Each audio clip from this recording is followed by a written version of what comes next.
This talks about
in a fucked up life for the Henderson. I never waste my time with diligence. Can't put up on a much that billion. Stop being stop flex, relevant, illusion. Man about TT but I love physical. And I'm just showing you the silly little differences. I don't talk, keep talk to a minimal. Love I can't talk, can't go uniform. Candy pet pound not that push, can let go push. Man bang to the my back to your white up, but a goddamn. I'm tryna catch you, pen I could got down mum chop body. Candy pet pound not that push, can let go push. A million ups and a million should be going round red pub in a box. Then shit, I'm not bad, but it's creep for the ups. Can't two call me, they more than low. I'm putting my no TT, my dream too hard. Now I pit away Wi-Fi, got my nice spot. I'm beef for the seats, you to take you to risk. I'm puffing a passive, nigga, son too. With my bro PK, my feet are Pando, pit away red pub, the lead back. I got a pen, nigga, real line, I know the right time. Party, but to love, call it, talk about these guys. Don't put the bar, then it's hands, and I'm tea time. Gonna rap honey, then I drum with a part time. Pack cake, pop part, then I ain't mine, cause I keep by you, listen. Bro, no, just a bad joy, shit. I feel like a pilot, 하는 놈들이 뭔 driller. I'm 불러난 Uber.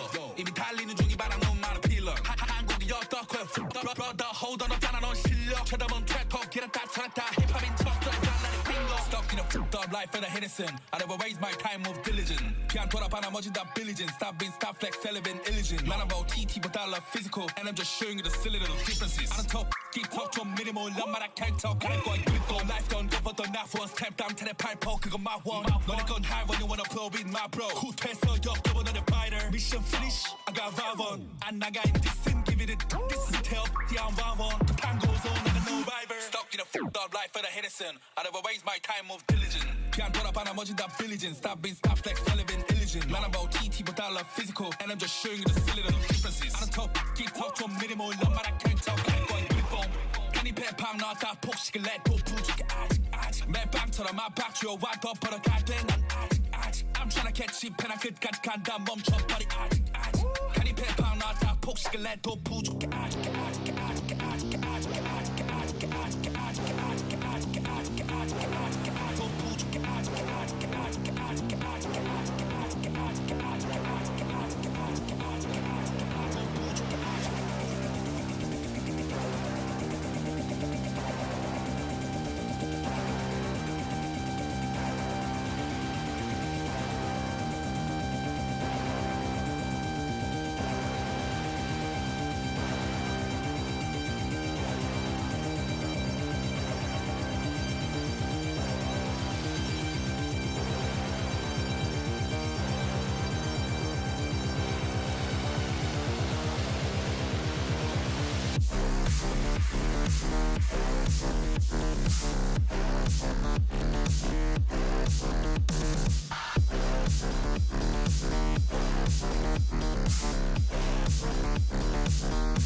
This stream contains fast-flashing images that may affect viewers who are susceptible to photosensitive epilepsy or other photosensitivities. Viewer discretion is advised.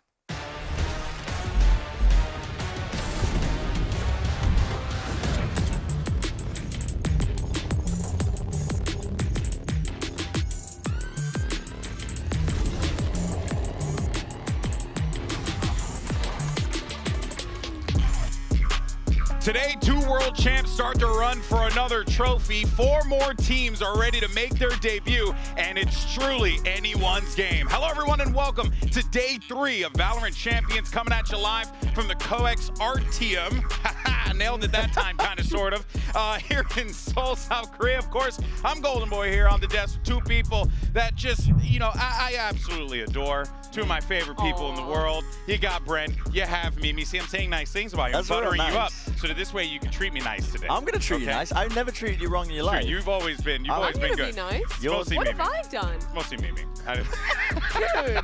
Dude, we just started. This could have been the day where I was planning to turn a new leaf, and you just stopped it. No, Leaf is on G2. Dude, start it. All right. Well, let's go ahead and talk about what happened on the What stage. was that laugh? Yes, That was like the crazy taxi. All right. all right. So we saw Group A take the stage, and of course we got some DRX versus crew action, and I learned a valuable lesson today, guys. Here's the thing. Don't get ahead of yourself. No one saw the map 1 and overreacted. No one at all. No one at all. I would never go and do the Degeneration X gesture to everyone in the crowd. But there were some incredible moments in that one, of course. And as we look forward, though, to Fnatic and Billy Gaming, it was a little bit of a different type of game than what we got in the first one. Fnatic looking like world beaters right now. They were. Definitely on map 2 at the beginning is a little bit shaky, but they did get the win in the end. And they said themselves as well there was a bit to work on. It's going to be a good VOD review session for them on that bind map. And now they have the honor of facing up against DRX. Yeah, I think it was a good warm-up for Hero coming in as the sub on stage, getting that clutch at the end to close out binds. A lot of good moments for Fnatic. I don't think they're at 100% just yet, but showing good early signs here. Yeah, but Fnatic versus DRX. Should be a good one. Yeah.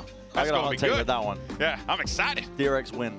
That's my hot take. I'm not even on them. Really they don't even play today. It's a hot take. It's a real hot take. You're already looking to just pull the ire of the internet. I would like some chaos, I think, into this test today. Do you know what I mean? Then we let's do it. don't have too many props, but I think I could invent some. I could create some. All right, well, you heard it here, folks. You're going to just start doing like a mime routine. We're going to go insane. We're going to do a lot of fun stuff today. All right, well, make sure you wonderful people at home are using the hashtags VALORANT Champions and VCT so we can go ahead and feature your stuff on the broadcast. And while you're at it, you know, since you got your phone now, why don't you go ahead and scan the QR code? Look at that. It's right here. Where? Oh, bam. Oh, there. Right there. That's not where it is. There it is. It's okay. I got there eventually. We want to know which of the first seeds will go furthest at Champions Seoul. Make sure you signed off. We'll go ahead and share the results later on in the show. But let's go ahead and move forward here and talk about what we're going to be watching here today and give everyone a little reminder about the most popular pick'ems choices going into group stage, of course, powered by AWS. We shared this before, but I think it's important to highlight it here where the community feels like, you know, the chips are falling, especially as we get ready for this group here today. And Leviatán, without a doubt, dominating their group. No, I mean, everybody's expecting it to be a one-sided day today. I think I'm right there with them, to be honest, as well, because Leviatán looking like they've got barely any holes in terms of their map pool overall, and they're up against a Talon team that don't know which way they got out of bed most of the time. They just end up banning everything, usually banning the strength of their opponents, which I do respect to a degree, but you kind of need a very solid map pool to begin with, to even go about that strategy in the first place, right? To even just take away the strengths of your opponents. But yeah, we'll see. Anything can happen. Talon's That's the thing also about champs. Yeah, Talon's such a weird team too, because they're coming off of 2 series losses where they just got absolutely decimated to end Pacific. So I think actually rating their form is kind of difficult. Or the team that was honestly looking pretty bad in those last 2 games, or the squad that showed a lot of potential earlier in the Pacific season that looked pretty great on the debut of Primi as well. So kind of a wild card there for Talon. For sure, for sure. We'll talk more about Primi in a little bit here. But coming up today, we're heading to Group C, as we talked about. And of course, we get Aspas returning to the champion stage when Leviatán takes on Talon Esports in our first match of the day. And then it's going to be an EMEA Vitality versus a Chinese region Trace Esports, which that one, you know, again, Vitality, I think there's going to, Trace Esports has the lowest percentage for the pick'em. So really? Yeah, the lowest 10.3 or 10.4%. Yeah. So not a lot of people giving them time of day, but hey, I smell Listen, an upset. anything can happen. You smell an upset? I'm not saying. Are we going to do Preds in this pre-show? pre-show? I'm saying maybe it's like a little hint, Okay, you know, like a little whiff. Or maybe it's burnt toast that you're Could be burnt smelling. toast, yeah. I should get that checked out. Yeah, I do that. In any case, though, a few years ago, Leviatán's Com and Talon's Governor were both fighting it out in Tier 2, and now they're here in Korea fighting for the crown. And earlier, our very own Mimi caught up with them for a quick chat about the road right here to Champions. Yippee.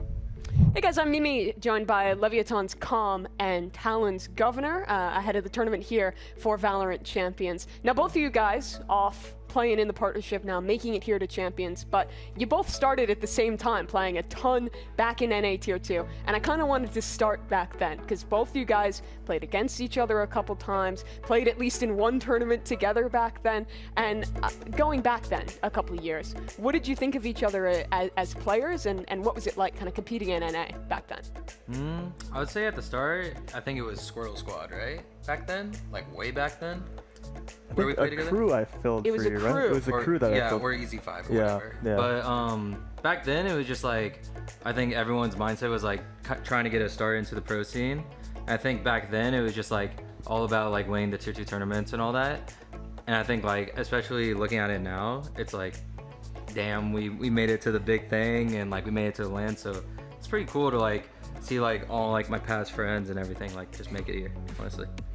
Yeah, I mean, I definitely second that. Back then it was like, well, I was doing like content on the side as well, so not really the side, but I was kind of doing both. Sure. But like when I was playing, definitely like those Tier 2 tournaments, it was definitely all about like, you know, the night, like every week you'd have a night's tournament at NSG. Yeah. Honestly, it was just like, for me it was a thrill. I never like actually saw myself, or I mean I kind of did, but like as a content creator, like I kind of tried doing both, but definitely like once a week it was definitely like the thing I look forward to the most every single time.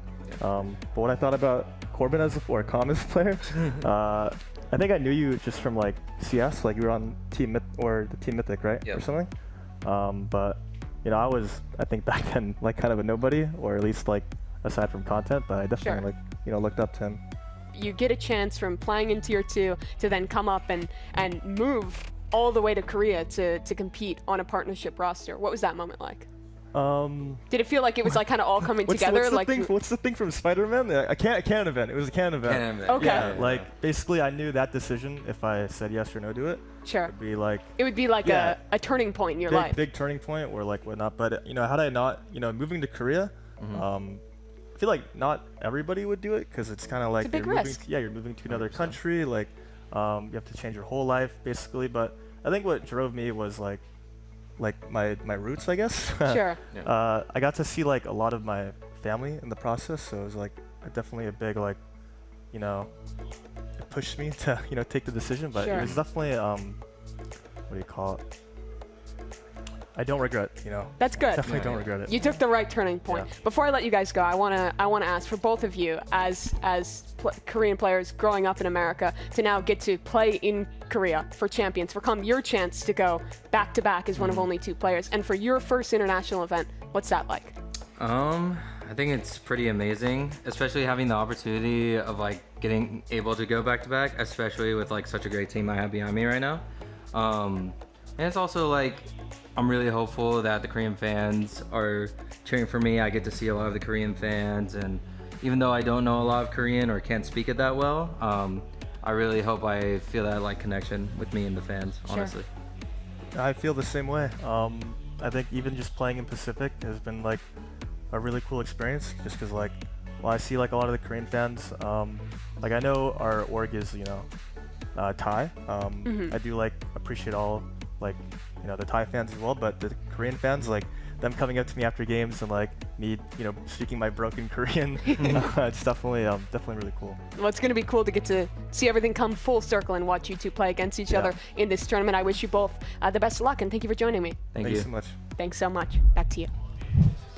An incredible journey for both of those young men as they find themselves here. For Com, an opportunity to be a two-time world champion, and for Governor really to, you know, be here at Champion. Such an achievement for those guys, 100%. Yeah, I couldn't agree more. I think that, you know, these guys are probably going to be raring to go into this matchup here and facing each other across the stage. And, you know, Com and the rest of the Leviatán, I think, as well, supporting them. There's all sorts of storylines, I guess, circulating around this Leviatán team, but the one that really is just highlighted in all of our minds has to be, you know, the talk of them potentially getting that repeat trophy. Not just, you know, Com, but also Aspas as an individual. Yeah. There's so much going on for this team right now that makes you want to root for them. Two players that could get their second champs trophy. And for Governor as well. I mean, it is crazy. I remember watching this guy's games back in NA so often. He was literally every Tier 2 event every week. And now he's made it through a completely different league to come back and play against a former teammate at Champions. It's really cool. Yeah, put in that work and the results show for themselves. It's incredible stuff there. But let's go ahead and move into our first matchup of the day. Talk about Leviatán. At Champions Draw Show, we actually had King for a few words talking about his opponent and his thoughts, and he said it was going to be a cakewalk. Check this out. I mean, we're feeling pretty good as a team right now, and I want to, like I said it joking, I want Talon, give me Talon. I mean, I feel they're just like, I feel they're a mid team, so I'll take it.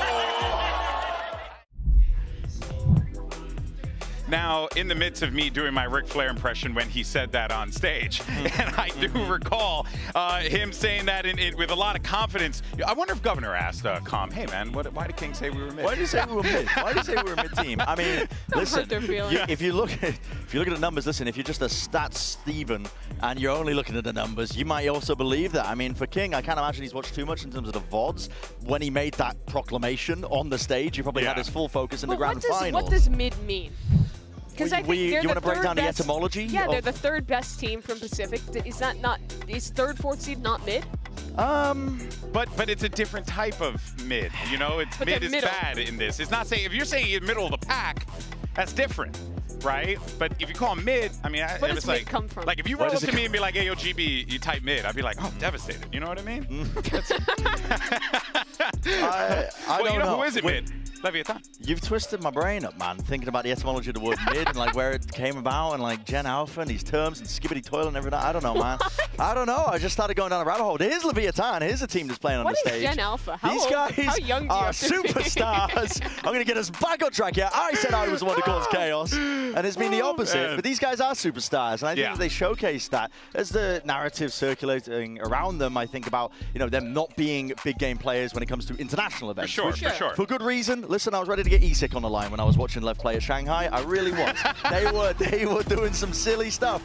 But honestly, I got a lot more confidence back watching them in that finals when they didn't have the map pick advantage. They had two bans against them, and they kind of dominated. I think the question was also around playoffs just in Americas, where they were really rough in stage one and in kickoff as well back then, really struggling in those big matches. But playoffs was a different beast. For me, the biggest improvements since coming back from Shanghai, it was all about the fundamentals. Like, these guys' team play looks so much better. It looks so innate, especially on their defensive sides when they're setting up for flood retakes, things like that. They're always playing off each other. You still see players take risks sometimes because it is a super team and they can do that, but consistently, they're just playing really solid Valorant together. And I think that they are the team that if you can't like out-call them, outthink them, and also compete with them firepower-wise, you're kind of boom. For me, they're like the gatekeeper of being able to compete for top-level slots. That's like everything, you know what I mean? And it's like they have so many tools at their disposal. And of course, one of those players, a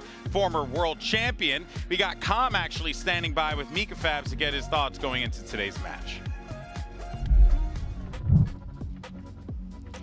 Hey Com, the defending champion. You are the only player here able to defend your title as Champions 2023 winner. So do you feel that makes you a bit more confident coming into this match, or do you feel like there's more of a target on your back? Tell us about this homecoming to the champion stage. Definitely a target on my back, but I think overall, like, the team's coming in confident. We have a lot of experience on this team. We've gone through the highs and lows together, so I think we have everything we need to go for it.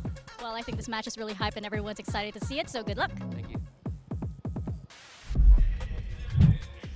And without a doubt, this team has gone through many highs and lows this season. Whatever issues Leviatán might have had this year, though, there is one thing that you cannot deny, and that is that Aspas might actually officially be the GOAT. Yeah, I mean, if he manages to get a title here, listen, I don't know if we've got a stat card to make the head-to-head comparison with him and LeBron, but if we can get that, we might be able to see it. But listen, this guy is punching for titles. He's punching to great history. And statistically, he was an anomaly across all regions. Listen, I know that they're all contained in their own little bubbles regionally, but top of the board, if you combine all the statistics, he's been on the top. And he's been doing it against, honestly, some heated competition in Americas. Yeah, it's insane. And on top of that, we've seen kind of a new Aspas come out this year. First of all, taking the risk to, for the first time in his career, play on a non-Portuguese speaking roster. That is tough. He spent all of his career, all of his life in Brazil speaking Portuguese. He's moved to LA last year for Loud, but his English wasn't perfect. He had to learn the language and improve through his time on this roster. But now when you hear him in interviews, hear him talk to his teammates, he's gotten so much more comfortable in that skill. On top of that, he's also playing new agents. He's playing Neon on 3 maps, which is something he was never known for before, and it has looked excellent, in my opinion. He is such a typical athlete player as well. You know, you see the real top dogs in most sports where they have these routines that they go into. This guy always has the same routine when he leads in. He's always leaning back, meditating during these. He's visualizing how he's going to be peaking angles at most points when he's in these timeouts. He's always just ice cold, and it showcases in his consistency, because there's no player, I don't think, currently playing the game that has that level of consistency that Aspas can put out, game in, game out, map in, map out. It's unbelievable right now what he's putting up. When they surveyed all the pro players for their like most likely to vote, he was most likely to succeed in a traditional sport. So really? Maybe there's something there. That's crazy. That's wild. Dude, that's wild. I was on the money. When they asked all the players here who they want to play. No, that was real. I think. I didn't find out it's fraud. I mean, you asked all the players here who they want to play. They all want to play against Aspas because the guy is, as you said, he is truly an anomaly, a talent above all talents. The guy is incredible, but a lot of pressure on his back. And also, he's going to be going up against Primi, who is now coming into this roster. You know, I think a lot of people were unsure of what we were going to be getting out of Primi, but he's here on this talent team. He's contributed so much. He's elevated them a lot here to this point, but now he's going to face his toughest challenge yet. His addition to the roster was insanity. For those that don't know, Primi has never played pro play at a tier 1 level. He's played a couple smaller tournaments, but he was known as a ranked demon. #1 on the Southeast Asia leaderboard. They pick him up going into playoffs where they have 1 match to play, 1 match to win to make champions, and in his first ever tier 1 pro game, he goes nuclear. The first round he plays, a 4K, and they qualify to champions. Yeah, this guy, he is the real deal in terms of his individual skill. But the trouble with champs is you need more than just every individual popping off. You need foundational team play. Yeah. You need good map pulls. You need good strategies and protocols for whatever you're going to be facing. And Talon, in my time watching them play these VODs, I feel like they are a little bit loose in almost all of those aspects apart from the individuals. And Primi is almost this one-person show at some point. You know, you see Chip Boys pops off occasionally alongside him, but he can't just carry the weight. He's not going to be able to deadlift 1v9 against a team like Leviatán, where almost every player on Leviatán is going to be capable of stepping up to the moment. Yeah, I think that is the difference, right? Talon is a team that is very much defined in this at least newest edition in playoffs by a star player. Even though they have Aspas, I don't think Leviatán is defined by Aspas. They have players who are top level. Mazino was the MVP of the Americas Finals. Tex is doing the same kind of things. But when I watch this guy play, it is clear that he is a special talent. Maybe he's a little unrefined. You see him overheat sometimes, make some mistakes around the team's macro as kind of a unit. But individually, he is ridiculous. Yes, I think some of the best crosshair placement I have ever seen from a player. It is always perfection. And his reaction times, even amongst pro players, are ridiculously short. It really reminds me of when I was watching clips of Caron, when he was getting picked up trying to find out stuff about him. And I was like, this guy's game IQ is off the charts in the moments, in those like little individual things, the movement, the aim. Yeah, for sure. And, you know, the individual small details, that's what got them to the dance. But now they're going to need to give us a little bit more. What does this Talon roster bring to the table? And what they do is, you're a little bit of a wild card, right? They like to do different things. And one of the things that they like to do is this zombie comp, as it has been called here, where they use the KO, the Phoenix, the Sage, the Clove to try and just constantly bring people back into the fold. The thing is, they're not even like playing that anymore on Ascent. They switch back to default and it's wild. In interviews, their coach Frost has claimed that they have 2 comps for every map. Do I believe him? No. Yeah, that's crazy. And even if that's true, do I think they're going to be as rehearsed as they could be? Probably not. But they are unique in the sense that they are willing more than maybe any other team besides PRX to change their comps, to change their map vetoes, as you were talking about, and show up with seemingly new random looks in every game, but they look fairly rehearsed. There's always some good idea behind it, even if it's not perfect. And I think if you're a team like Talon, where you know fundamentally you're going to be lacking compared to some of the other top teams that are gunning for a trophy at this event, wildcard picks and wildcard compositions are going to be where you're going to need to lean your strength on. Trying to throw teams off in terms of either preparation on you, trying to anti you, or just even making them test and adapt them over the course of a series and a map. The issue is that Leviatán is one of the best fundamental teams at this event. They are so sound. Any mistake given to them, they will punish. Yeah, no, Talon knows that for sure. Let's actually go ahead and check in with Cruz, who's standing by with Mika.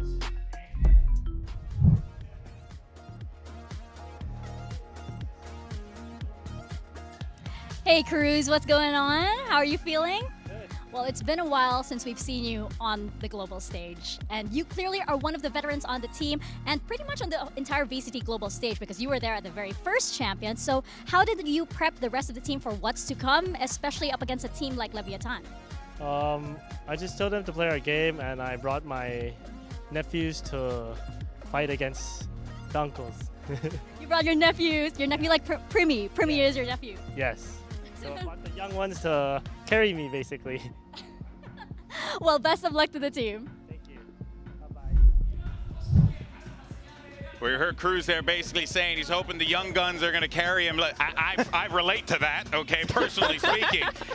So I hear you there. But yeah, I mean, you know, there's a lot weighing on these young men to try and push them past the, you know, to that next round, if you will, in this competition. But to the credit of them, I think as well, if you're coming into a matchup and you know that you are just unbelievable underdogs, there is that level of pressure, I think, that should just wash off of your back immediately as you step up there. Because you're not expected to win this matchup. It's the #1 seed of Leviatán, where they have an impeccable map pool. They have fundamentally incredible players. They have champions. They have all the qualities of a team that should be gunning to win the event. Yeah, and then, of course, you know, you got to deal with guys like this. The MVP of America's Mazzino, the guy was absolutely clinical in that final series against G2. Such a dynamic talent for this team. Mazzino was my GOAT, I think, in this. Honestly, for all of Stage 2 playoffs. I actually feel so bad that he has to play with Osbox.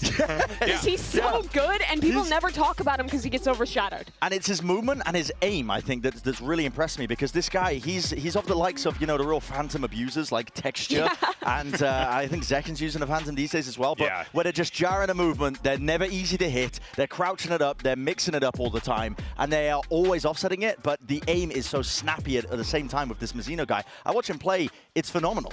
But for me, I'm also so impressed by his utility on his variety of agents. He plays Harbor, and I think he's the second best, maybe behind Tui's Harbor player, at least in Americas. He is really, really on point. I've never seen him miss a wall, and he has so much kind of depth in the different ideas he has on that agent. You watch him go over and play Breach, and again, he's really quick to react with the utility. He's setting Osboss up perfectly, and he's doing all this while it's not affecting his individual form, and he's still almost always top 2 on the scoreboard for Lev. Yeah, Mazzino is certainly going to be an X factor for this team. But before we get into today's action, let's have a little fun, shall we?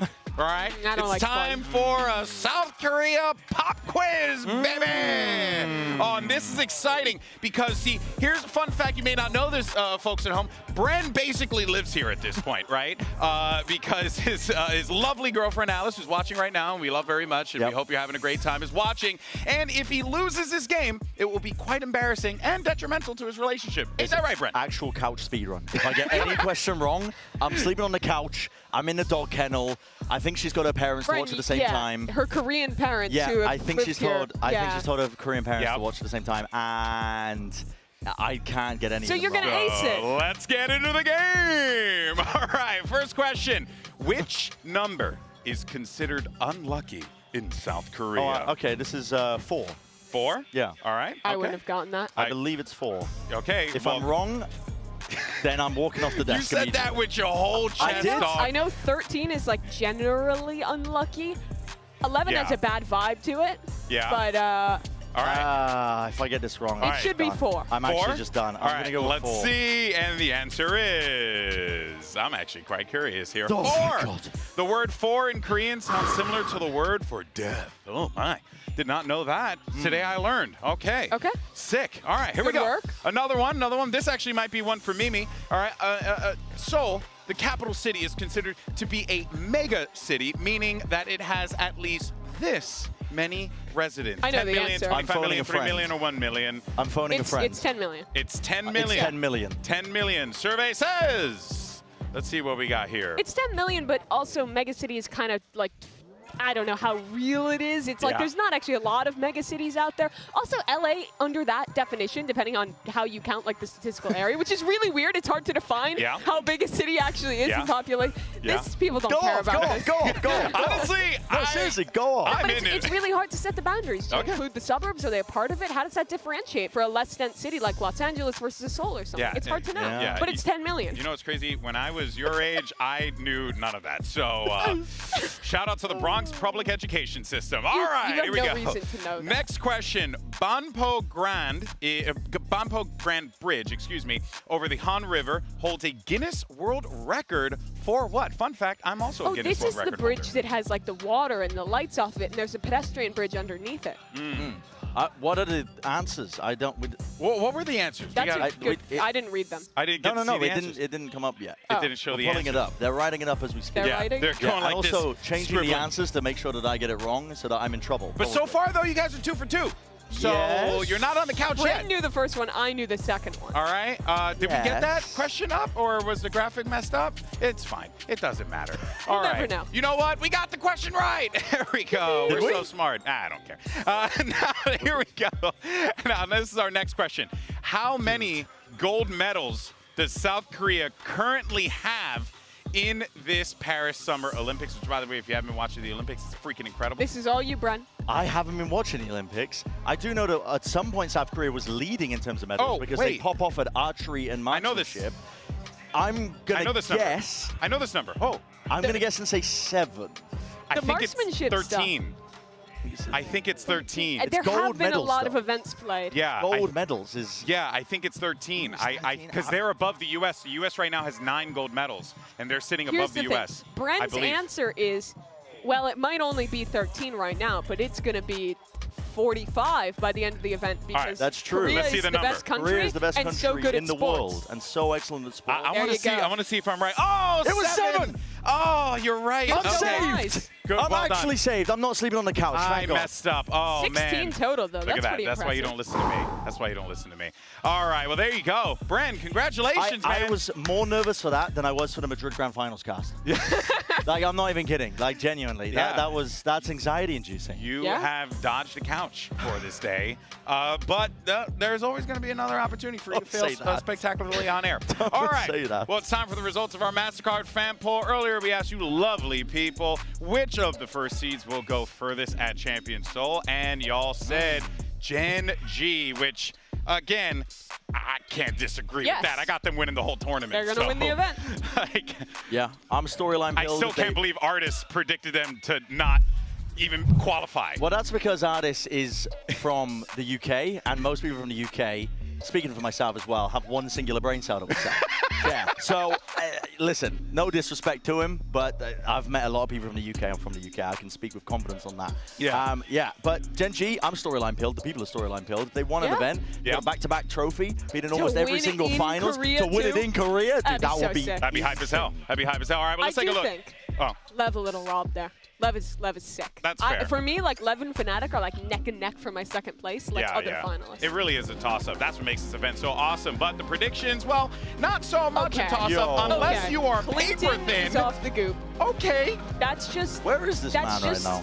Not true. He is not here. I looked over at Mitch and Tom, and they're nodding. They're like, I am so confident that this is a Leviatán win. I'm going to say why. Because Talon, I think their strength is off-kilter ideas, coming up with new comps, things like that can push a team off guard. And I think their other strength is their star player, Primi, who is absolutely excellent. But I think when I contrast that with Lev, they are the best at shutting down stars, at not giving away opportunities. Their fundamentals were so clean in Americas, and I think 3 of their players are just as good mechanically as Primi. Yeah, I think so. And if Talon wins, I'm back to this. I'll eat Wingman. You'll eat him? I'll eat him. That's a crazy statement. You can't just like eat Wingman. I am so high on Leviatán. Okay, you know what? I'll hold you to it. If Talon gets the dub, looks like we're eating Wingman, stuffed animal, by the way, live on air. But it's now time to get this show started. It's Leviatán versus Talon, Vitality versus Trace. Day 3 of Champions Seoul starts right now.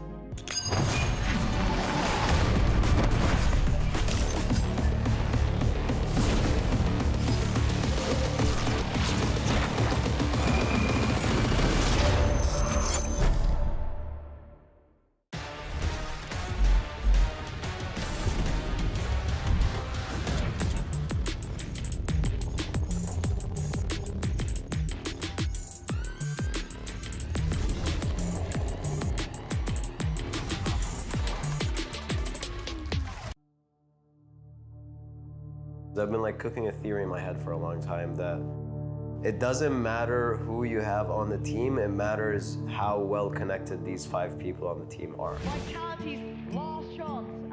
Bombing out of split 1 first, and then I lost my grandpa. And then coming back from that funeral, I had to go into playoffs.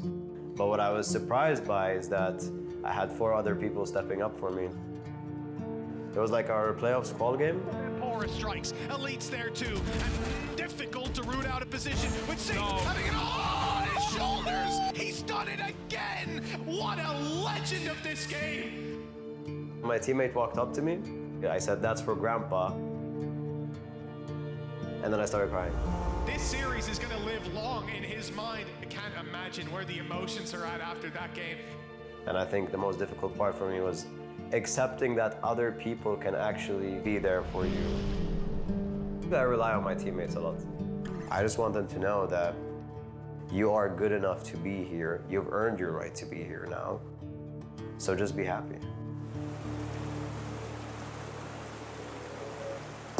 当确定来了冠军赛之后呢，就是会有那种可能不真实的那种感觉吧。这是我们值得。 这是我们值得的事情，这是我们应该获得的结果。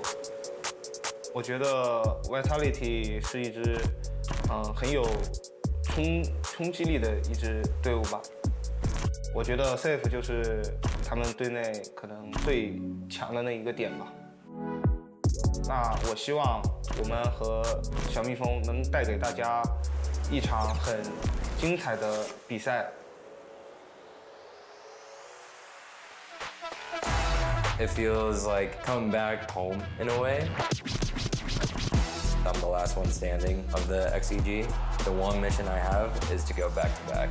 I know how much hard work it took for all those individuals last year, and I'm kind of bringing on that legacy with me this year. It was our goal as a team that we will do anything in our power to make it to champs. I always wanted to show the true potential of Thai players on the big stage. Every champions that I've been through, I've been confident. The only difference is that now I'm more experienced and I'm better than I was before. Leviatán is a mechanically gifted team. They have Aspas, but we have Primi. I'm very excited to the match against Talon. I'm sure that it's gonna be a very good match.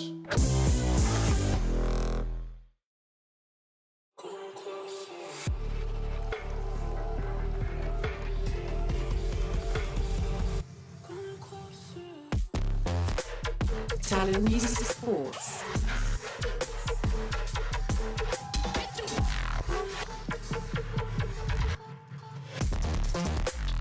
Leviatán.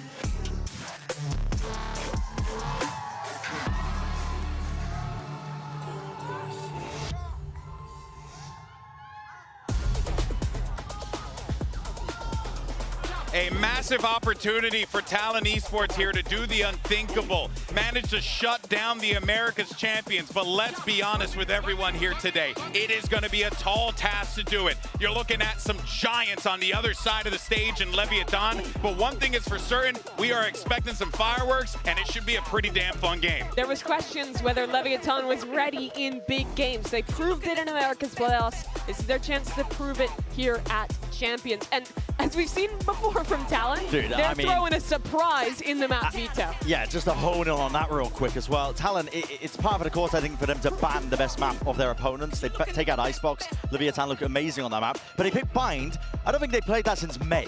No. It's a map that they haven't played much. And from what we know of Talon, they love to run wildcard picks. I mean, if they're picking it, I'm sure they've got something cooked up. And remember, they've only played 3 games with Primi on this roster. One was the win that got them here, the other 2 were losses. So I think the biggest question is, now with more time practicing with Primi, integrating him into this roster, and trying out new maps, what are they going to pull out? I will say this much, though. When you look at the stats from the past, right, probably part of the reason why they went with the bind pick was that G2 did manage to beat Leviatán on this map 2 times. That being said, it was freaking G2, so it's a different situation. And I don't even want to like discount it, like Talon can't be as good as a team like G2. I think it's really stylistically. G2 plays really well into Leviatán. They are the slowest, most default-heavy team. They're really focused on mid-rounding, on that kind of stuff. Talon is a mastermind in that regard. When I think of Talon, it's a lot more set ideas, faster plays, things like that. I don't think they're as strong in the mid-rounds, and I think that this is a difficult nut to crack with Leviatán. And that is what the hell is going on? What in the hell are they doing? Okay, so let's start with Talon. Neon, Yoru. Okay, don't ask me. Where's your post-plant denial? I'll say for one. No Prim Molly, no Raise Nade, no Gecko Mosh Pit. And on defense, where's your stall? You only have the Viper there. Dude, but at the end of the day, it's an FPS game, so maybe if they shoot really well, they'll win. But you know, when I see this, though, what this tells me is that Talon wants to get in their face, and they want to do it round after round. That's what that says to me. I mean, this is what you want, to come out with something crazy to catch your opponent off guard. This is going to be a tough game for King, for Itopata to try to adapt to a comp that they probably never scrimmed before. Dude, I'm just cackling at the What is the Yoru even? That's you crazy. just want to fight. You have flashes, you want to fight, you want to fight, you want to fight, you want to fight all the time. Paranoia, flashes, neon stuns to set you up. 5 flashes, 1 stun. Constantly brawling, I think, with this comp is the only way.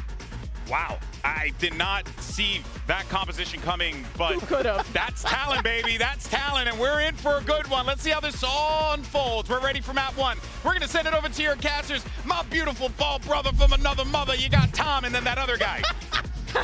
Thank you. Thank you so much, GP. The other guy and Tom here. Yeah, I'm excited for this one. We heard a lot about Talon from the guys behind the scenes about how crazy their comps can be, but this, Tom, this might just take the cake. Yeah, someone's been cooking, and I'm not sure how it smells. I think we'll find out very soon. I'm excited to see it, because ultimately, do I believe they could go in with normal standard comps and win this game? Absolutely not. I don't think they stand a chance. And the fact that they haven't played this map since stage 1 makes me think that, okay, yeah, they have to come up with something different, something new, something innovative. So they picked a map they don't play for a while, and then they've come out with this, which I think is going to be exciting to watch. Whether it's good or not, I don't know. And I want to add in one thing. A Cruise team up against an Americas team in the early stages of a tournament. Somewhere out there, Finesse is panicking. Well, let's see if Talon taste as good as they smell. That sounded differently in my head. Leviatán on the defensive side for pistol round. A lot of investment. We got Sheriffs and Ghosts with Mazzino, one of the highlight players for me. This guy stands out in the stats. I saw your tweet, Tom, and that's for sure. This composition from Talon, it might be able to put Lev on the back foot. Already. We know this man's going to end up sitting at the top of the scoreboard. Portal closed. It's just whether or not there's anyone on the other side who can stop him. Primi's the man we've been looking at, but taking that initial fight, well, it is going to be Primi to get the kill. Trade is there, and now King steps up. leaving just a couple to try and stand, make it just one. Jip Boy's on the wrong side of the map, plenty of time. And okay, that was a nice shot. A couple more of those, he might have a chance. Yeah, listen, a few players are low, but that dropout of Hookah is deadly, and they're all stacked up, ready to take the fight clean in the late stage of the round. Leviatán up 1-0. The pistol is theirs, but when the rifles come out, this Yoru from Primi, I'm very excited for what it can do. Cause them to stay in the back lines and maybe, yeah, like I said, put them on the back foot, but this probably isn't the round where we'll see that. Yeah, it's interesting. It seems like this round, at least, they had crews lurking on the other side of the map on the Omen. Like, we see that sometimes with the controller. Basically putting him into position to maybe try and throw a fake in or something like that. So we have to see how that continues throughout. I also like that we've seen a couple of sort of role switches. We had Messino, I believe, in the past playing that Brimstone, and to bring in the Sky, him on the Sky, they've actually swapped things up a little bit. Again, seconds into the round, it's going to be Aspas with another opener. And I don't blame them for avoiding the sniper and going back the other way. Yeah, look, you got no shields. There's no point fighting an outlaw in general. And when it's in the hands of Aspas, yeah, definitely look for the other side of the map. Weaker weapons do await them there. But again, the dropout, always going to be dangerous. Someone like a Neon could definitely close the distance, but now that's not an option. We'll look to Primi to try to find that space. Sky flash out, and they've dropped. Already getting pretty close. Now the danger is certainly there for Calm. He's not even able to grab the one. Overwhelmed by the numbers on the site. A plant secured, a small upgrade for Talon. The plant to be secured now. Better position. It looks like they'll try to fight Mazzino for long control. Spike planted.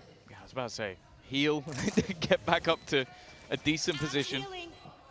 The problem is that none of that weaponry has been retrieved. But it's also, other than that sniper, a relatively low investment in this round. Rifles not available for the side of Leviatán. I don't imagine that they expected there was ever going to be a plant in this round.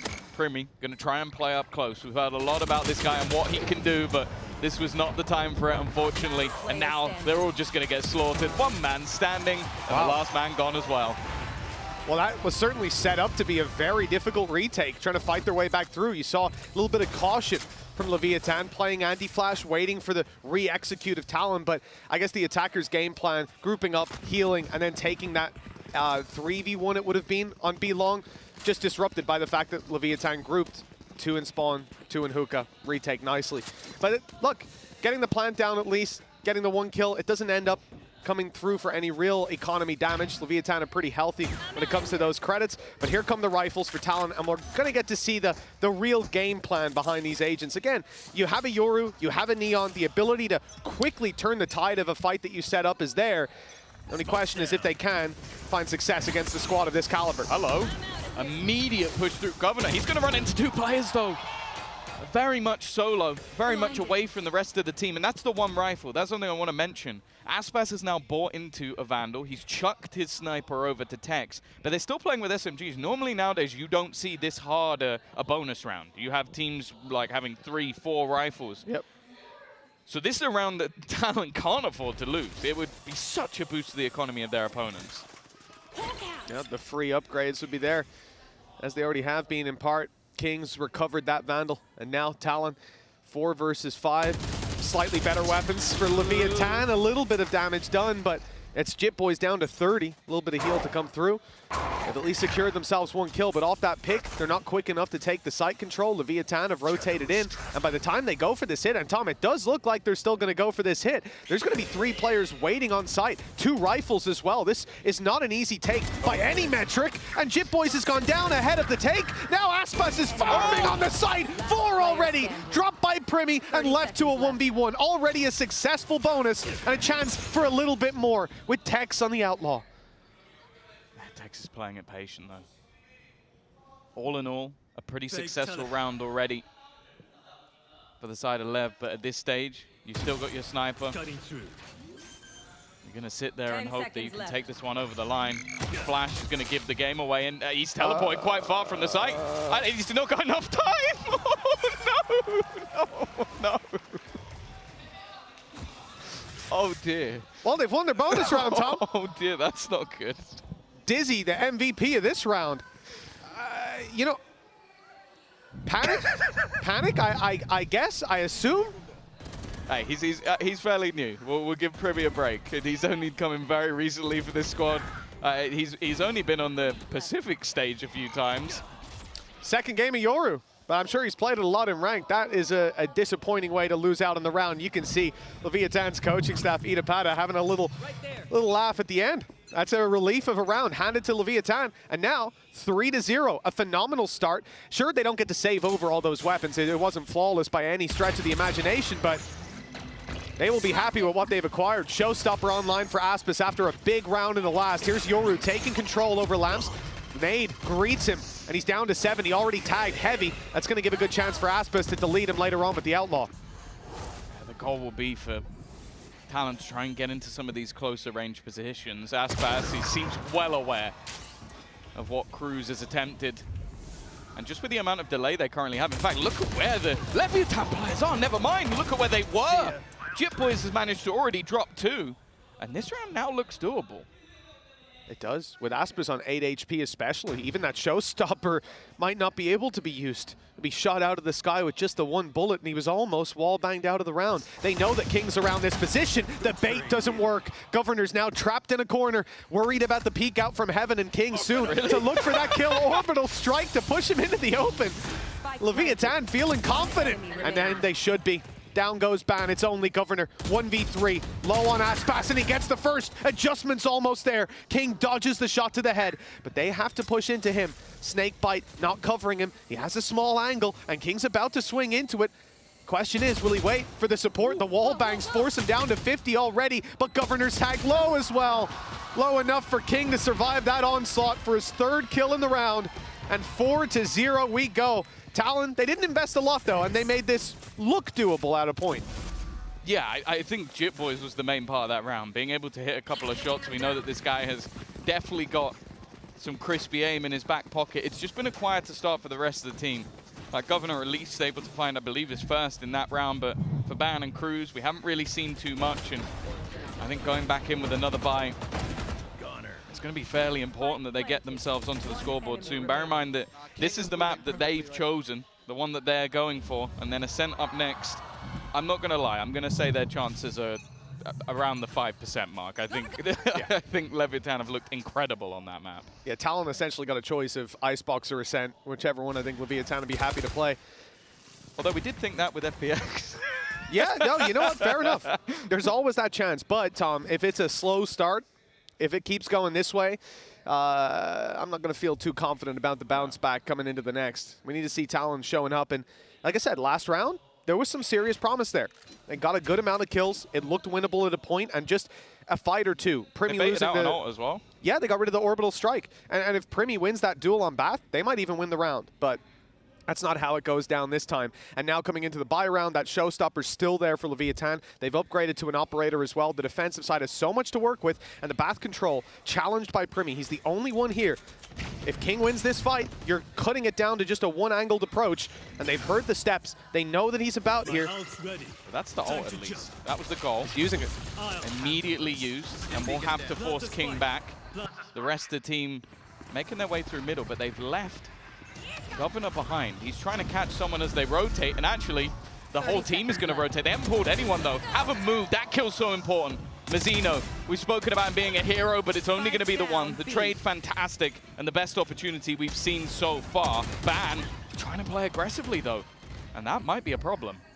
Yeah, that hasn't worked out. Primi grabs their eyes, and the back swing from Governor alongside Jip Boy secures the round. Talon, 1 round on the board. A nice fake on A. Some risks taken. Primi's control over Bath if that goes awry, and the advantage is there for Leviatán, but the ult, once that's online, they see the players, and I think, yeah, they assumed that there was going to be some form of rotation, but even with Mazzino catching them off guard and finding 1 kill, he's shut down immediately. The big kill was his first one. This entry, like you see comms caught with utility in hand, and from then on it's all dominoes, because they were very low on the clock. They're leaving that 15, 20 seconds left. If Com's still alive at the back, that's a much, much tougher take. The fact that Governor, as a solo lurk, eliminates him is great. And look at the economy already. Okay, Governor. He's feeling it with this Neon. They've taken down Aspas as well. Well, this round is already over. Yeah, pretty much. You're down to Com and Mazzino, weak weapons to try to clutch it back. Last round, too, Aspas tried to use the Showstopper, so that's not there for them even in the future. Good recovery early on in the half by Talon. Looks to be 4-2. And they're even moving the right direction. Yeah, the only advantage that you would have here for Leviatán is if Talon go blindly pushing into you. Maybe Cruz TPs into heaven, gets taken down by the Stinger, someone walks blindly into lamps, but... So basically if they do something really dumb. Yeah. And we saw that when they had pistols out, but you're not going to do that with rifles. Instead, it's just a direct approach to B. They're going to walk in, get a free plant, and from that point, Leviatán, I mean, they're not going to consider saving. They try to make this a costly round. The economy starting to get pretty healthy for the attackers after the last two. The fact that they won it fairly clean. I think there was a slight upgrade, at least for Mazzino. So although their economy should be good for the next round, he may consider just looking for an exit and then holding on to the gun. And for Com, well, if he saves the Bucky, he's lost the plot. I don't think there's any realm where that happens. I think he's looking to try and get closer to the spike, but ultimately, he's going to win a 1v1 with a classic versus a rifle. Yeah, fair enough. That is an upgrade worth saving. Can just head back. I think he may get caught by Cruz, but he's definitely aware of the angle. He's going to win that fight as well. 2 kills. I spoke about exits. I don't think they're ever going to get more than that. And he gets an upgrade.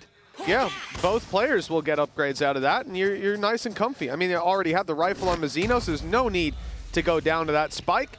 Carry it forward to the next. A little injection of economy for them. Side of Talon, building up ultimates, but really, the guy drawing your eye. We talk a lot about Primi, but it's Governor. The way that he's able to take space so quickly, like we said 2 rounds ago, catching Calm off guard with util in hand, and then this time, the stun goes in, the dash, and then again, another little cha-cha slide in for the third.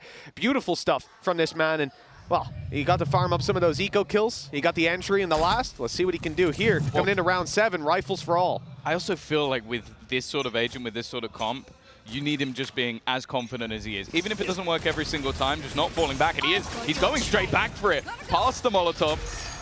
King's trying to bait out the idea that he's retreated. He's still going forward. He ran through all of the util. Okay, I've maybe a little bit of an injection of fear, but the rest of the team have still capitalized. Primi holding his ground on the flank. They've kept this advantage, but for a moment, as Cruz again attempts to TP, this is absolute chaos. Back into a 2v2 scenario. Ult popped as well by Primi, and now it's just one. Again, we talk about this man. The Prince of Pacific, the new blood, but I don't even know if he's going to peak this in time, and not quite quick enough. Com will take his head off and give a 5th round to Leviatán. Well, Tom, you mentioned that Governor needed to have that confidence, maybe a little less confidence than what we saw in that round. Just a small bit less. That was a little crazy.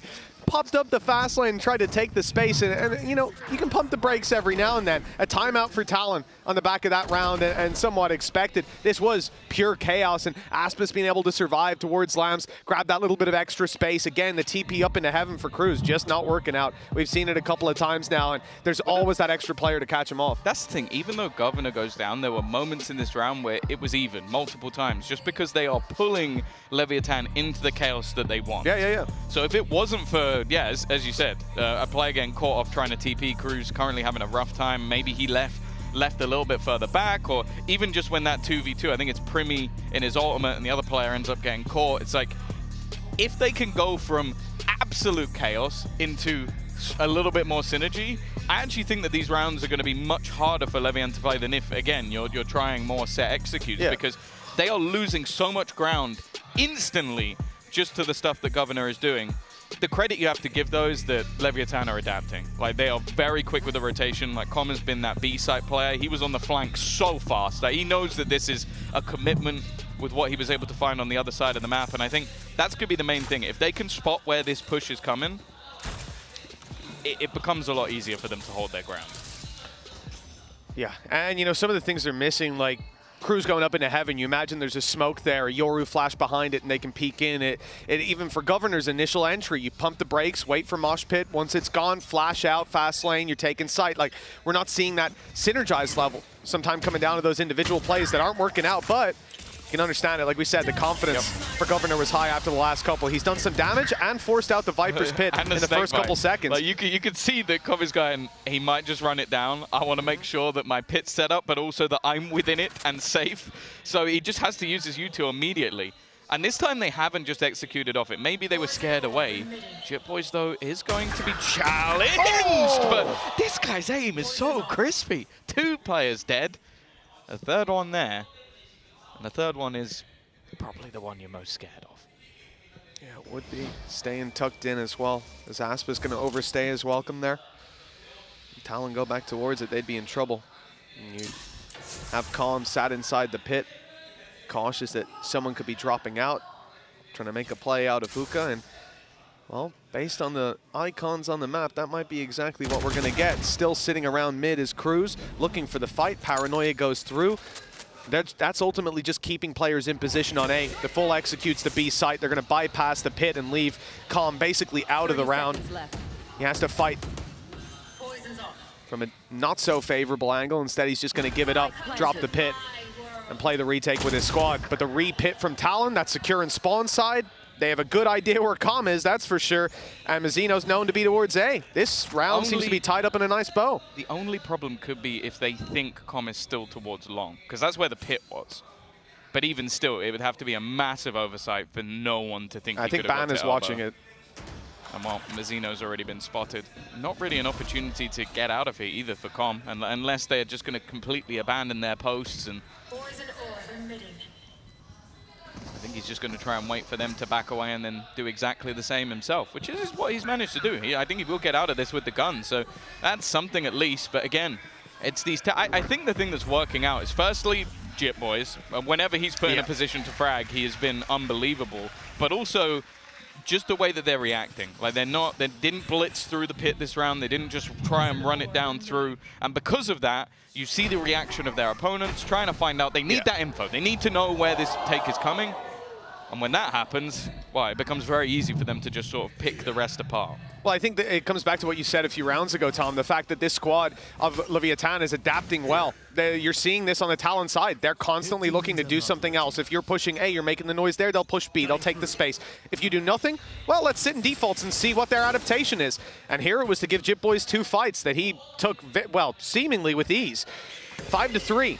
Recovery from Talon clear in the early half. The attack side's not going to let this one slip. It's going to be more of the same for them. A little bit of noise on B. Getting caught by the flash. Leviatán know there's players outside of it, but again, Jit Boys and Cruz holding down those A aggressive angles. Of course, though, Leviatán making the adjustment from last round. Last time we pushed and they were waiting. Now we'll just wait. It still means they have to go for these gambles. Now, the thing is, they've got the flash still available with the Dizzy on Tex, and then a singular flash remaining for Mazzino. So he's got to time it well. The goal will either be to try and play it with the retake, which, considering how passive the A site players currently are, I think that might be the plan. Either that or just use that flash late, which is what he's doing right now, to get information. Nothing found on the B site. An aggressive push as well from Com. Now, Com doesn't have anything to play with in this round. He's literally just got himself this shorty. But with the control he's taking, they now know everything they need. All the rifles stacked up.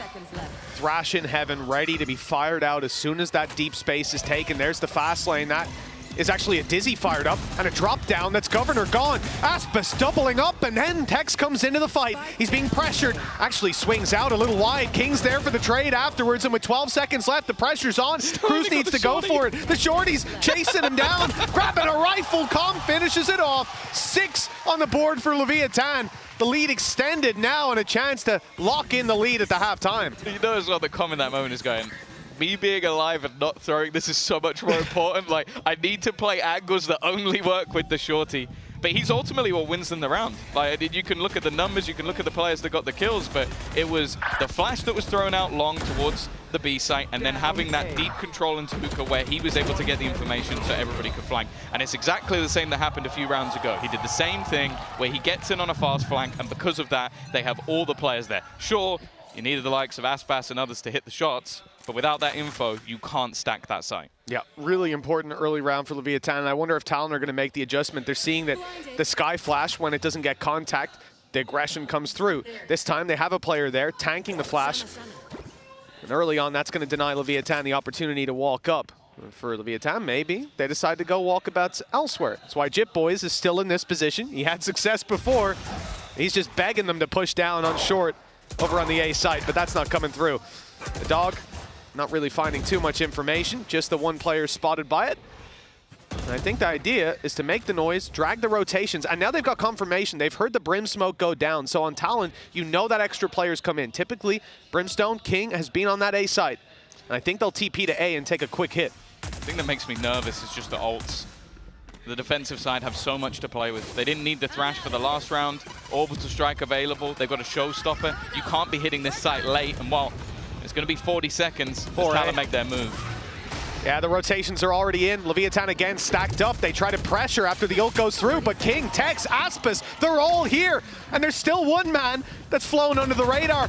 Talon have Jit Boys on 26 HP. It's fair to say the responsibility sits with Cruz, and well, blink and you miss it. I'm not sure who died first if I didn't see the kill feed. 7-3. Leviatán guaranteed a lead at the half. The question is, by how much? Yeah, I think we've gone from one extreme to another. Like in the early rounds, it was those blitzes through that took so much control, so much space, which made Leviatán have to adapt and start using utility early. You'd see really early Molotovs, really early snake bites. Now it's gone into this much slower pace. They're playing patiently, they're using the initiators to get the information, and then they're rotating with pretty much plenty of time to spare. I feel like Talon almost need to at least claim a little bit of map control early, just so that if they are going to go for one of these hits late in the round, they actually have some ground to go in and they haven't given everything over to their opponents.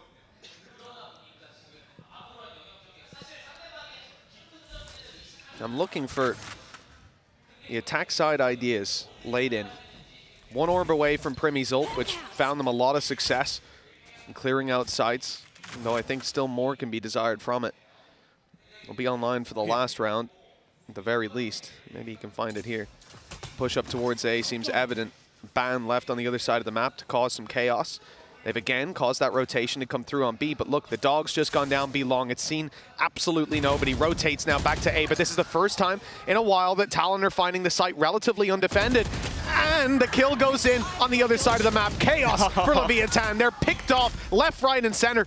Mazzino has the pressure on him. The whole squad coming towards him. Bar Jit Boys, who's left behind. A flash on the left, a swing on the right, but the dash keeps him alive. A little slide around for Governor, and with 7 HP, keeps the 5v1 in fruition. Yeah, I feel like a lot of what Governor's doing is just irrational and annoying, but when you're sat on the other side, it's so difficult to play against. For King, the finances are good. You're going to be going into the last round, so you might as well try and challenge this. And Governor, again, it's a flawless, but now going the other direction. And I like the adaptation. Like one of the things that we noted was how easy it was for Comp to push up. So they go for an initial fight towards that A site, and then they fall back and they just wait for him. Because he is going to push that, because he's succeeded doing it for 4 rounds in a row. That is the adaptation. That's what we wanted to see. Coming into last round as well, Yoru ult's going to be online, and like I said, Talon have had some success with this.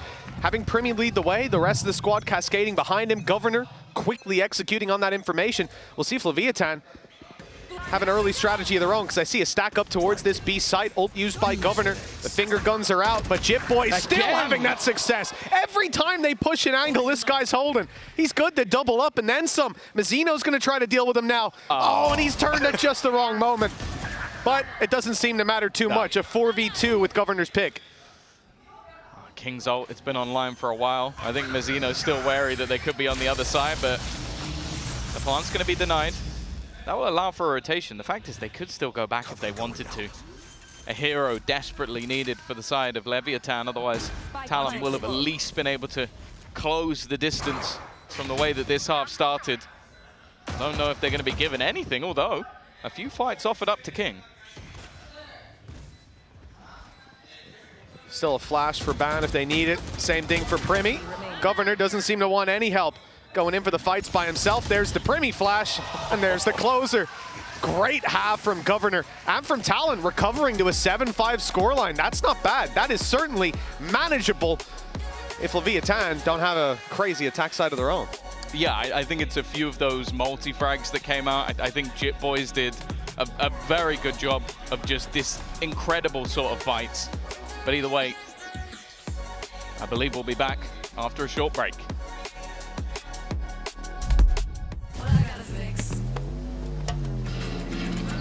Oh, come on.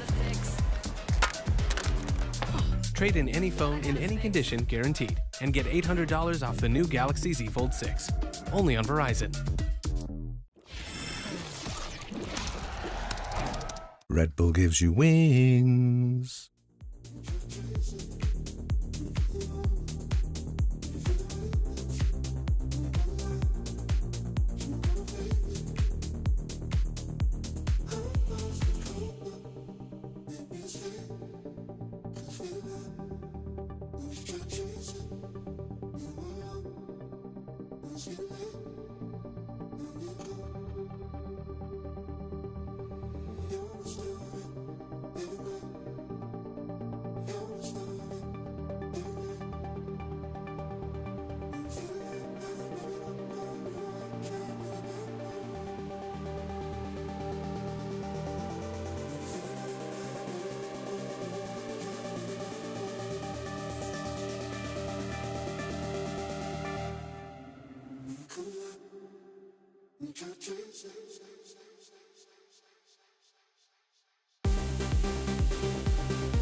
Welcome back to half number 2 of Leviatán versus Talon. The first half, the attack side for Talon went according to plan. 5 rounds on the board, big contention from this squad, and some hope of them being able to take this map. Ascent, the next map up, doesn't look quite so good for them, and looks very good for Leviatán. So if they're gonna do it, we need them to do it here. We've said that before and it's been wrong, but I'm not so sure this time. Yeah, we'll keep saying it. We'll keep being wrong. I don't mind. I don't mind. I think one of the sort of saving graces is when we saw this map play versus G2, it was a 8-4 defense for Leviatán, then they really struggled on the attack. I do feel like G2 are a bit of a different beast on this map, and especially with this composition. We were sort of talking about it during the halftime. It's like, how are you going to make a Neon Yoru defense work? And as I said, I have a lot of faith in Cruz, his imagination, and I'm sure the coaching staff have come up with a lot of ideas. It's whether they work. Whether they work, and whether they work versus Leviatán. They've got 4 players B at the beginning of the round. This looks like almost a direct counter to whatever pistol they think their opponents have got planned. And the stun, decent, but they don't get anything off it. Yeah, Tex was waiting for Primmy's peak, but even as he swings out now, he's caught. An opening duel for the side of Talon. They keep their control. And the players still looking to get aggressive around here. There's no need to rotate all too heavily. They've got themselves a nice early advantage. The question is now, with 4 players on B, as the timer ticks down, do they start to rotate? Players over towards long. 4 long. It's weird. They're almost playing this like an attack. Like, let's group up together. We got one Lurker, our Viper, on the other side of the map. Here we go. And well, another one coming up. Mazzino trades one, but Ban's done well. Com on the Lurk. But he probably knows now that there isn't going to be anyone else here. It's whether or not Aspas can actually retrieve this spike. No blast packs to get him in and out. And Cruz quickly takes his head off. Comms flank all that remains of the round, and like you said, the spike is down. He's gonna have to probably TP to go and get that. That would give him away. Instead, he's rotating the loud way, the long way, and well, Ban has already spotted him. He's put in a box. 20 seconds left. 4 kills, spike plant, and next to no time to do it. The spams are really what it comes down to, and there's a man right behind him with a knife out. No, okay. Thank you, Cruz. Let's applaud Cruz for that one. He's saved at least a little bit of pride for Com. 7-6, a pistol for Talon. The gap's closing. Yeah, I think Cruz maybe needed to kill a little more. He's been having a rough one so far, but I'm sure he would have wanted to humiliate Com just as much as anybody else on that team. But you can see, again, they're playing such a hard game to read. Like 4 players over towards this B site right off the rip. They must have been convinced in their read on what Leviatán like to do in the pistol. Either that or they were just going to attempt to jump straight through the TP if anything was shown on the other side. Governor, well, it's looking like more of the same. He loved playing in showers in the first half, and he's back again. Well, they do an instant TP with the decoy. Noise heard. Leviatán take control over Bath, again leaving Com on the other side of the map to try to get this done. Catch someone off. We've already seen what his classic can do, so pretty confident in his duels. The Bath control, this is a risk by Primmy. He's going in for the fight against a lot of pistols, but the TP comes through. Big rotation, flash is good, swing is better. And the round is secured with just one loss. Gorgeous stuff, 7-7, tied up now. And, well, I guess the real test for Talon will be in the future rounds now, when the buy rounds come out and we get to see the limitations, potentially, of this comp. But like you said, they could have some ideas.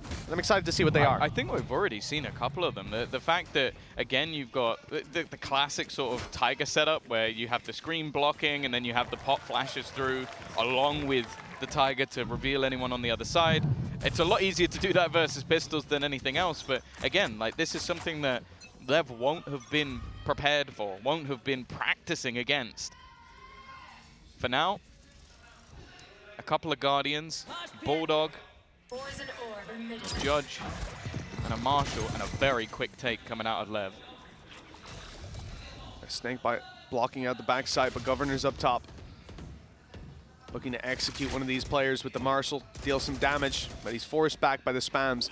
Leviatán get control of site. Plant in, no flank, but they're watching it with calm just in case. Snakebite already used, like we said, so there's a little bit of post-plant utility stripped from them. But in this round, you're going to look to do the damage with the rifles. There's a Judge on Jit Boys that's going to have a tough time in taking anywhere else other than Lamps, and so he's following the dog straight through, already tagged up, and they give up the space. Little tap from Aspis as well. He's making it costly in terms of health, but now he's dropped. Quick peek by Governor's good. Decoy reveals the position to Mazzino, starting to connect the dots on where these players are, and Mazzino wants to make a play, but straight into the entire force of Talon. King steps up when needed. His fourth kill, and an ace might be needed, but the Molly buys him a little bit more time. Up quickly as Governor, dashing around, but King's got him. The ace locked in, and the lead is kept by Leviatán. It's funny, we were having a conversation in the green room. Yeah, we were highlighting players, we were talking about Aspas, Mazzino, and you were like, maybe if those two guys don't turn up. What I say to you, I was like, what about King? Yeah. What about King? Yeah. They needed him. They desperately needed him in this round because, again, Talon are just grouping up like a death ball. That was and the nuts. thing is, every single time somebody was swinging into this angle, they got destroyed until King, the final blockade, standing in their way. Well, listen, I'll say this. Talon have had two very impressive bonus rounds. When it comes to those low buys, they're getting a lot of damage done. And that may stand to them if they can win this one. Leviatán will then be lower on cash. Yeah. 8-7. The scoreline close to neck and neck. A slight edge to Leviatán. The rifle's out for Talon with an ult on Primi again, but this time defensive side, it won't have that same effect. But if Leviatán keep pumping the brakes on this, he might just use it for the info. All right, Governor. Everybody's favorite operator angle. You've pushed all the way through showers. I feel like I've said that about 8 times with him so far this game. The problem is it locks down a lot of control, but they are just walking up. I think they're starting to realize how much of a gamble in these rounds are being taken by Talon. And because of that, they just have a free amount of space. Now, the good thing for the side of Talon is not only do you still have Showers control, which is about to be fought for, though the shot is missed, and now, well, Governor's under real trouble. Straight down. How has he done that? Oh, Comma's just been absolutely destroyed. He's been made to look a fool. This man is in the spawn fighting absolutely everyone. They can't quite deal with him, and perfect synergy off the paranoia alongside the... Okay, finally, he's been dealt with, but so have the rest of Lev. There's no choice. Mazzino has to save, and he won't be allowed to. Let me tell you, we talk about Primi coming in here. The Governor seems to be the one in charge. My goodness, what an incredible... I don't know how he got calm. Sliding around through his own fast lane, and look at this. Unbelievable. He doesn't even take any damage. That was like some SSX tricky level stuff. Like just... It's glass cannon too. He's got it, like, you know, the meter on the side, the style points are just going off the damn charts. You're on fire. I don't believe what I've just witnessed, and I don't think Com does either. Like, you just go, right. They had the little sit down earlier. It's like, yeah, it's really good to see him. I don't think he'll say that after this. No, every time I see him, I don't want to. I don't want to have that. 15 and 10, 15 and 8. The two duelists thriving. 8 and 8. Like, let's be real. I think most people are looking at this and going, maybe they get to 5. Yep, I said 6 backstage.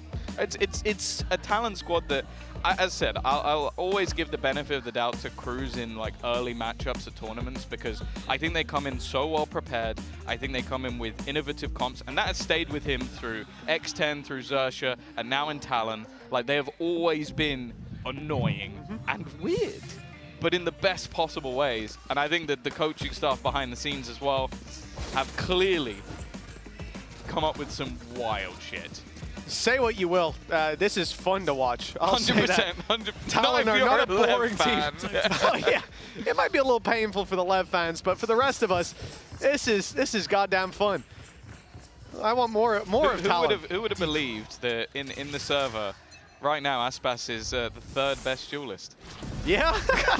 I don't think it will last. Well, let's see. It's 8-8. Talon have caught up, and now Leviatán are left down to just pistols. One rifle, and it's on Aspas. He's got the Guardian creeping out through the smoke, blind, and Aspas is dropped immediately. Jip Boys cannot be pushed, and he's got Ban by his side. Cruz as well, and they're dominating every duel. Comms left alone. Similar scenario. We've seen this one before. Just a classic to work with, and I almost thought he'd win that fight, but wasn't far away. Cruz is on a redemption arc from the first half. I think he came out of there with 1 kill. He's certainly catching up with the pack. Yeah, I think he got a couple in the pistol and denied a knife. But they now take the lead. We were questioning how this was going to work over on that defensive side. Governor's operator was something we talked about. I think it's been far more aggressive than expected. He's playing it more like a chamber than anything else. We saw it from Autumn, but he doesn't have the get out of jail free, although seemingly he does, like just being able to dodge and weave. But this is where they get the rifles back on the board. Ults, good for the side of Lev. Like, these are high impact ults, and they are ready this time. But will that matter? Comms pulling off his best Jit Boys cosplay. Governor on the other side. He's got cover. He's being watched by Primi. There's no free swing for Leviatán to take, and only risks for the attacking side. They've gone up, smoked off on long, but they've managed to retrieve themselves an orb. And now Seeker's online for Mizzino as well. 3 high-impact ultimates in play. And you can see with the tracers, yeah, Primi's got that angle on lock. The wall goes up, and he'll take the space. I like this push, especially because he doesn't actually have a gate crash. It's already already decayed. Yeah, he's taking a risk. Oh, it's a nasty surprise to come. But a trade back again from King. This guy has been on point. 45 seconds on the clock. Seekers being popped as they look to make their move. There's the operator again from Governor. Seemingly unstoppable. Ultimate's going to be there, but doesn't last for long. And now Aspas steps up to the plate. Puts them in an advantageous position, and Ban, whoa, he seemed like he was unaware, but he actually wins that fight. The wingman's got the plant in. Mosh Pit and Molly and Orbital Strike online. Thrash just in case.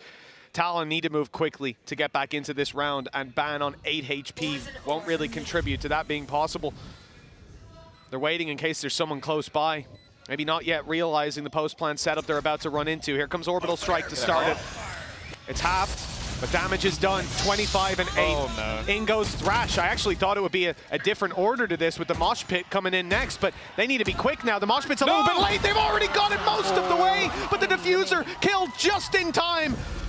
King has saved the day, and Ban is going to save on the other side of the map. That was a little bit too close. I felt my heart skip a beat.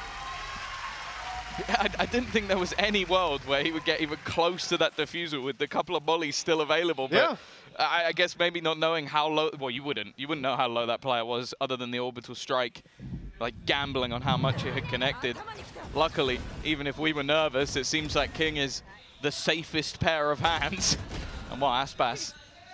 I think the only surprise from Aspas in that round is that he doesn't get the third kill. So close. Oh, that was a pixel. Yeah, someone's going to screenshot it with it complete, but yeah. How much this happened? It's 1 tick away. 1 tick too many. Talon robbed of double digits. We're now back to 9-9. Leviatán pushing the credits down lower, but Talon still have some to fall back on. Governor's gone for the Outlaw in this round. They could afford an operator, it seems. Like, there's plenty of credits still around, so. Or even just a rifle. He's been damn good with the Vandal, but going in for the Outlaw. I respect the hustle. Let's see if it pays off. Primi is not moving. He is standing his ground. Paranoia, but I don't think the timing was there. I don't even know how Primi has gone down to that, but I guess we'll need a replay of that one. Even still, that's the advantage they were looking for. Governor has to be dead. Yep, not going to be able to reload quick enough.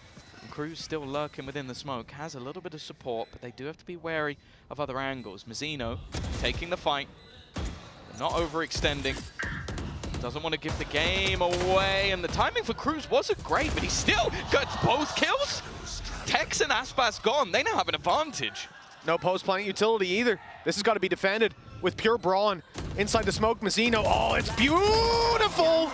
Up until that point, but he got there in the end. Reload in, low HP on one, but Ban's there to take the fight. Talon were denied double digits in the last round, but they will be the first to reach it. Now taking the lead at 10-9. I really doubted this defensive comp.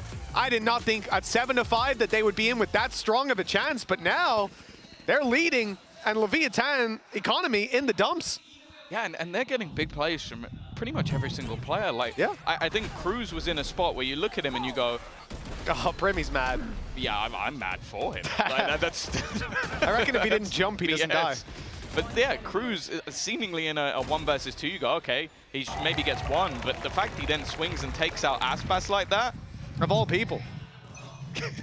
Did you see how upset he was? I didn't, I was looking down. Around? Come on, Frost, where's the smile? You're 10-9 up versus Lev. I think a lot of people's favorites for this whole tournament. High maybe expectations. Genji. Maybe Genji. Maybe Genji, yeah. Maybe second. We are in Korea as well. But for Talon, this achievement, already one they can be proud of, but they're not stopping here. A retake needed. But look what they're up against. Just pistols and Aspas on a Guardian. We've seen this before. It was the B-long push, and they were very quickly put to bed. This time, though, Talon have to go pushing into them. They don't seem to mind that all too much, though. TP down to the back side. Aspas is caught. That's the rifle stun for a moment. Big swing in from Governor again. Aspas only dropping the one. And now we're down to classics that will be quickly dealt with. The defuse under King's nose, and he's honestly just happy to die in the end. 11-9, a 2-round lead. And what could be Leviatán's last chance at a healthy buy. Oh, yeah. No, this is do or die time. And I think for that matter, there might be a moment for a pause. I think a good time for one. You're not out of the game just yet. Definitely still opportunities, but again, they're struggling on this attack. It was something I mentioned versus G2, but I was like, okay, you're coming up against a comp that shouldn't be particularly good on the defense. I will eat my words because it has been. Governor, I think everybody looked at Primi, and to be fair, he's been fantastic, but Governor has been unbelievable in this server. Like, the fact that even a couple of rounds ago, he was sliding through the TP with a sniper just to try and get in and disrupt. And I think that's one of the fantastic things that they have been willing to do, is this team is not looking at it as, oh, I'm going to make the play that wins us the round. It's, I'm going to make the play that makes Lev look at me so that my teammate can win us the round. And in some cases, Governor has then still won the round while doing that. Because if you genuinely believe that you could slide in behind someone with an outlaw and only have 2 bullets and win the round on your own, you're more insane than what we've witnessed so far. And that's saying something. I mean, this has been an unhinged unhinged map from Talon, but that's exactly what they needed. If no one else is stealing this comp other than maybe Paper. Paper are sat there going, guys, why didn't we think of this? What if we add in a clove?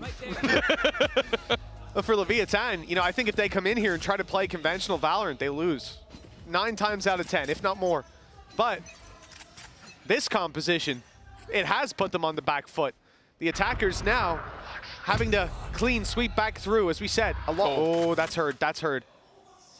Calm was, I think, just close enough to get that sound cue, to have an idea there could be a man behind enemy lines, but they're focusing forward instead, leaving Calm to watch the flank. Smoke's being thrown down from afar. Information definitely there.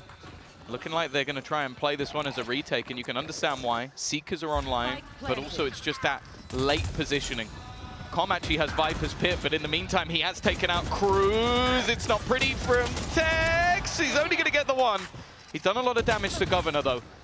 Ban keeps things even. The trade's back continuous, and Primi He's got to be careful. The edge of this smoke that's about to fade. Calm is waiting, and Aspas is watching. It's left all onto Ban to try and fight back, but Aspas, again, will be there for Leviatán. They're going to close the distance down to 1, but economically, it's not going to do a lot. Talon is still buying, and that operator's back. That might not be the case for the next round, but yeah, you're right, Tom. Here, they're able to buy up. There's Viper's Pit online for both sides. Governor has his ult that hasn't really done... There was no need to slow this one down. That's just rude. That's just rude. The guy is currently, well, on 20 and 14. 20 and 14, and the kills like, show the whip. That you have slowed down, because they didn't, I don't think they slowed down the like sick ult shot after he was slided. No, let's slow down the whip. Yeah, our doing him dirty. production is toxic. I love it. I love it. Oh, here we go. Aspas, he's straight in and straight out. No one else able to fight him. Mazino's gone through the wall. Ban's doing a hell of a job. But now you might even think about taking it another direction. Viper's Pit is up, blocking out Calm's access to sight. And indeed, the spike is making its way backwards. Even then, okay, it is a retake from Talon on that side. Maybe the Pit can help out in the post plant. What's King 2 away? Won't be getting an orb all that easily. In fact, he might be getting an orb, but just from the death, down to 24 HP. He's ducking. He's made it. Just about. I like the fact that Talon are not particularly committed on the A site. They've gone, okay, we're going to stack up again. This is something they've done throughout the half, is really take risks with where they're putting their players, but then be happy to play the retake. And in this case, it makes a lot of sense. You've got Dimensional Drift online. You've got the Overdrive for Neon as well. Like, these are ultimates that can take space so ridiculously fast. You go, okay, you can have the site. And especially an ult like this, normally it's a death sentence, but with Yoru's ult, it's a little bit easier to clear. It may help. The concerns, though, Snakebite and Molly still online for the side of Lev. King playing far away, just looking to drop that in. Stop them where they start. Let's see if the ult certainly is catching them. But it's going to have to be Primi to do the damage. He sees the shorty. He knows what he's up against. Flash goes in. Second flash. And the spray from Calm doing so much. The commitment from Primi gets him one, but Calm still breathing. And now a chance to bring this across the line. It's only Ban remaining. This round was looking favored to Talon. They had it all. And the Pit's dropped. Ban's caught one. And with Pit down, he has to go quick. He has to get on that here and now. And he realizes there's just no time to root Calm out of position. Looks like Calm might not survive, but he's done enough. 11-11. Leviatán have clinched that round out of the jaws of defeat. I'm not even going to say Leviatán, Calm. Calm has clutched that round. Yes, because that was not only, like, the whole point of what Primi is doing is just to block him. Like, make sure that his teammates can get into the pit and fight while Calm is distracted. Calm is spamming into the smokes to try and stop the diffuser, because I think it did get halved, by the way. Yeah. They're trying to defuse it while he is playing distraction, and then he runs in and just goes, okay, if I die, it's fine. I need to stop them defusing, and gets 2 kills from it. Really impressive decision-making from the likes of Calm, who I'll say at times has had a rough game because he has been caught by some insane stuff in this match so far. One of the things I was always a big fan of Calm for, since way back in the day, is his utility, on a Sova especially. It always stood out from the crowd. And here he had the decision with the Snakebite of where to put it. He doesn't put it on the spike, he puts it right below him on the stairs, denying any opportunity from them to push him. But he knows that if he just keeps his spot safe, they're going to defuse the spike. Sprays away. His teammate, I think it was Tex right behind him, had to cover. Yeah. When you saw Primi come out, and the fact that Primi uses up those shorty shots and can't find any success with it, I mean, that was just unbelievable play from Calm. You could watch that round back 5 times. I still wouldn't get bored of it. And on the side of Talon, oh, they've taken a moment to compose themselves. We're in the home stretch now. We're going the distance, all 24 rounds. The question is, are we going further? Or is this going to be a 13-11, a crushing defeat for whichever team fails to make the mark? I think for Talon, it's already proved that they're a competitor. Oh, yeah. For Lev, maybe they're not as favored as people would think. I think Ascent is going to be the real proving ground of that. Weaponry, there's a gap or two. A judge for Cruz, I don't think is too much of a problem. They're going for this 2-man stack up in Hookah, just looking to try and hold on to that control. The thing is, ult-wise, nothing. There will be no ults unless Ban is going to get an insane multi-frag. And on the other side of things, Showstopper is close, and they've got the orbital strike. Well, they've got the site control too, but Hookah's still in the hands of Talon. Where's he going? He's gone straight in, and that was not the play. Tex was very ready for that one. I mean, Cruz's TPs have been interesting. Spray down, not great for Mazzino. It does damage, but doesn't take down the players. Aspis, though, with the wall bang does. And that's a little angle they weren't expecting. Jit Boy's up top. He's made it work before. He's pulled back some rounds. Ban on the side, luckily corrects in time, but he's the last man standing. Couple rounds in a row, tapping away at the head. And he's not going to get a free opportunity. Mazzino, well, maybe he will. We get ADS on that. The 3 players to deal with, time against him, rifle in his hands, and economy low. Saving might even be the play that he's going for, but the flash comes out at just the wrong time. 12-11. Talon seemed to be on the cusp of victory, but now they have to fight for survival on Bind. Yeah, with 3-round streak. Finally, we're starting to see the stabilization, also some big plays, but yeah. Maybe he thought they were just sending in Wingman and they were playing long. Maybe. Or maybe he's wrong. Been watching Red Guard demos. Oh, there was no need for that. There's no need for that. He's not even here, man. It's just rude. That's okay. He knows. He knows. That's like slowing down a replay of a whiff. Yeah, no, it is. It's rude. 12-11. Talon have fought tooth and nail. They've proven that they can compete. That all becomes meaningless if you can't get it over the line. Aspas, Showstopper out. But speaking of out, the entirety of the opposing team are already set up for the retake. Ban, 1 kill will gift them Seekers, get them that information. The problem is the retakes have been solid. Molotov actually used early from King just to try and deny some of the space as they now attempt the retake to keep them in the map. Still some post-plant utility. Still got the molly that was fired out, and then King gets a double on the back, just swinging in. Every kill for Leviatán, barely a scratch of damage, and it's left to Ban for what feels like the 100th time, but he'll be shut down here. 13-11. Leviatán looked down and out, but they came back in the nick of time. And now Ascent, their map pick, is up next. Yeah, they've had to fight through what was some truly insane rounds from the likes of Talon, who again have proven that they can compete. Either way, we'll be back after the break to see if they've got anything special for us over on Ascent.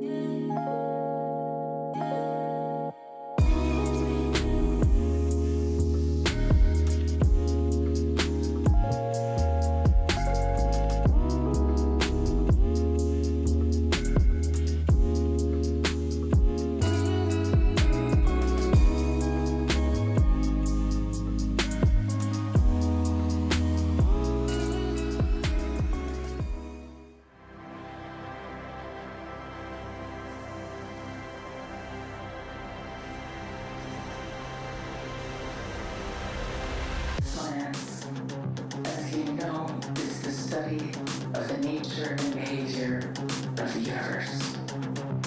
It's based on observation, on experiment and measurement, and the formulation of laws to describe the facts, reveal, formulate, formulate, formulate, formulate.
here right now with Itopata, coach of Leviatán. Now, Itopata, Talon can be a bit of a puzzle, even to Pacific team. So I'm really curious how you, as a coach, prepared for this team, especially with some of the more unique compositions that they might run. We didn't really look into them that much because they have a new player. They changed a lot of their compositions. It's more like we kind of focused on ourselves, and we just wanted to make sure that we can kill their aggression, and that was the key in the first map. Well, I guess it seems to be working because they did close out that first map. Let's see if they can get the second as well. Coach Itopata talking about killing the aggression. Let me tell you, some squeaky bum time over there. Yes. All right, because that aggression almost won Talon that bind. Absolutely. And had they won that, that would have put them in a much better position in this entire series. But welcome back, everyone, as we break everything down. I mean, Talon coming out of the gate swinging, guys. I mean, Mimi, that was exactly what Talon needed, but they needed to get that win. Yeah, what they needed was the win. And I really thought Lev was going to win this map, win this series, but I did not expect it to be in this fashion. Yes, My big thing was that Leviatán in the playoffs in Americas, we saw their fundamentals, their ability to shut down star players, their synergy as a team was absolutely on point. But this match thus far has been more like the old Lev that is reliant on individual moments, on winning out in scrappy, muddy rounds. It is. But how much of that was Talon forcing that versus Lev? What do you think, Brent? I think to a certain degree that's an excellent point to make, is that this comp that Talon are running, they want to fight, they want to skirmish, they want to ball 24/7 with the flashes that they've got. And I think it did force Lev to either, what they were going into was trying to disrupt either the retake protocols by fighting ahead of before they could get in and flash. Yeah, those flood retakes with all the flashes. But they weren't playing that together, so there was a lot of individual swings, and it looked really sloppy, really muddy.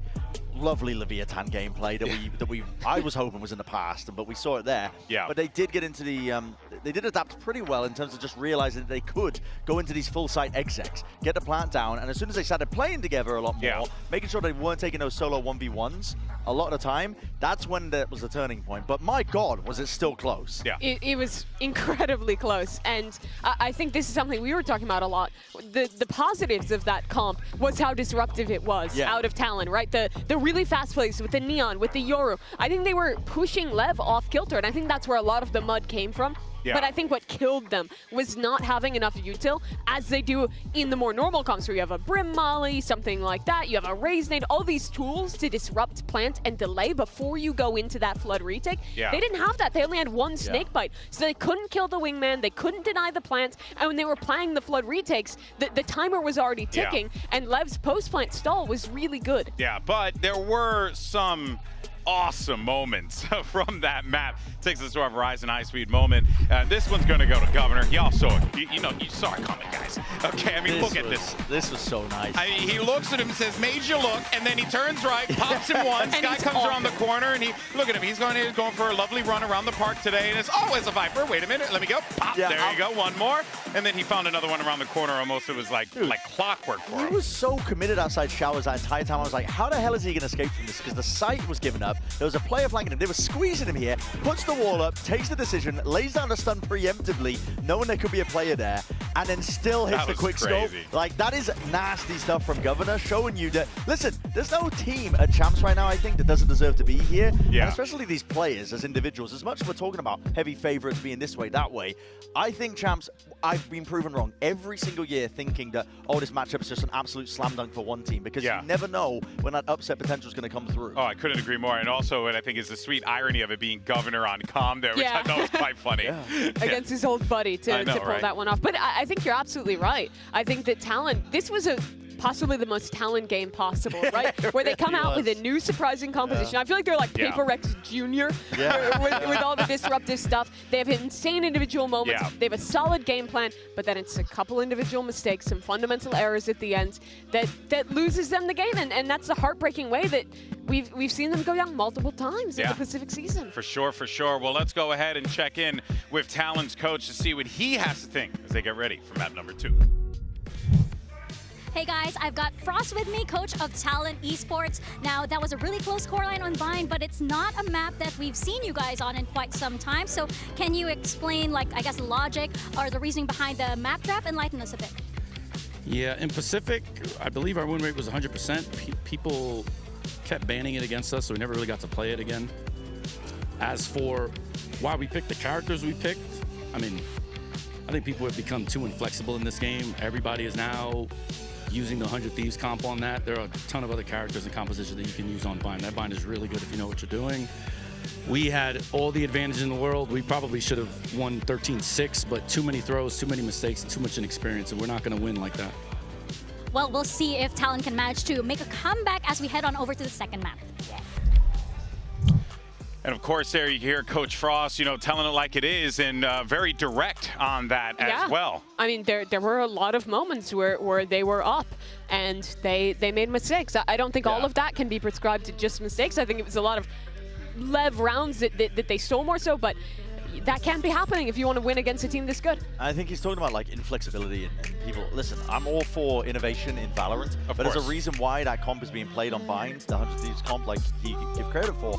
And it's because it's so good in various other aspects. You can refight, you have flashes to constantly brawl and contest early, you have post-plant denial, you have util to even get yourself into the post-plant. You have some amazing ults too. And when you hyper-focus on just flash brawling that potential, you lose all those other elements with the comp, which was missing for Talon, but still, they had a chance to win it.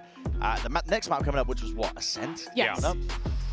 That's a hard ass, I mean, Leviatán have looked electric on this map. They switched over to that kind of NA Tier 2 classic with the deadlock and the Cypher. And that's not the crazy comp. Okay. Back at it again. So they switched off this comp, but Talon have played it before. Before they had Primi, the zombie comp, as it's been coined. You have a ridiculous amount of revives.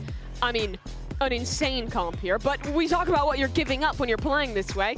One thing you're giving up, a Sentinel, information on your defense. Another, you only have Clove Smokes, which go down pretty quickly. It does lend itself to faster executes, but it's a little bit more difficult to default and play the map in the way you would with that default Ascent. And I also think Mazzino locking in the deadlock here could actually be quite detrimental to the way they want to approach this. Yeah, and I hope that they've been taking notes, not from Sentinels, but I think Tier 2 NA in general, because they are playing this comp better than almost anyone. It has incredible tools. If you know how to use the comp, it is incredibly strong.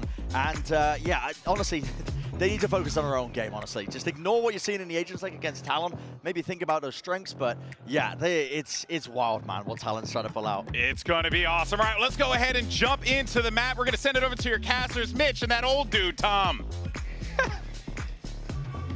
All right, I'm here with the old dude, and it's time to kick this one off. You got the toss from the even older dude. So yeah, that's nice. Right. But look, Tom, we're coming into this one. Leviatán, they clinched out that last one, 13-11. I mean, it was close. Talon almost had it. It's got to feel tough. You know, losing those long maps, they often feel the worst. Now they come in, the zombie comp that we've heard about from the Pacific Talon, it has a challenge. I am a certified deadlock hater, but I was watching back some of how Lev play deadlock on this map. Attack side, because that was my real curiosity. I think defense, you'll have similar ideas, but I really enjoyed some of the traps they were putting down. I think the wall's super useful, combining with the traps. It'll be interesting to see how Talon deal with that. They certainly have an interesting approach, let's say. Yeah, it's going to be a brawl. I don't think there was ever a question about that. Throwing in, like, you basically have a lot less duelists than maybe you'd have expected, but ones that can all be played as duelists. Your controller can be played as a duelist. Even your initiator to an extent can be. And Primi, well, we've always talked about Battle Sage. That's an interesting more just to get them the opportunity to fight and ignore Heaven. That's the only plan of it, was to try and fight Com, and it succeeded. They've only just spotted out the cam, but they're going to get themselves into the after plant, and Tex is going to have to wait a sec before he can break the door. Tell you what, these guys are not worried about what everyone else does. They're playing their own game out here, that's for sure. Talon losing Ban in the back lines. They send back Primi to try and deal with Aspis, and he's done exactly that. Good round for Primi already. Let's see what else can be done. Governor, oh, he's caught by Mazzino. That's the double kill that puts Lev back in it. And with Cruz on the site, he will not last long. Isolated, Primi's gonna go for the ace. The wall drops at just the wrong time. And with that, Leviatán get another pistol. Yeah, it was a nice attempt. Again, you see a lot of the ideas that Talon have early. I think the initial reveal that sort of gave away all of them, but they had the wall to block anybody from heaven actually being able to challenge, and then just spamming back through the door. I think the big thing was just what Mazzino was able to get done. He had a bit of a rough previous map back on the Initiator, but as you said, I feel like a lot of the utility he uses here, very cool and on the attack side, but also just in retake scenarios. You can just lock off certain portions of the map, make things a little bit more difficult, and well, for Governor, he didn't have the slide to get out of that one. He's just going to be back on the Sova. Yeah, that's an interesting point as well. When you look at the duelists in play, I think Ban had a good map last time, but oh lord. Calm, big fan. Love your darts. Well, they had a Gravnet there as well, so if anybody had gone that far forward, they were stuck crouching while he spams. I mean, that's a pretty damn good shock dart. 49, and well, Ban's healing up a little bit, but that's all thanks to Primi. So he's using an Ares. You hate that gun too. I do, yeah. I was trying to avoid really saying it, but my disdain, I think, was audible. It's just not a good weapon, to be honest with you. Get a Guardian, less bullets, but you're going to actually hit them for damage. That said, Shock Dart's done a hell of a job. Recon goes through, B main clear. Now you can start shifting right a little bit with Mazzino covering off mid. No one's there. So they've got a good idea that the A site is the intended hit with weaker weapons in play for Talon. There's no need for Lev to get aggressive, and this little jump spot from Tex will get them all the info they need.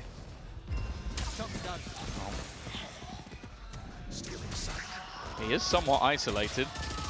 Although saying that, the players on the cross have definitely helped out.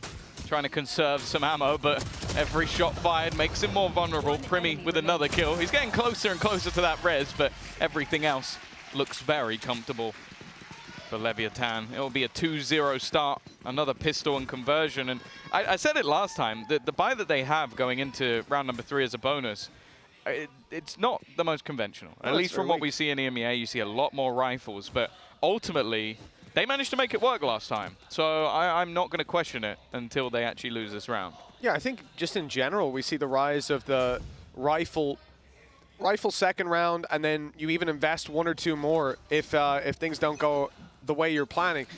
A lot of the time you can compete for that 3-0. For Lev, doesn't look like they're competing for it necessarily. But again, hinging around this Outlaw. If you can tag somebody, someone's down to 10 HP, well, every other weapon on the board is going to have a field day in taking them down, or the early spams doing the damage. Calm last time, playing towards the B site. Now he's on short. Definitely not a conventional Ares angle. He's going to try to spam it down and do some damage, slow them on the way through, fire his shock darts, and just generally be a headache for Talon to deal with. That's a lot more tentative. Patient stuff. You can see the sensors set up in mid, and the timing of the wall is sublime. It's going to have to be broken. A lot of players already here for Leviatán. They're reliant on their utility elsewhere, the setup of Tex, and the sheer delay that they have on that side of the map. The wall is going to section anybody off from helping quickly, and the pressure is going to be on. Well, the pressure's off Tex. He's taken out immediately. The reveal was dangerous, but they're safe behind the wall. Ban out with the flash. Not able to convert on the back of it, though. Has to slow it down slightly, and the spams are doing damage. Cruz and Jip Boys down low, but not out of the round just yet. And with the plant going through, the advantage most certainly sits with the attackers. Retake for Lev. And it's not going to be extremely strong. Most of their utilities already being burnt up. Perhaps, I mean, even the recon, that's 15 seconds left. It's going to take some time. It's going to take too long, if anything. I think they might just have to make their move or go for exits. And well, the exits, if they can pick up an extra rifle, would be nice. I do think there's a realization, though, from the side of Talon that, okay, we need to start working to get out of here. We need to make sure that we're not being locked in. We're going to be able to escape, and well, you can see Mazzino attempting a couple of things, but it is all too easy for the side of Talon. No damage done whatsoever. Primi still fragging away. He's already got his res online. It's not like he needs it. He's had it for a while. And for Aspas, he's just going to hold on to an Outlaw. That in the next round, not too much of an issue. Still going to give him some potential for sure. But yeah, Talon with a very impressive follow-up. Coming into the 4th round, they're going to have res online as well. And the slow play, blitzing into the side after contact, eliminating Tex from mid. This is what we want to see, bypassing some of that deadlock utility as well. It was, I believe, a sonic sensor waiting for them. There were Cypher traps as well. Like, they definitely ran into a pretty heavy setup, but it didn't look like it. They made that one look easy. Now, though, I don't think we're going to see the same scenario. Rifles in play for Lev.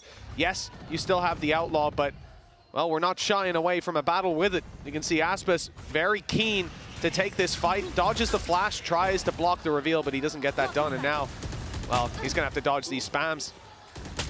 Yeah, the dash already gone. No real way to escape. You can see the switch up in setups, the sensors over on the A site now with deep control from King. Jitboy has made sound. He is alone. This fight could end up being quite important. It either leaves Mazzino completely alone, or it makes this a bit more of an awkward fight for the side of Talon. For now, just more of a back and forth of battles. The problem, though, is that Aspas is somewhat stuck in this corner, and well, blink and you miss it. 3 dead. Well, I don't know how you recover from this one. Mazzino hoping that they run into his trap, but that's not going to be the case. Big rotation, he just about misses his window. Does feed the information over, but look at the mid play from Jitboys. He's there at just the right time. Calm left alone. Odin in hand. This will be a play that I'll remember for the rest of my life if it works out, but he won't even get the first. That reminds me of your Odin plays. Thank you. You're saying I have champions winning material in me. I appreciate that. No, I'm saying you get 0 kills. All right, okay. Well, that's just not factually true. But for Calm so far, it has been a little rough, as it has been these last 2 rounds for Lev. I mean, Talon definitely stepping up to the plate in the early half. Yeah, I like how patient they're being. Again, like, you've sacrificed yourself an extra initiator, so on that defense you kind of have to go pushing and probing a little bit, like sending Aspas to kind of have a look and take some fights. And I think the timing was actually decent from Lev to just go for that double swing, but they peeked into a firing squad. Like, Talon were fully prepared to just wait that one out. As you mentioned, the attack sides, I think, have been where Lev have really had a lot of ideas when it comes to the deadlock and the rest of this composition, but on the defense, want to see what else they have to offer. In this round, not a lot. It's the Guardian, it's pistols, an ultimate that will allow King to rotate maybe into the back of the B site if they need it, but other than that, the shoe is firmly on the other foot. Take flight. Well, this drone is not an indicator of where the push is coming through for us. We can see that Talon are looking for control elsewhere. Over there. Wrestling for a bit of mid. Breaking the wall. Making it look pretty clear that what they're attempting is an A split. And maybe that is what they're going for now. I start to see bodies shift, but yeah, indeed it is all a fake. They'll move back in the other direction. Calm's got a frenzy. They have to enter a killing frenzy here. 1 is all that he finds, and now the B site's wide open for the taking. Even the res used in this round, I don't think it was necessary, and he's been dropped right after. Well, either the plan was to get Cruz another ultimate orb, or that was a little bit unlucky. I think the wall broke because of the res, and I guess the thing is, with Primi being 8-2, I think he was sat there waiting for an opportunity to use the res. Aspas upgraded. Vandal in hand. King has taken his gun as well, and now the players are somewhat trapped in. I am looking, though, at Governor. His position could be crucial. Well, if he fires that recon, they're going to know. Oh, they absolutely know where he is now, but dealing with it might be another story. In they go, shorty in hand. Out comes the rifle, creates some space, and all he's doing is slowing them down. They can't focus on the side hit with this snake in the grass behind them, and you can see a staggered Lev. At this point, they've reset to just making this costly. They know there's players trapped on that site that need to make a move. B-main control is theirs. And now just looking to catch them on the way to spawn. Big peek, but a shot eventually lands. Mazzino out for a bit more, but he won't find it. For King, just going down to the spike. Still going to be 3 standing for Talon. They rectify there. It looked like there could have been a moment where that got a little bit dangerous. You lose yourself a player early. Jitboys is now going to have his ultimate online as well, so another opportunity to bring someone back. And that's one of the things with this composition is there is 4 opportunities for 2 chances in a round.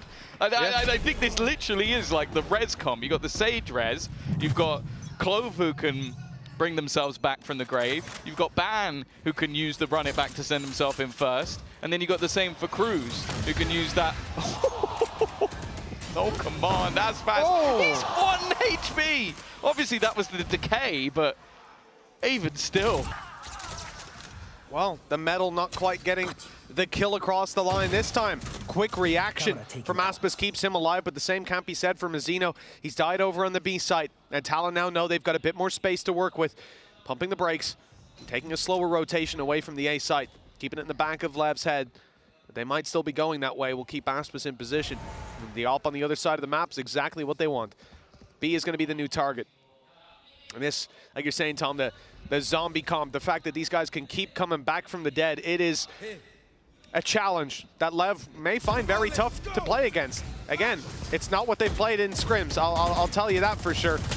Probably the first time Lev are coming up against them unless they've had a crazy ranked game. Spam close for Calm, but they've managed to evade it just about.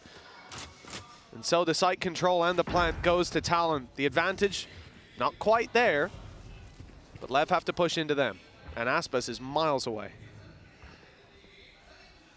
Privy, I feel like we're back on day one Ascent.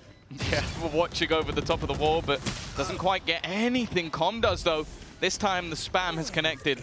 They're going to work out where Prim is as if they didn't already know, and he couldn't quite get the second. It looked like he was almost bang on, putting things into an advantageous position for that defensive side on the retake, and the shots just aren't connecting. Cruz trying to cling to life. And although the time was definitely getting a little bit lower, it's not going to be close. Big round for Calm on the Odin, burring them down, and now finding himself an ult with the defuse. Got himself a couple of orbs, so we're going to have the Hunter's Fury online and ready to go. What we're also going to have is a timeout called by Talon. They've been equalized in round 6, now 3-3. And coming into next round, Jip Boys has the ult to work with. Cruz does too. That's a couple opportunities to make mistakes and still rectify. They want to make sure that they take full advantage of that. Last map, 13-11. That's probably why we see such an early pause. They know that a micro adjustment in the previous might have made the difference. A pistol round would have. They don't want to make the same mistake twice.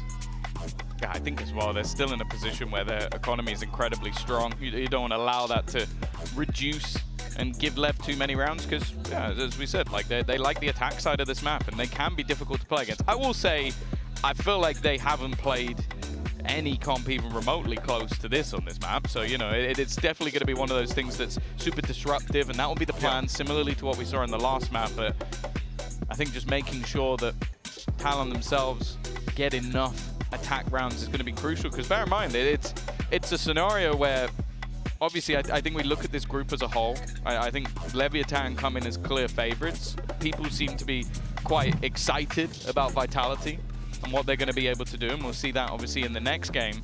But for Talon, especially with how they've played so far, it does seem like there's a good opportunity for them to make it out of this group. Absolutely. Coming into today, I would have disagreed with that. But after seeing what I've seen, up against a team like Lev, because it's one thing doing it regionally, it really is, but when you come up against a squad like this... They haven't been doing it regionally. That too. But even if you're a promising team there, how many times have we seen it? You step up to the international stage against a squad with champions winners on it. Often, it's a very different ball game, but in fact, I think it's Lev that have been most surprised, most put on back foot. Wall up, and the res coming through as a result. Undeniable. Cruz is back in the round. Yeah, again, you see these multitude of reses. Jip Boys still has another opportunity. Aspis, though, is lurking around. A wrong angle taken or given. Oh, in fact, it's going to be the flash. Not a bad trade, but even still, they lose Cruz. This time, they can't bring him back. Well, Jip Boys goes down, and Jip Boys is back in the fight. Has a little bit of time to try to make this happen. Watch out for Deadlock. Already popped the ult, looking to detain somebody, and in fact, the player dies to the wall bang of Calm, who's pulling out the classic for a little bit more. Jip Boys denied a second wind, and Primi 80 HP. Spike down, 40 seconds left. Trap waiting on his left side if he runs down the stairs. He's heard it, so he knows he can't even stand there and shoot unless he finds the trap first. Nice shot onto Calm. Now the spike can be retrieved and site can be approached. Maybe the plant goes through, and a retake with King and Mizzino, two very strong players. But it's an opportunity for Primi to show what he's worth. Spike planted. We've already seen some impressive stuff. This would have to be the best, and unlucky. Unfortunate timing. A very quick response for the side of Lev. I think maybe expecting that the slow would actually slow them down, but it seems like they were just happy to walk through it and not give anything away. It will be the advantage taken once again for Leviatán. And for Talon, I was going to say close, but I don't feel like that round was as close as it was. You think about the fact that they used the null command immediately. You also had the not dead yet, like the res from Jit Boys as well. Yeah. Like you're using 2 ultimates to bring someone back from the dead, and you're still having 2 full HP players on the other side. And wow, Com doing fantastic work for the back of the site. Damn right he is. Yeah, that classic kill was really nice. No, Tom. Now the wall bang was better. Look at him. He's cold with it. 4-3 for Lev. They've taken the lead, and now Talon still able to buy up. This is the benefit of this squad, having such a solid early half. They've got credits for days. And we'll see an Odin on Governor, looking to counter out the spams that have been coming through from Com. But this time again, he finds himself on the other side of the map. You'll see this little bit of versatility, swapping up positions instead of being very repetitive and predictable. They've swapped it over to the B-side hold with Tex alongside Mazzino. If they do run into this, they will be running into an absolute ton of utility. And the trap isn't in the main walkway either. They're further back, so these players won't know what they're running into until it's too late. Oh, here we go again. Wall up on both sides. And Hunter's Fury. Nice. And that's going to lock them in, stuck in position. Com's already going to find an opener, and there's nowhere for Jit Boys to go. Primi, though, still on top of the wall, has managed to put this back into an advantageous position, and even better one. The only real issue for them now is that time. 30 seconds left on the clock. Com is waiting. In fact, the rotation's coming in from King back to the back of the site, exactly where he thrives. King is trying to slow them down, but it's going to be on Com. Everything's on Com to try and hold the line. The reposition, he's wary that he's being surrounded, and he is slowly closed in, and is Primi with a 3rd kill of the round again. 13-4 right now. Apparently he needed the Sage, not the Duelist. He was pretty good on the Yoru, but this is another level. Perhaps falling back to comfort. As we said, the Yoru was his 2nd ever official. He has that many under his belt, and he looked decent. Now, looking absolutely fantastic. The res used in this round, bringing a player back from the dead, and the fact that he, on top of the wall, drops Mazzino, who had those traps. You can still see them in a pretty difficult position. As well, when you're thinking about how Talon want to exit places like B main, you're going to be flashing, you're going to be running, you're going to be making noise. Those traps are getting you every single time.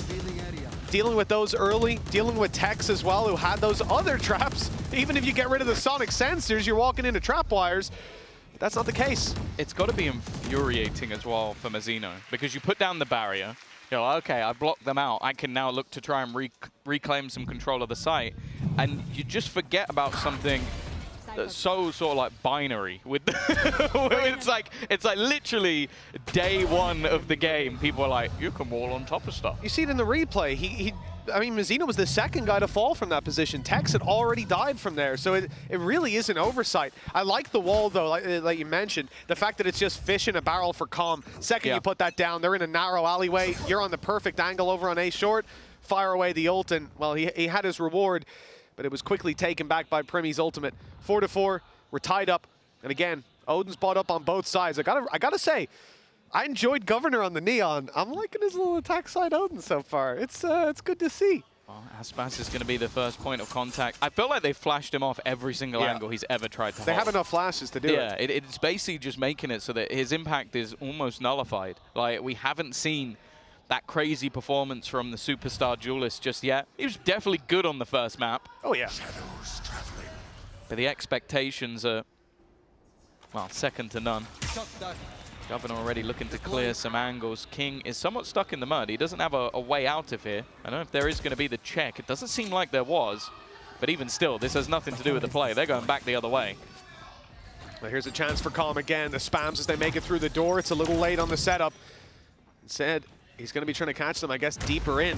Lots of pings coming in from Talon. Tex catches Jit Boys and corrects on a cruise.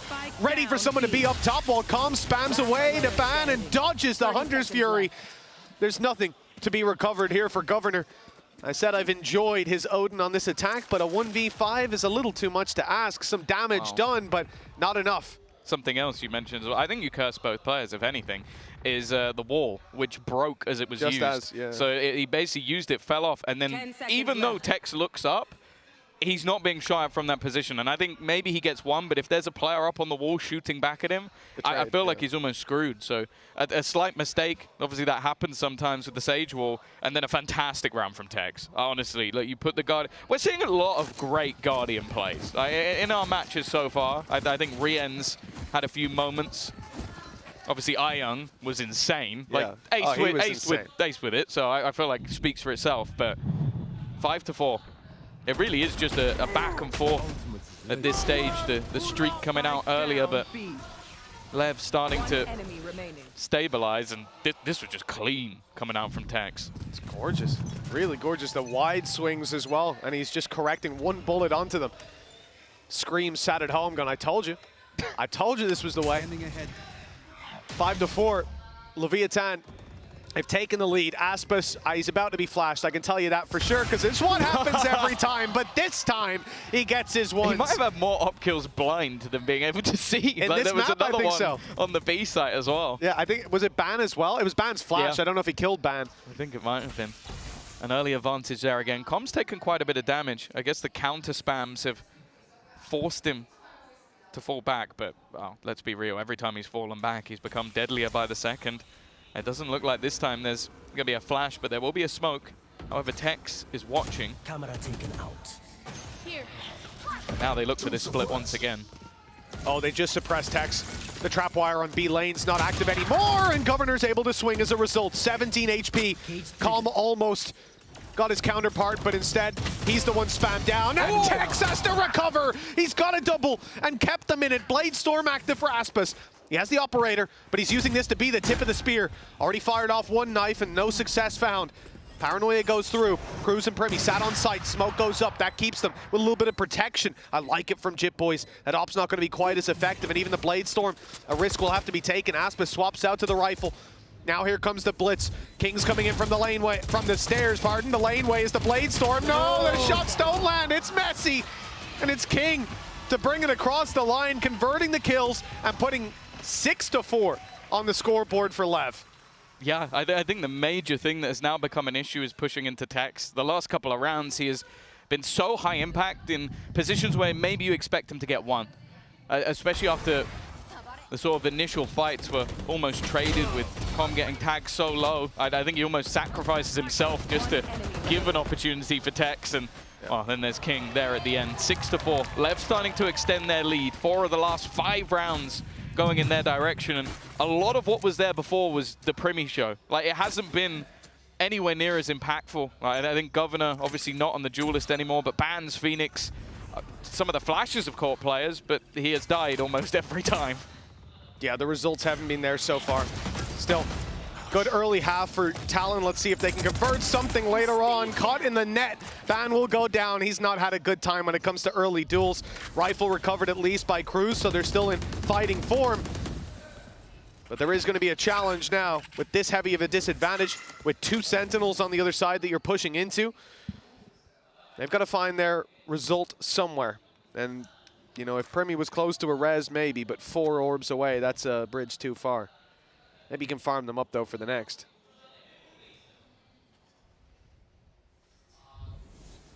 They're hoping someone gives them the fight, and someone will. This time, no flash. And Aspas, oh, he's just about made it back. If anything, his opponent's smoke has actually helped out a little bit. The wall is going to be there to at least block him off, but it's even whether or not it's worth just holding onto the guns at this point, Mitch. I'm not certain that trying to play this 2 versus 5 is really worthwhile for Talon. It might be better to just hold on to the rifles, I agree with you. Especially for the players that are alive. Those are the ones that have the low credits. It's whether they'll be able to or not.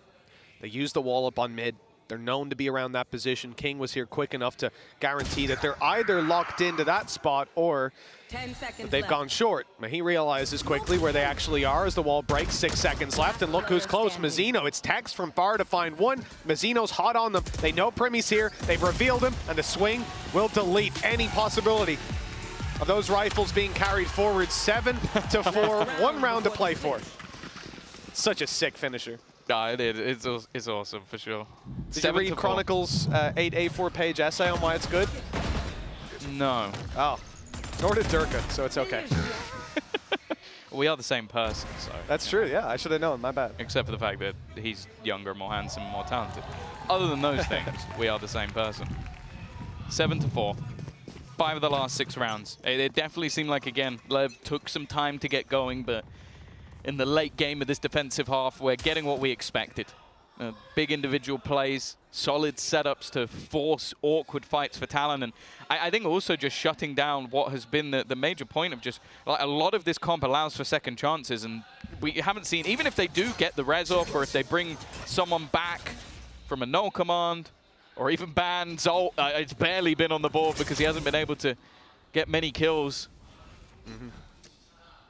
They've dealt with it. And other than that 3-round streak, it's been a singular round since. Well, the utility will be cut out to start this. Talon looking to approach, but, well, Aspis has other ideas. That shot almost lands. A block of ice gets in the way, and the second shot not quite quick enough. He can't go up and over with the updraft, but does some serious damage. Governor, well, he's getting healed up quite a bit. He'll be back up to 100. But Primi has lost his life in the meantime. A little off angle that they weren't expecting. Mazzino grabs it, cruises down, and now they're looking to seize that last player. He won't be in the cocoon, but he won't be in the round either. 8-4 as we close out this half, and Leviatán certainly got control of the reins by the end. Oh no, they are in an excellent spot. As said, in their recent form, you look towards the attack side of this map of being where this team has really thrived, and honestly, I'm not certain if we're going to be able to see much more from it. Either way, we're going to be heading off to the half, and maybe they'll be able to come back in the next.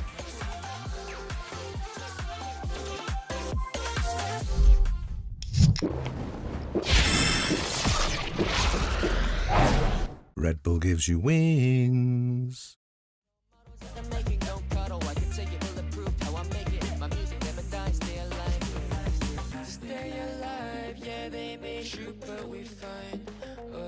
Say goodbye, our records play till we die.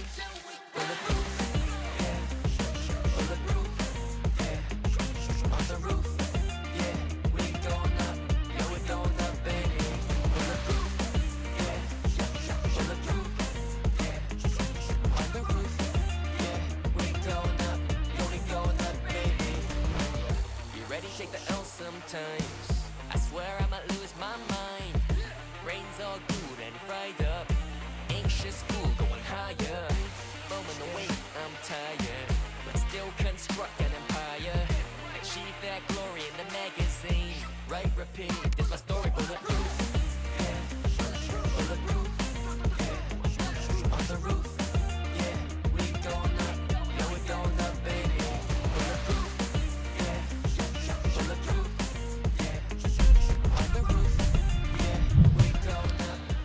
Welcome back to half 2 of map 2 in what could be the last of the series. Talon put up one hell of a fight on Bind, and it started out well here, but Leviatán, they gained control and they were not letting go. A couple of surprise plays, but we're going to hope for a lot more out of Talon in this second half. And like you said, Tom, the attack for Lev, it's not weak.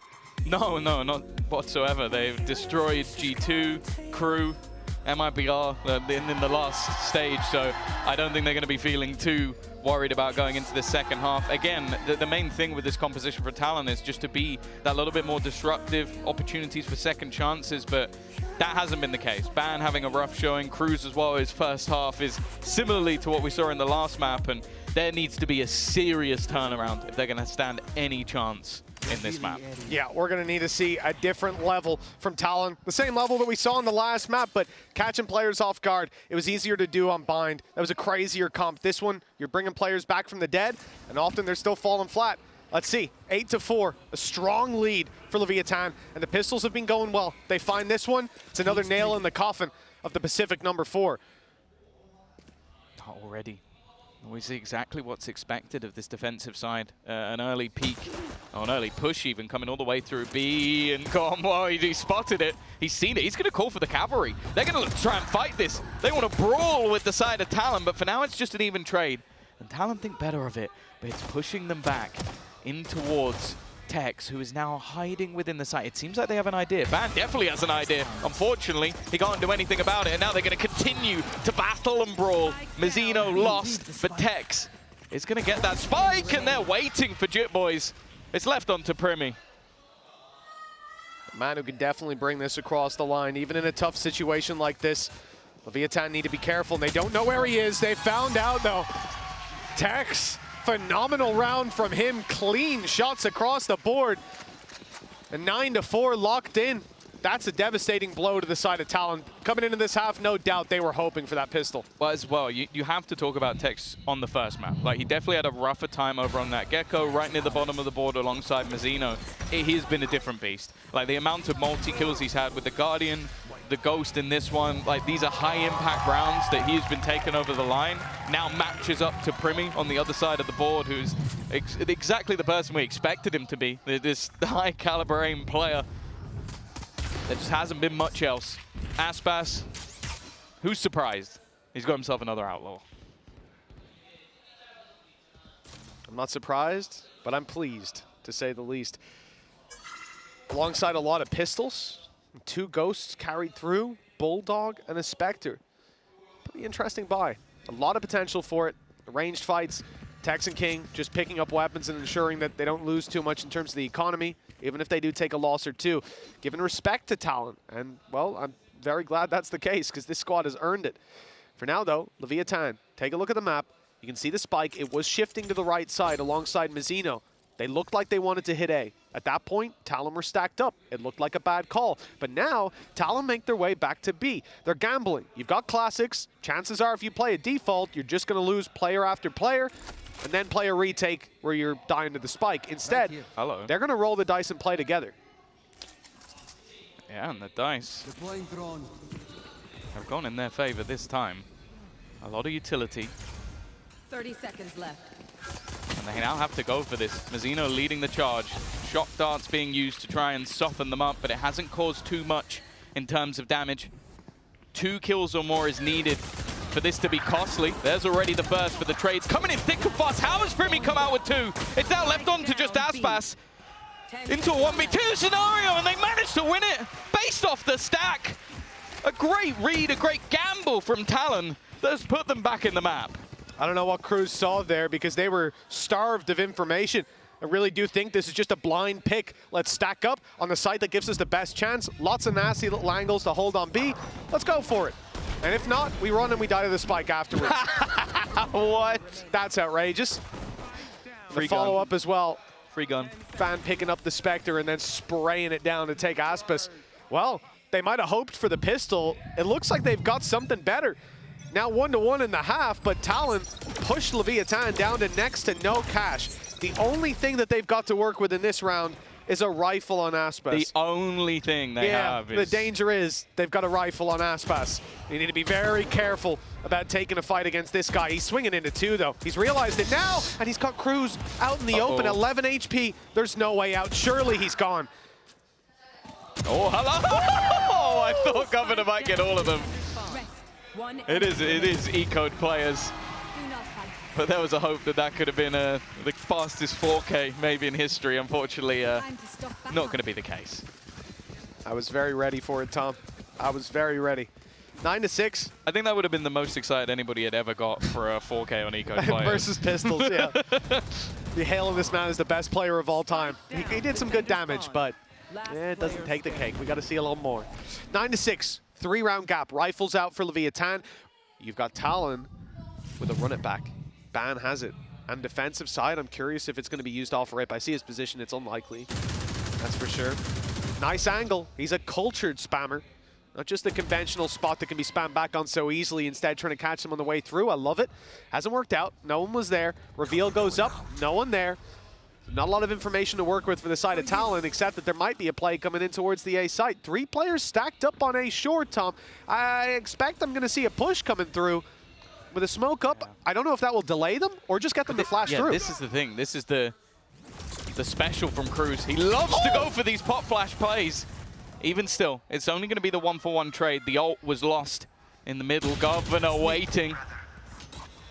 It's another kill with the Odin and the spam back on the other side, but the advantage sits with Talon. 2 players spotted and they know where Calm is. That's every piece of information there for the side of Talon. They've got all the players jotted down in their positions. 45 seconds left. Nade is good. It's forced King back. He can't take the space any longer. Smoke goes down. An attempt to delay them that little bit further to make them think it's still an A hit while they shift to the other side of the map. 33 seconds left. And it's only 1 player on B. Governor, reveal, shock dart, and an Odin. He's going to have to do it by himself. If he goes down without a kill, this round may be favored to Lev again. He's, again, just holding an off angle. He's not going to get hit, but it's King with the drive-by. Odin gone, sight gone, and it's going to have to be the retake. This was looking like a solid position from Talon, but it's very quickly divulged into an advantage for the other side. And with the TP online for King, he can reposition late into the round if needed. But it seems like with the attack side Odin, they're going to hold that back site. Yeah, now this is where the trouble begins. You've already used the reveal at least, but Calm just firing out shock darts. A little misread on how quickly Talon are looking to take this. Only now stacking up and making the push. They've caught Calm, they've caught King. It's Aspas to do it all. And Brimmy hits it quick as can be. 3v3 retake, and all members of Talon, the 3 that went in, are left standing in the end. 9-7, the scoreline's closing, and the defense is looking good. Primi is definitely the guy that was promised to us. Like right now, let's just, I want to see the scoreboard. He is 21-9. The next 3 players on his team combined have the same amount of kills. Like, it's actually ridiculous. Like, there's not even anyone remotely close to this guy within the server. We talked about whether or not he could match up to Aspas. I'll be honest, right now it seems like can he match up to Tex, because he's been the guy who's been really performing for the side of Lev, but this guy definitely has a talent. And with such a short amount of time playing within the professional scene, future is incredibly bright. Oh yeah, this guy's got a high ceiling and it's only going to grow. You know, when I first heard about him, to Kilios and Paperthin, their word means nothing to me. years of telling me, guys, this is the time. DRX are going to win it. Oh, they're so good. Bomb out, bomb out, bomb out. But Mika told me. That's when I started to take it seriously. Okay. I started to believe. Source. Exactly. Someone who does just run their mouth. Achilles walking in, opens up his DRX notepad and goes, yes, I think this person's quite good. Oh, really? Thank you, Mr. Pacific. I'm going to wait and see. I've never met a more biased man, and that's coming from me. Yeah, I think there's a few people who disagree with you there. But yeah, I have to say, they were right this time around. Primi is impressive. He's 21-9. The next, that's actually insane. I hadn't even really paid attention to the 21-9. The next guy has 7. Yeah. He's single-handedly to add 3 carrying people together squad. At this point, it has to be fairly low. Oh my God. Well, they are still 2 rounds behind. The difference on the other side is, yeah, we are seeing more of a team performance. But if Primi can pad the gap until someone else rises to the occasion,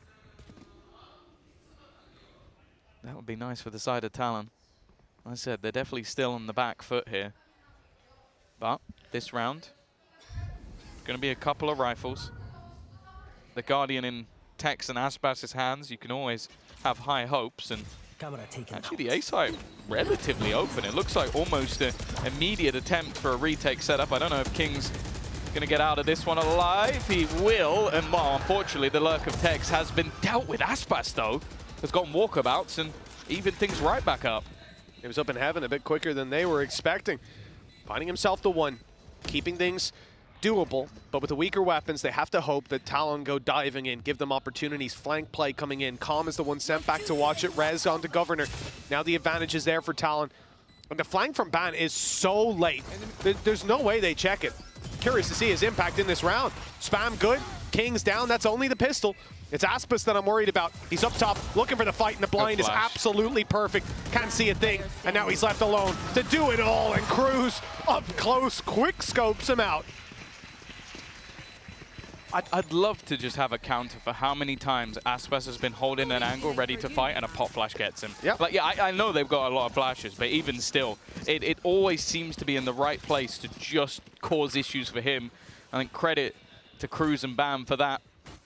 I want credit again for them to hold the line, because that could have got dangerous. Like, you had Annihilation online for Mazzino. If this gets into like even a 2v2 scenario or even like a little bit less, he's going to be able to isolate one of those fights and potentially battle back, but they are so controlled and calm. It's been a very strong performance for Talon. You just mentioned that, yeah, they have a lot of flashes. In the last round, they didn't even use any of Ban's. He was on the flank. So, like, the thing is, even in rounds where they're only firing 1 or 2, they're hitting their mark every single time. They're putting Lev on the back foot. It's been an impressive game so far, and I have to say, I'll be the first to put my hands up and say I underestimated Talon coming into this tournament. We know their upset potential, but someone like Primi delivering this level of play is unfathomable. Lev have taken a bit of control. We've seen this a couple of times in Americas. They're putting their trap outside A, stopping any aggressive peeks. Again, if you're going to peek that, you're going to do it with a flash. You're not going to shift walk it. You're going to swing it. That's when the trap's going to get you. Oh. Nice shot by Tex. Well, that's the man that you need to take down. And the best part is he can't bring himself back to life. Yeah, no matter how many kills he gets. Oh, he's going to get caught. Annihilation utilized. There's nobody even remotely close to try and deny that one from happening. That's an easy kill for Mazzino. A lot of the time that ult will go astray. Governor rotating into position, but they're going to be revealed. Jip Boys is going to try and catch a timing, and he is done just that, but he doesn't get anything for it. The movement too good. The pop flash is great, but so is the net. Well, Governor, it's going to be the same again. Good round from King. Lev extend their lead just as Talon start to get a little bit too close. Big round for Mazzino's Deadlock. You're seeing some of the potential, not just in the obviously Annihilation getting a kill, the fact that you have the net then trapping the player who can't evade and get back into the smoke or even use his movement, but the fact that you have the trap outside A as well, it just means that in the back of their mind, they're relatively safe. Obviously, there's always the potential for what we saw, which was Jip Boys running it down, making it behind them. But how many times have we seen Ban full blind someone and then immediately die? I know that this is an occasion where it's like, okay, there's nothing you can do. Yeah. But it's like, even with Aspas blind upping him a couple of times, like, it's got to be, like, he obviously won't have too much of an idea, but it's got to be really irritating. It definitely gets spooky, though, when you saw Jip Boys get behind mid with the reveal coming in from Cypher, and still no one's looking at him, but King recovered. Little triple to finish it off, and 10-8. With the last pause from Talon being used here and now, they know that Leviatán are about to enter the home stretch. Talon's economy is good, and they can bounce into the next round, even if they lose this with a bye. So this is a very essential time to get your game plan leveled out, to streamline the play. I think as well you have to talk about, again, looking at history, looking at Talon, looking at Xerxia, looking at X10. This map was the map. This was the map where they did damage to teams like Optic back in the day. This was their defensive side as well. They always had these cool little awkward trap plays that teams had to fight through. I think the flashback that I got was when Cruz did that pop flash over the top of mid with KO, because they were always doing stuff like that, disgusting trap plays. So I have no doubt they have plenty of depth and ideas. But once the streak is broken, I think it's a good time to take a pause from Frost and just go, okay, this is where we know that Lev are going to go, okay, well, we've just done it off this. We were patient, we were controlled, we took our time, we didn't fall into any of the traps. We can now just sort of like push off of this moment. So he wants to try and deny that, get his players' heads back in the game, because up until this point, the defensive side has looked great from them. Oh, absolutely. One bump in the road. Let's see if it's going to shake Talon, or if they can get right back into the rhythm. Early peak from the operator of Ban. The same can be said for Aspas. He's looking for a mistake to be made.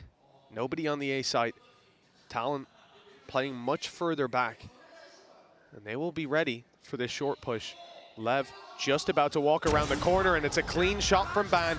Although the Hunter's Fury is activated, looking for some victims. Nice kill coming in from Jip Boys. The numbers stay favored for Talon. And they've got the control. They've got control with the wall inside B main, but they've rotated fully, leaving that side of the map open. Yeah, it's mainly middle where the biggest threat will be. I think the timing from Primi is pretty much perfect. I mean, he knows when that wall is going to break, makes his way back into the site before anybody could possibly get through. The only problem is middle, and there you go. It's been completely abandoned. Governor will fall, puts things back into an even scenario and puts the pressure back onto this young man again. 14 seconds left, they've dashed past, but he's repositioned, looking to hold the line, and Aspas obliterates him. Not this time. 2 remain to try and pull this back for Talon. Oh, they're still going to try it. Cruz ult not that useful here realistically, and with Jit Boys walking it through, the flash was there to fight out of the smoke. They didn't expect someone to be in it and running through his own nade. Cruz going to try to make it work. You can see it, the writing on the wall. It could have been the play. Instead, Leviatán push up to 11, now 2 away from taking the series 2-0. And that scoreline won't represent how close this has been. But for Talon, it's not over yet. They've still got the credits on most players. They can get a buy-up and try to stop them here. Attacks again. That missed the impact. Every single time he's just finding a gap, finding a spot, and well, Aspas just jumping into the site. I love the way that Cruz's brain works, though. I made jokes in the last map with his TPs, but the fact he throws a fragment down, jumps into it, flashes, and then flashes because you don't expect somebody to go pushing through their own utility, just using timings in the moment to try and catch people off guard. And he did. The flash was sublime. He almost had it. Yeah. The shots were close. Not close enough. 11 to 8. The ults are scary here. Like, you've got yourself that Hunter's Fury for Calm. I feel like it always has impact, like almost every single time. Like, the guy is so good at putting it into play at the perfect moment. And also, they're waiting with the operator. As you said, there is that sensor, there's the sound. You're not just going to dry peek that. And so Aspas immediately has the information and has the protection. If they were to actually try and push that, they're going to be dead. I think in a normal fight they would be. Add to that the stun for sure. I like Ban's position. A nice try. The shot doesn't quite connect. Paranoia forces him back. He's got support though. Cruz is holding it from the side. He's been spotted. Mazzino needs to decide whether he wants to commit to this, and it looks like he does. Caught Cruz. Down he goes. Can be revived, but the time's starting to run out and no one close enough to do so. That's a player down. Doing it again. Leviatán 5 versus 4 with control over the A site. But yeah, Jit Boys had some serious success here in catching them off. He couldn't find the kills, but this time it's different. It's only going to be the one though. And then that's the problem. It almost seems too little too late. There's going to be Aspas just executing Privy, and he wants a little bit more. Feeling it at this point. Plant will finally come in, but look, the wall is blocking off another.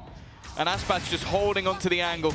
Got so much still to play with Jit Boys. Well, he's going to try and bring himself back from the dead, and he will. But they're just running away from him. They're avoiding him. They want him to try and make a play through this, and in the meantime, Aspas is still holding on to heaven. That's where Jit Boys will be sent as well. 12 to 8. 1 needed. Again, Talon have been competing, but Leviatán, they've been the ones weathering the storm. And now the real problem, those credits are low. Light shields, guardians, weaker weapons are going to come into play. Mazzino's pick, beautiful. This leaves the A side open. Allows them to swing without worrying about the site itself. The fact that he wins that is slightly ridiculous, and, well, stuck around but didn't show himself. So eventually, Governor got a little distracted. Hell of a turnaround as well. Governor, you can see, on that duelist on Neon, he was unbelievable. Now, a little bit more of a struggle there. That can be said for the squad of Talon as well. 4 chances to close this out. Hunter's Fury still there for Calm, but Ban has his own ultimate.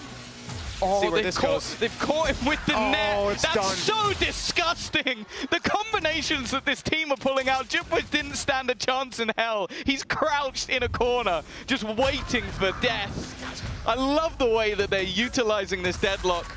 And well, Ban, they're just gonna wait. Yeah, go on. Oh, nice ult, bud. Well, at least he gets to run it back. Another chance. They could have walked it back.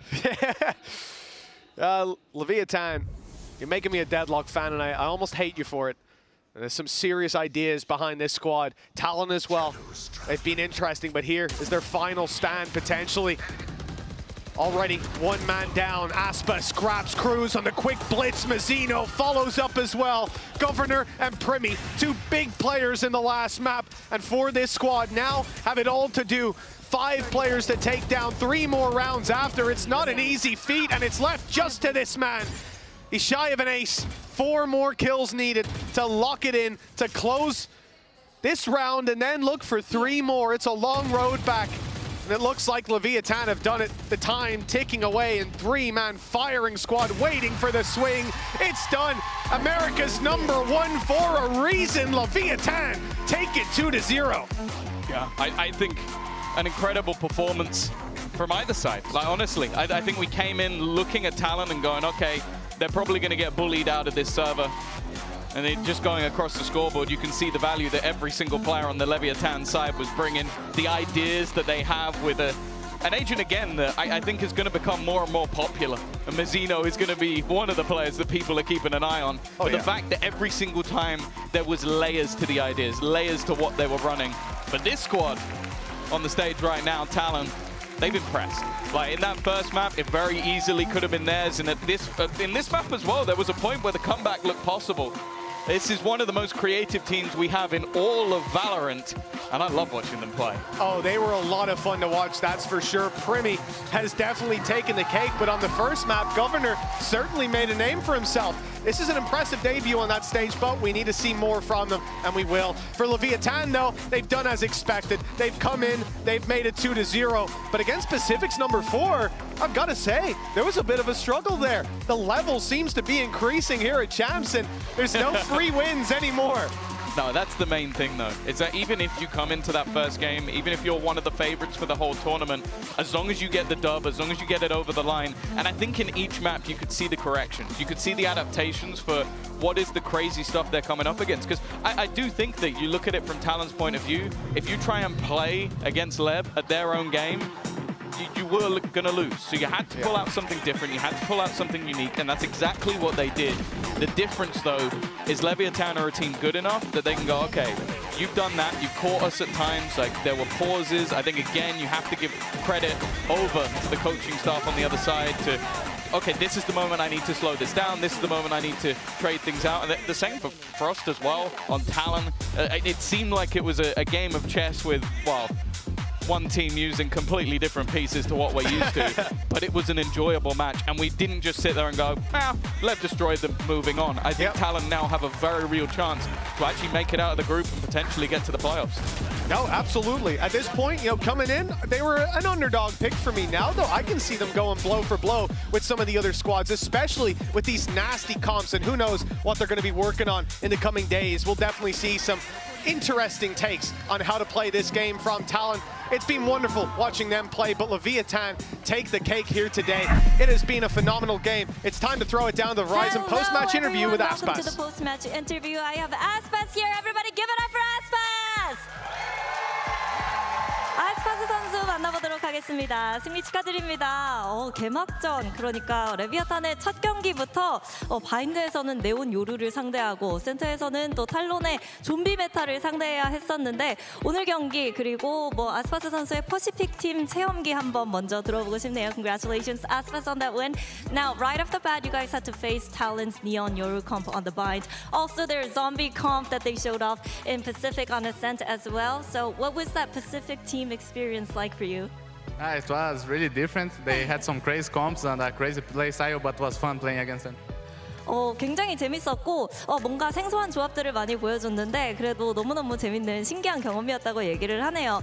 그러면 또 레비아탄의 어센트 사이퍼 데드록 조합에서 이런 좀 어떤 의미를 두고 있는지도 물어보고 싶거든요. 어떤 팀들은 좀 이 사이퍼 조합, 데드록 사이퍼 조합을 좀 싫어하기도 하고 아니면 뭐 계속해서 기용하는 그런 팀들도 있는데 레비아탄의 입장에서는 이 사드록 조합을 어떻게 평가하고 있는지 들어보고 싶습니다.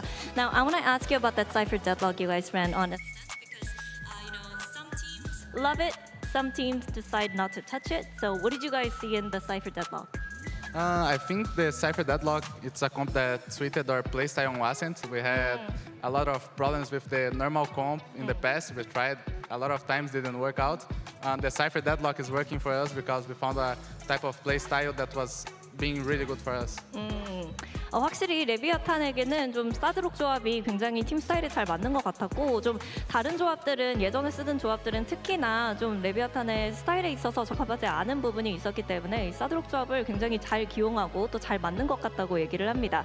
그러면 아스파스 선수 이제 또 아시아 서버에서 랭크도 많이 돌렸고 또 현재 와서 좀 퍼시픽 팀들과 많이 랭크를 돌렸을 것 같은데 좀 아메리카스 팀들에 비해서 그리고 아메리카 서버에 비해서 좀 어떤 큰 차이점이 있는지도 들어보고 싶네요. So you guys probably scrimmed a lot of Pacific teams here, and also you played a lot of ranks in the Pacific server as well. So what do you think is the biggest difference when it comes to the playstyle compared to how things are in Americas? I think the players here are so aggressive. Even in ranked, they are much more aggressive than in NA. And the screens as well, everyone is just crossing smokes like in ranked, so they are a lot more aggressive. 전반적으로 랭크와 그리고 플레이 스타일 모두 굉장히 공격적이고 그리고 아메리카스보다 그리고 NA 서버보다 굉장히 공격적이라고 얘기를 합니다. 그래서 좀 여기서 랭크를 돌리면 모두들 그냥 스모크를 가로질러서 대시 긁은 다음에 다들 그냥 공격을 하는 그런 모양을 보여주고 있었기 때문에 좀 그런 점이 큰 차이라고 얘기를 하네요. 이렇게 해서 아스파스 선수 만나봤습니다. 다시 한번 박수 부탁드릴게요. Thank you, Aspas, and best of luck in your next matchup. Thank you. And thank you everyone for staying with us for the post-match interview. We're going to throw it off to a short break, but don't go anywhere because we have Vitality taking on Trace Esports.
Life is a series of choices, reciprocating the loud voices.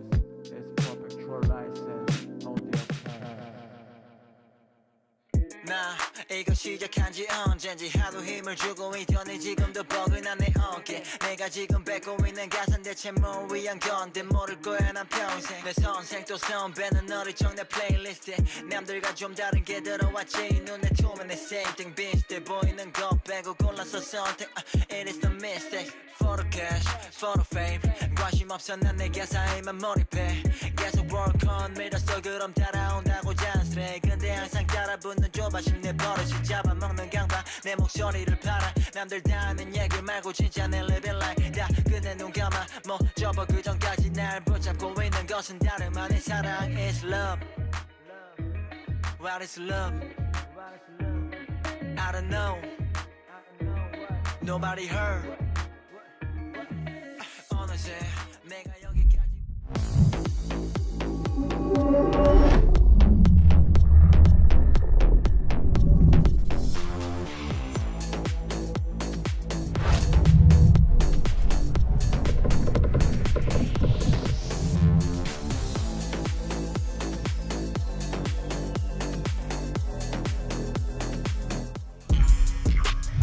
Welcome back to day 3 of Champions Seoul and our second opening match of Group C. It's going to be Vitality taking on Trace Esports. Once again, Golden Boy here alongside with Brendan Mimi, who's break everything down. Fans been rolling in, enjoying the event, and we have one final matchup for the day. And this one's going to be quite fascinating, honestly.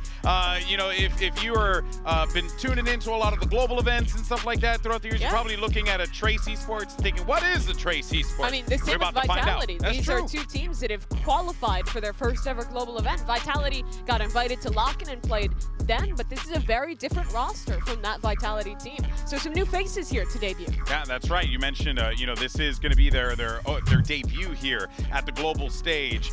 But this is a team that really has, you know, continued to find ways to keep themselves competitive in the EMEA region, which has been, you know, quite tumultuous. There's been so much movement. Dude, this Vitality team, I think, are peaking at the right times in the playoffs themselves as well. They've had some hotly contested matches. They've been kind of dominating as well across the board in, you know, very emotional scenes, I think, for the whole team as well, because peaking at the right time, there's never been a better time for it heading into the champs. Yeah, and this team, the only squad they lost to in Stage 2 after the break for Shanghai was Fnatic. They were beating every other team in the region. And there was a lot of doubts at the beginning of this roster about if these players were the right direction, about whether if they had the right read, the right comps in Stage 1, and it wasn't really coming together then. But again, as you're saying, finding their style, peaking at the right time, and now coming in as the team who I think is one of the most underrated rosters here at Champions. Good call on that one. Let's go ahead and check in with Sender and see what he had to say with Mika Fabs.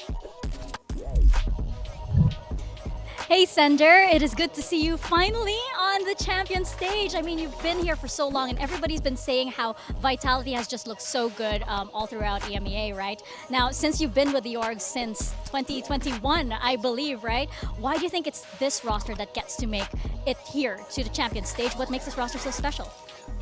This team is forged into a unit. Like the other rosters were like 3-2 groups inside the team, so it's hard to make a unit. So there's no like trust to each other, but there's like this roster makes us special because we have the bond in each other, like the trust, and we fight in the mud together. Well, that's definitely good tidings for this matchup. Good luck. And that's been the discussion for a lot of these players on the roster. Safe in particular.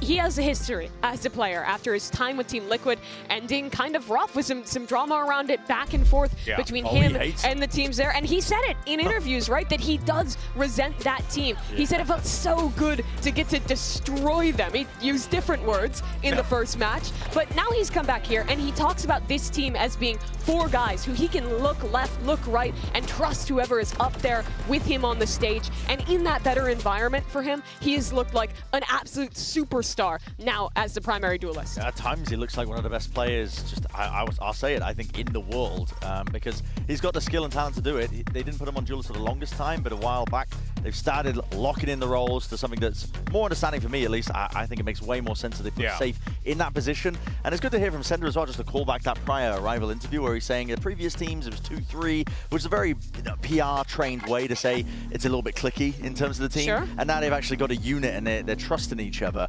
Because that's what this team has been built on when I've been watching them, is just the fundamentals are primed and ready. They are always there to set up Safe, empowering him to succeed, taking good fights, and making sure that they don't take any of these solo engagements. The individualism isn't there. It's really just classic EMEA style that we're seeing from that squad. Yeah, I think the macro calling is where this team really shines. On their attack sides, I think they play really good mid-rounds when they change up the pace. It's always seeming to be at the right time, and Safe, I mean, as a player, you talked about how good he is individually, but he fits so well into this system, and that's so different from the last time we saw him at a global event. Yeah, but then as we look forward to the other side of the stage, their opponents, Trace, some, you know, players and fans may not be too familiar with this team, but this is a squad that, you know, they're coming into this one with I would say, you know, lower expectations, Absolutely. right? So they could do whatever the hell they want and find magic here in Seoul potentially. They're one of the most standard teams we've got from China coming into this event, and what I mean by that is like, yeah, they don't really play any like wild card compositions or any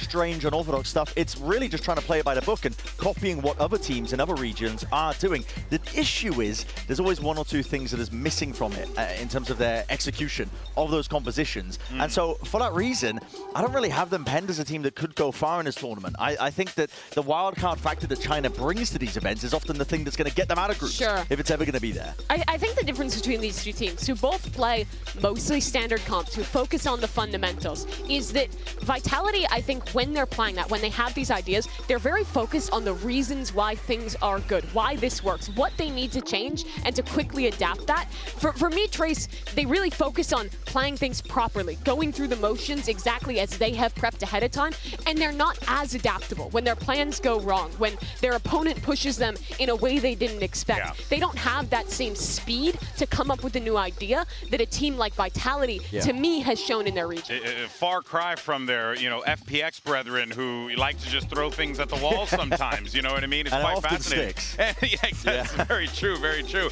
Well, let's go ahead and find out a little bit more about this squad and check out Trace's Hey Babe standing by with Mika Fabs. Hi, hey babe. We'll just put you aside for a quick question. Now, this is going to be Trace Esports' international debut, especially on the champion stage. That's huge. So how do you think the team has prepared for this, especially since going up against an EMEA team? It can be quite different from the Chinese team styles. We have Echo here to help with some translation. 那这一次也是 T1来到我们世界赛的首秀嘛，然后你们是怎样准备今天的比赛的？包括你们的对手是来自 EMEA 的队伍，打法风格跟我们 CN 的队伍还是蛮不一样的。我们也没有说做很特别的准备吧，就提高自己的实力，然后就是，我到现在都不知道我们的队伍是什么风格的，主要就是打了才知道，在打完之后再定义我们是什么样的风格吧。Actually, we didn't prepare like something pretty special, and we just want to do ourselves. And actually, it's really hard to define what kind of playstyle our is, because maybe we should, after this match, we're gonna see what kind of playstyle we are. Okay, sounds good. And what is this? Can I what? 这个包里面装的是什么？等一下我在场上的时候，你们就知道了。到舞台之后 ，We'll see on the stage. Ooh, that sounds promising. All right, can't wait. Okay, well, that is quite ominous. He's got the secret briefcase? Yeah, he's got the money in the bank briefcase. He's about to cash in, money folks. in the bank. All right, well, earlier Sideshow sat down with Bianc to discuss his move to Trace and much more. Let's go ahead and check this out. Hello, Sideshow here with Bianc from Trace and Echo to do translations as well. Thank you very much for joining me. We've seen you here at Champions before, famously taking down NRG twice, fantastic stuff. And then you've transitioned to playing for Trace as well. So can you talk me through what that process has been like since we last saw you swapping teams?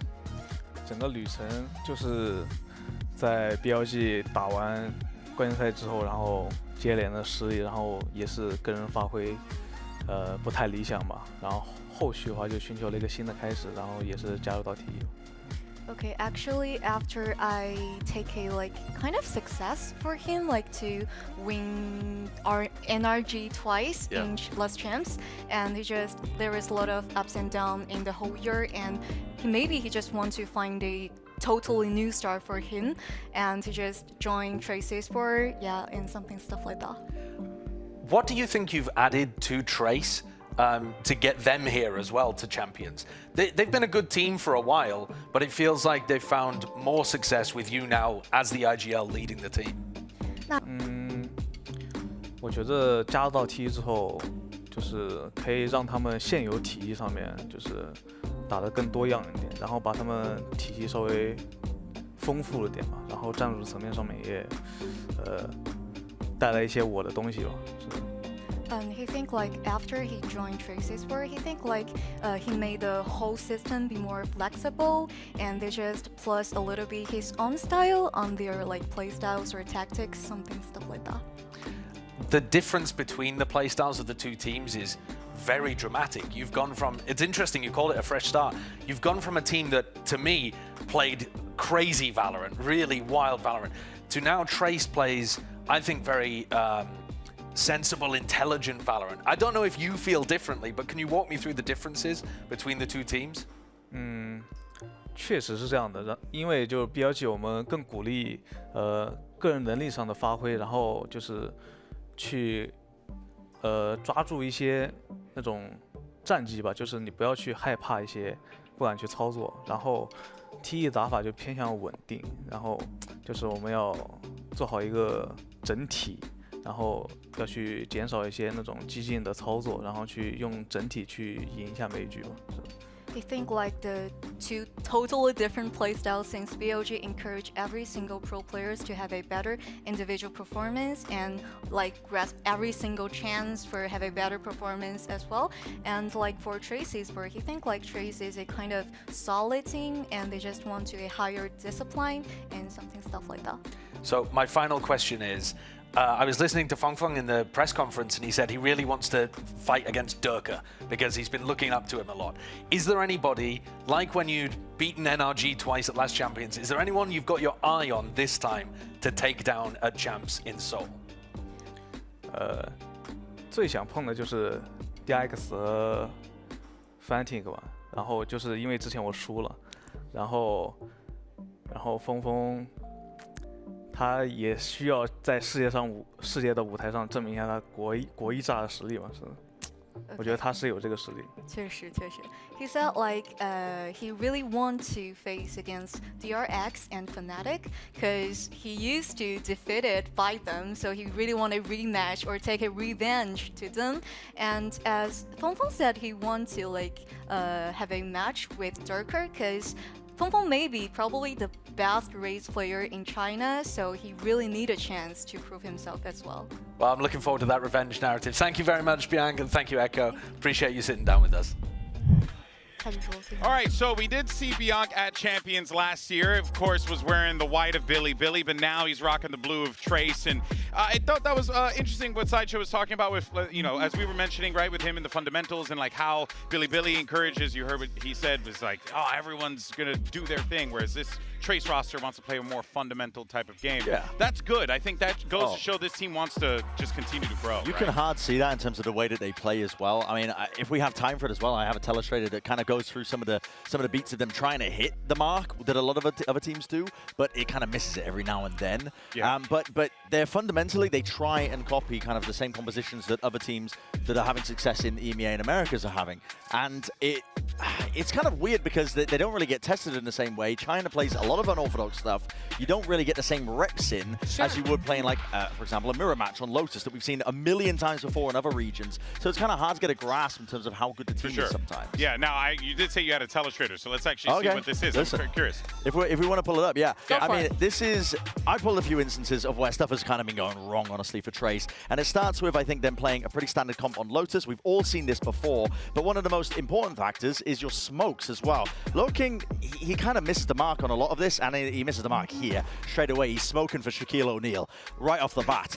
One way is that are way too high, so immediately it's not pushing off the angle, and Autumn is just able to get a direct line-of-sight angle onto the horn that's thrown from earlier, which just, the whole point of this is, if you miss this one way, the one lurking player that is Autumn in this instance is just able to pre-fire the horns and you lose access to all of this. Here's another example I've got here. You've seen a lot of teams, they will often use a deep smoke into this position onto the orb so that they can Omen TP in through this angle and also peek from this one here. And it gives them basically a double swing potential. It threatens like a player could be in this smoke, but instead, they end up smoking the choke point. And when I saw this, I was like, this is so perplexing to me because I'm like, okay, maybe they've got a plan for it, but they just call to fight. They Prowler and Satchel forwards and fight. And because of their own smoke, Feng is isolated, he's alone, he can't take this fight to push forwards, and he just gets absolutely crunched with his team nowhere near and able to help.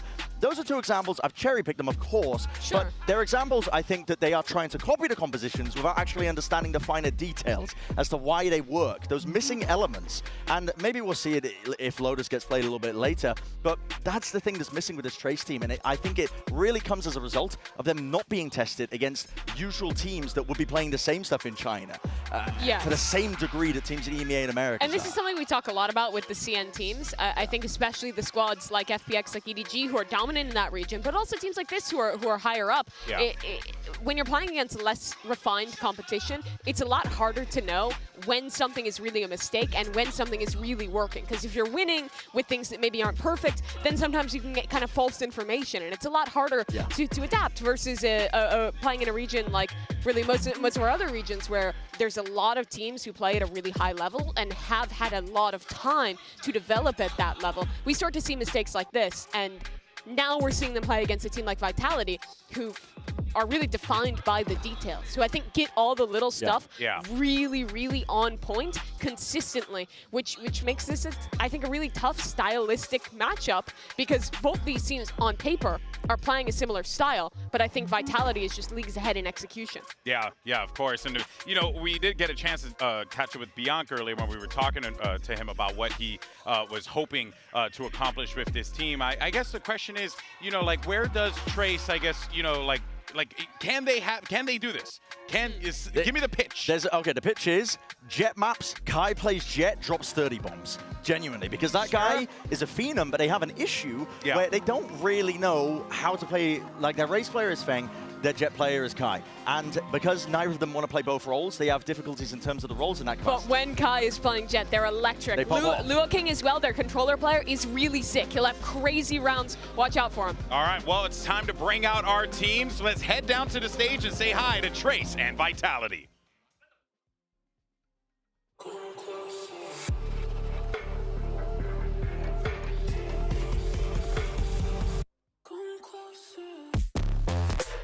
Trace Esports.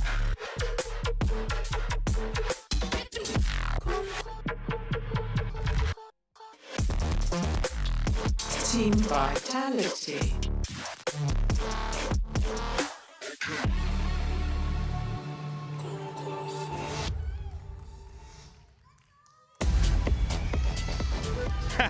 All right. Well, let's see what happens there. Gorilla decided to go for paper beating rock. We'll see if that works out for him. But hey, this is going to be a Vitality team that is coming into this one with a lot of confidence, because you know that they feel like they have what it takes to be able to take out this Trace team, right? The Chinese teams sometimes aren't really given that time of day, but Trace has an opportunity here to demand respect from their opponents. As we take a look at the series layout, you got Ascent, a Sunset, as well as Bind, if necessary. Let's see how this goes. If there was a map to start on, I think it would be Ascent for Trace. They're on a 5-map win streak in VCT, and this is one of those Kai Jet maps where he looks incredible as an individual. And I think this is their map that, in my opinion, has the most refined protocols. When you were looking at those clips from Lotus, we saw a lot of those little mistakes. I see a lot less of that when I was watching them play on this map. So it's a good, comfortable place to start for our Chinese team. I'd hard agree with that, and I think as well, if there was ever a world where Trace did win this matchup, they've won it with the map veto, in my opinion, as well, because they also like to play Sunset a lot of time. It's a map that they do play a lot. It's also one of Vitality's best maps, yeah, that's the which thing. Is why they've picked it. So in terms of that matchup, of course, but at the end of the day, they do stand somewhat of a chance, I think, on that. I think Vitality are going to be the clear favorites, don't get me wrong, but Trace aren't just kind of floundering around on Sunset as a map. It's been picked because Vitality like it, but it's also a map that Trace do like to play themselves. If Trace lose map #1 of Ascent, though, I think they're probably cooked. Sunset is so good for Vitality. Their Neon play from Safe has looked on point there in EMEA, and as we see from the agent select, obviously no surprises here. This map, for me, is going to be all about execution. How refined is Trace really when they're up against one of the most structured and strongest teams from a region who is known for their structure? Indeed, indeed. This is certainly going to be fascinating. Both teams really just opting, as we had talked about, right? This is going to be that standard way that you want to play this map. It's a great opportunity here for Trace. Question is whether or not they can pull through. It's going to be a challenge. Kai's on the Jet, and we did talk about that being a major win con. The only issue is he's up against Safe, who's also on Jet. Yeah. And so, listen, you've got two heavy hitters here, but Trace are a good team on this map. You've got to kind of hope, I think, that there's a form factor in play that Vitality might get caught slipping. All right, well, let's see how this all unfolds and get into map 1. We're going to send it over to your casters, and trust me, You can trust them. They're professionals. They're so good at their job. It's Achilles and paper thin. So true. I'd like to think so, but thank you very much for bigging us up. But yeah, we'll take it.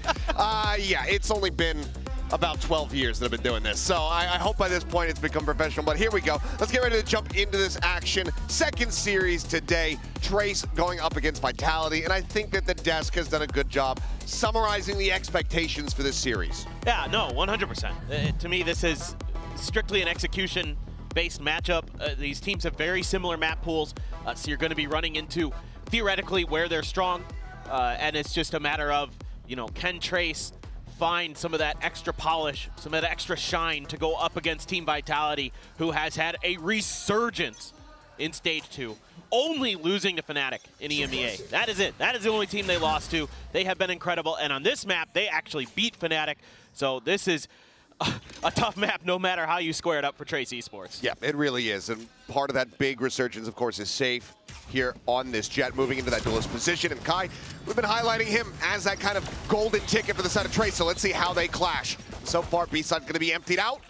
No one there to greet them here on the entry, and we see a very big, deep wraparound coming through here from Fang. Yeah, he is out in Narnia waiting for a push in through tiles, but looks like Vitality is going to stack up 3-2. 2 in the alley. Safe going to try to be the entry man to break through. Paranoia at a cross.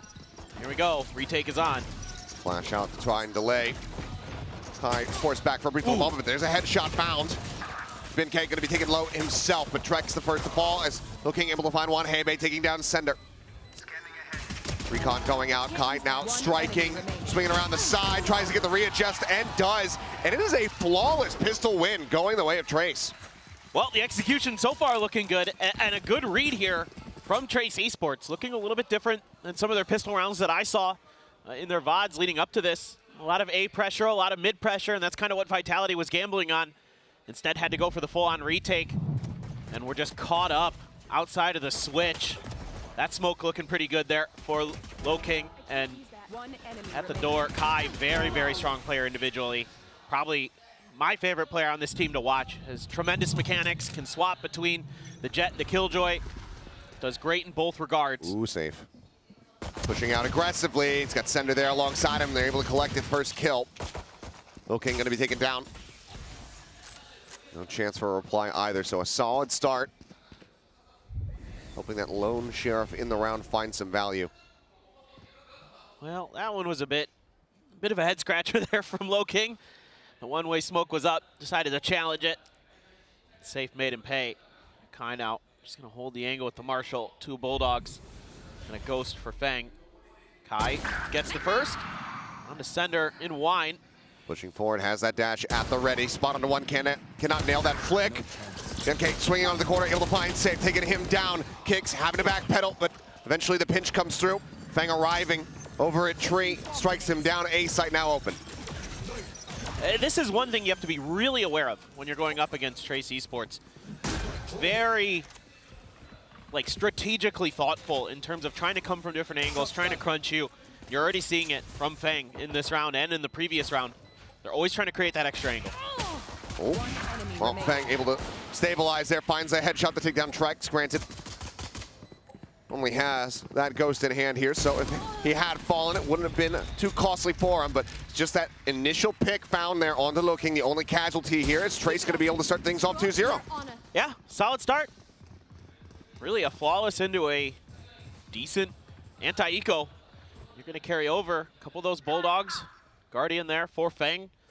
Marshall is going to go over to the IGL, Bianche, and Kai with a Sheriff, so let's see if they can do some more damage, but the full rifles here for Vitality. Looking to start spreading the map a bit more, going into a pretty aggressive stance here towards A main.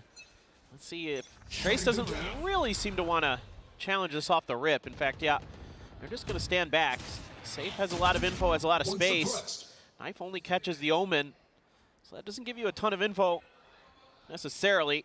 However, Loking thinking about re-clearing this space, and Vitality for now just going to back off. I mean, Vitality is a very patient, generally pretty cautious team. Love to cut you off when you're trying to make your executes. Let's see if they can find an opportunity. Alarm bot. Yep, there's Kai. Quick clear on that. Just the Sheriff here for Kai in the round. See what kind of damage he can deal. Obviously wanting to take a rifle out of the hands of his opponents. This has gotten bank up, potentially, you know, attack op into the next round. Yeah. Oh. He loves to op. Kai is a very good opper. Right here alongside Safe. Safe, does he read that there's already somebody in this position? And he does not. He gets taken down. That's going to be the weapon scooped up now. A Vandal in hand. A 1-for-1 thus far, but now traded up. His runner is able to find BNK. Taking him down, but it is just runner here alone over at Boats. Players nearby to ready to try to come to reinforce the spray. The full flash connects there on Kai. He gets taken down, and Trex has the cleanup. 3-piece for the Sova. Vitality not going to allow for the bonus conversion. Nice attempt there by Kai to try to double up on that off angle, but gets caught out this time by the flash, just seeing if he could catch him a little bit off guard. A little out of step, but that's okay. I mean, some damage done for Trace Esports. Honestly, looking pretty solid here. I mean, sure. That's pretty nice. That's a pretty nice find there, Trex. But it do be like that sometimes. Trex having a heck of a round there as the Sova on the defender side, and already a couple away from that Hunter's Fury. So big ult could be coming into Psycho relatively quickly for Vitality. More congestion, but a TP over from Low King. I think it's spotted. He's been spotted for sure. Safe is able to collect a headshot. Finds that opening kill. Once again, it's going to be the Omen taken down off the rip. This time, though, with the firepower equalized. Squeaking by with a round turnaround here for the side of Trace is going to be that much more difficult. And once again, start to set their sights on B. Just the 2 nanos there. Try and slow things up. This time, no clear of the bot, but still a slide over from Safe into a similar position.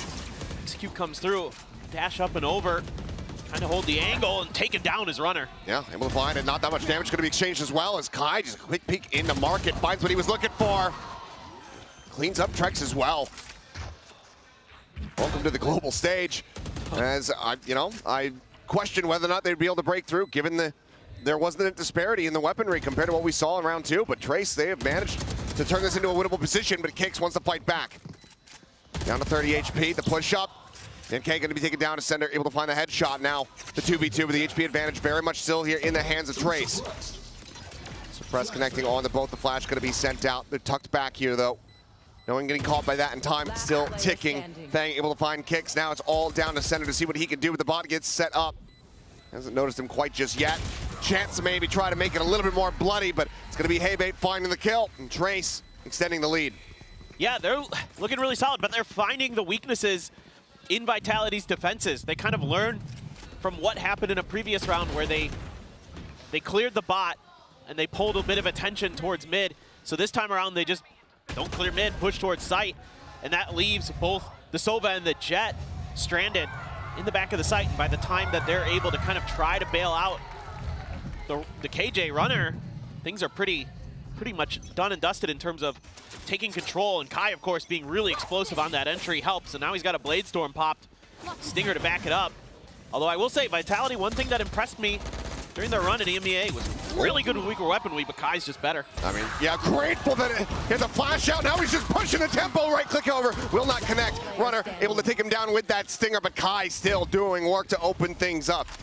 Kicks now last man standing to see if he can try to deal any additional damage here. Pop flash going to be sent in, but looking this time, able to keep his life intact, finds it blind, and Trace going to be up by 3.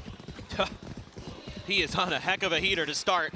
8-3-2 right now for the Jet from Trace Esports, and now the ults start to come online, but it's both Sovas who've gotten there simultaneously with those Hunter's Furies.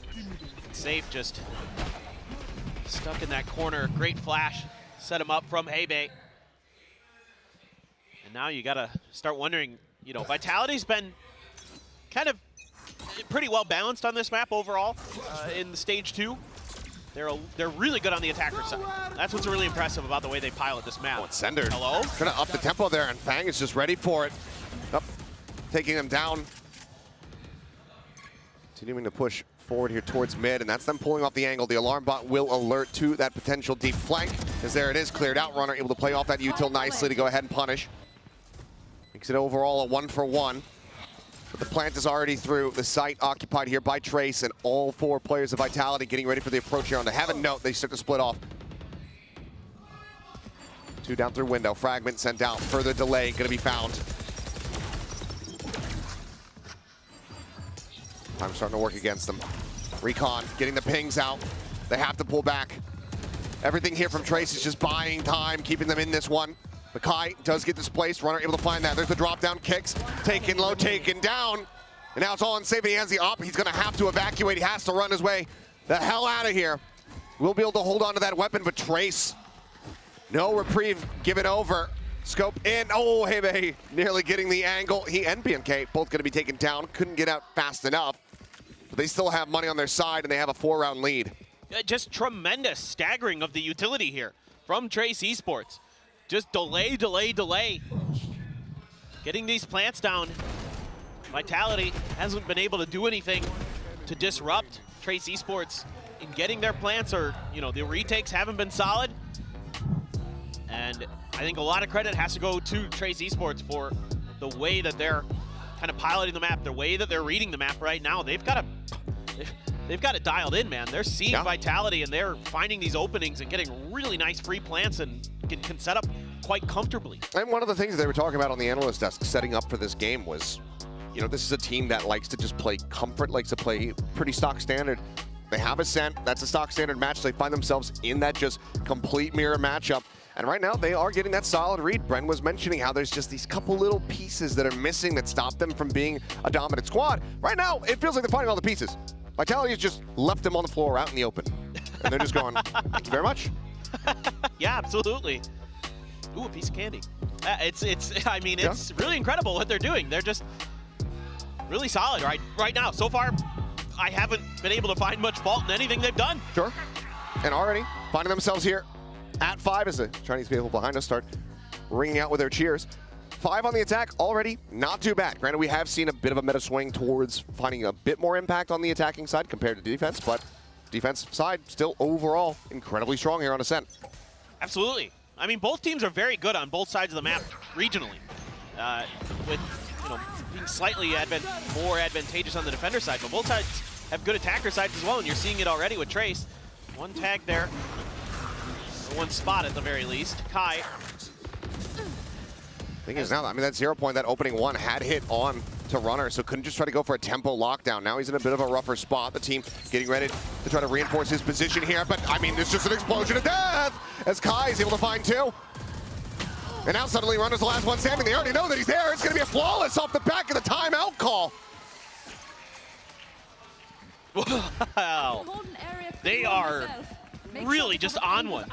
And this time around, Vitality tries to go for one of their tempo plays where they're trying to counter the execute, and it's just read and shut right down. As soon as that push out comes through, you've got 3 players watching the alley. Maybe 4. I mean, it's just disgusting. They're crushing him. He does that regionally too. Well, I mean, right now, pop off Kings. Absolutely. As they're expecting some aggression out here. Going to be found, but 0 point does land. Just suppression onto 1, and once again, off the back of that information, Trace going to reroute over towards B this time.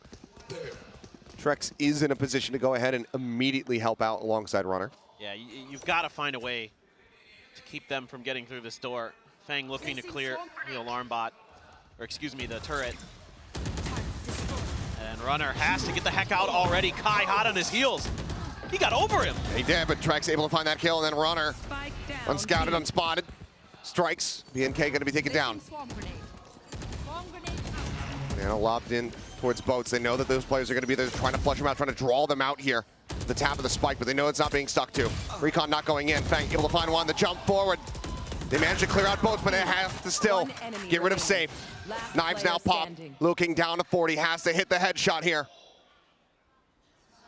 As for now, noise will be broken. Smoke sent out. Spike still stranded here on the site. 30 seconds left. Safe can just wait this out. Has time on his side.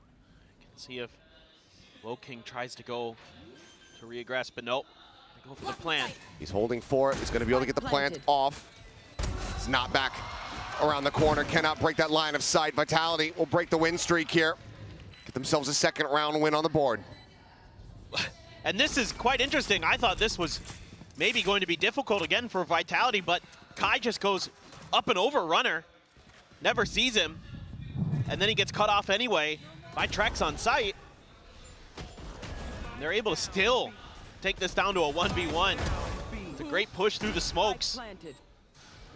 Catching Vitality just enough off guard. They were expecting a flash through. They were turning for it. Instead, it's just a double push in towards those boats, and they clear space. They get the plant down. Odin now for Bianche. Sender has to buy down to a Bulldog as the economy not in the greatest of shape. Turret cleared. A little bit of an aggressive push out towards B main. That has been where TE has been spending a lot of their time. But now they're changing directions a bit. Now they're thinking about A main control. But Spike's still in the hands of Bianche. And he is now rerouting, heading towards that A side. And it looks like for now, it's going to be easy does it, safe with his Sova. Going to get a little bit of information there towards mid, but Feng was able to dodge that. Yeah, dodges out, doesn't get spotted. And with the alarm bot not there, can go for another deep lurk. Paranoia going to be coming across here, holding them at bay for now, and looks like that's enough to just go ahead and fully reroute Trace. Svang trying to take some space here in mid, pushing his way forward. Does he check this corner, though? It's been the bane of so many teams' existence. This runner seemingly having the read, but Fang has to readjust. And that is a critical kill to be found here. As Truck's now tucked back here at the stairs. The TP into boats. Sender getting into position. Needs to put that Bulldog to use and does. Finds the first. The jump down. They weren't ready for the strike here. Strex finds another. Gets traded out, but Sender gets himself a second. Now just Kai and Fang, last one standing here versus 3. And the one's going to be there at boats. The alley fight has to be won. Fang's able to find it, but then does get taken down. Kai trying to draw him out here into the open. Just dancing on the boxes, but the time has already been drained. And Sender will find the kill. A 3-piece for him as Vitality find a third round win. Yeah, just a really good call from Sender, the IGL of Vitality, to TP over into boats after losing that critical KJ util in a 1v1 towards market. You're not really able to slow up that hit from Trace Esports any other way. And it is Vitality's MO to try to keep you from even getting that plant down. And that creates a difficult situation there for Trace Esports to get through, and it helps that Sender was feeling it with that Bulldog. And that, I believe, will lead to another timeout now, this time from Trace Esports. Yep, Trace not happy that they've given up 2 rounds in a row, so one to go ahead, tighten things up in these last couple ones. Make sure that they're able to stretch this lead even further on the attacking half. Curious to see what this ends up looking like here for them. The lockdown's available here on both sides. Neither team finding the opportunity, well, for Trace, mostly not really finding the need to have to invest it. No. They've either just broken things open or it gets scrappy and they just kind of win the fight, or so they haven't really needed to use it to try to create space. They've been finding it themselves just through methodical play, reading the map very nicely. You know, even in that round, Fang there just working his way through mid, and he gained enough space that Bianche makes the call to wrap all the way over towards B, and it almost worked. If it wasn't for the timely TP of the Omen from Vitality, it could have been a very different round. Safe now. Operator again in hand. Such an important condition here for Vitality is to get him going. He can be so devastating. Same Trex as TP well. forward here from Sender. Last time it got punished. This time around, though, not to be found. Just TP's back to safety over towards bench. Risky plays, though, still. As the drone moves forward, checking, making sure that mid is secured. Spike still very much dropped all the way back over in the attacker spawn. Who's looking going to be tagged up by the drone.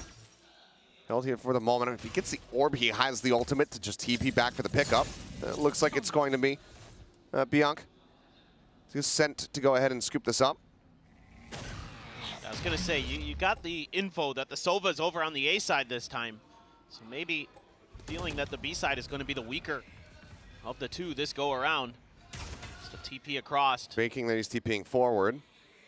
Now all eyes trained there on that position. Meanwhile, the slow creep up here towards B and Runner is able to find two. Feng and BNK both going to be taken down. Kai able to find kicks, but now the lockdown comes in, just keeping them at arm's length, making sure they cannot push in.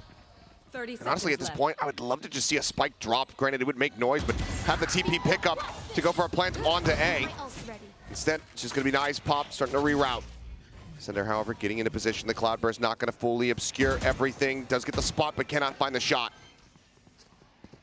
Looking now, sat here at window, has not broken it, has not made noise, spots the first. A bullet to the back of the head, Sender gonna be taken down, he's ready for the wraparound, and Runner falls as well. Now it is just Trex left standing, but not for long. Looking with the 3K, goes ahead and gets them back into the driver's seat. I mean, Trace Esports gets so deep on the map this round, and they are punishing Vitality. And they are so calm. They take their time. They really try to inch forward in every angle that they can. And Luo King comes up from that unexpected angle and then just starts clicking heads. And he has been really, really good for them at times. He has come up with some massive, massive multi-kill rounds for Trace Esports in VCT CN, but the buy has to be scuffed for Vitality. The Recon not going to ping out. Runner just tucked away here with a frenzy in hand. Going for the drone there is BNK, but he gets protected from now. Trex still able to collect one, pushing forward with the classic. Finds the kill, gets out without the punish, but has to tuck all the way into the furthest corner of boats to keep himself out of this lockdown. Players about ready here for the retake, but firepower going to be limited. They do have a Bulldog and a Vandal here in play. Bulldogs finding value. Then going to be taken down the wraparound from Save, able to go ahead and keep the player protected.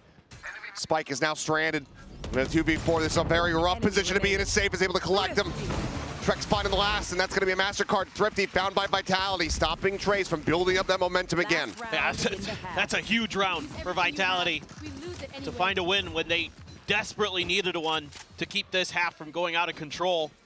Trex has another Hunter's Fury as well, but they're just cutting them off at the point of attack here. They just read the map really well. Kind of bait Trace in, and Trace falls for it. Bulldogs once again working a treat. Great spot there for Trex. Follows up with some nice shooting. Safe working well, and Trace Esports though, regardless, 7 rounds already, get the spot. Yep. You know that he's there. Paranoia. Try to escort him out. Fragment as well to find some damage. Kai eating 2 ticks of that one, desperately wanting that kill. Wanting that Omen dead, but cannot find it. Thrown now over the top, the ping through onto kicks, but Hunter's Fury going to be dueled out here. One taking to the sky, everybody else just playing dodgeball. And ultimately, both ults going to be expended, no tags found. Well, just kind of similar ideas from both squads there towards A main. Try to take control, but here we go. Push out from Safe, Kai. Oh, and Safe is ready for it. Great read. Finds that little bit of damage taken here on the spam just to clear out the turret. Everybody clustered up. Feng able to avoid the shock dart. You know, starting to get popped. 0 point well into the back. Push forward, Safe. Held at bay for now. Full stick, takes him down to 59, but a headshot from Luo King takes him down to 0. Elimination found, but Recon Ping's getting a lot of value here, a lot of information, and Runner's able to collect 1. BNK going to be eliminated. Sender finding Feng. Now looking to push their way out of alley, perhaps. Looks like just given the time, might have to opt in. Oh, they're going to opt into this TP across the map. And he's got no HP. 6 health remaining. Time dwindling as Sender just sat here back gen. Looking has to win this, but he also has to stick. Paranoia going to be sent. He knows exactly where he's at. The knife? No. The push forward, the headshot, the round over. 7-5 of the half. Hey-Bay just not able to get there in time. Oh, what an explosive start from Trace Esports. Came out gunning, but finally Vitality finds their footing, gets 4 out of the last 5. But it is going to be an interesting second half. That it is. Both these teams fighting tooth and nail. Good from Vitality to be able to run it back here. Up to 5. We'll see how they fare as we swap sides. But for now, we'll go to a break.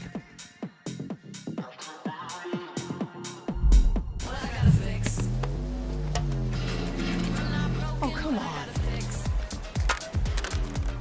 Trade in any phone in any condition guaranteed. and get $800 off the new Galaxy Z Fold 6. Only on Verizon.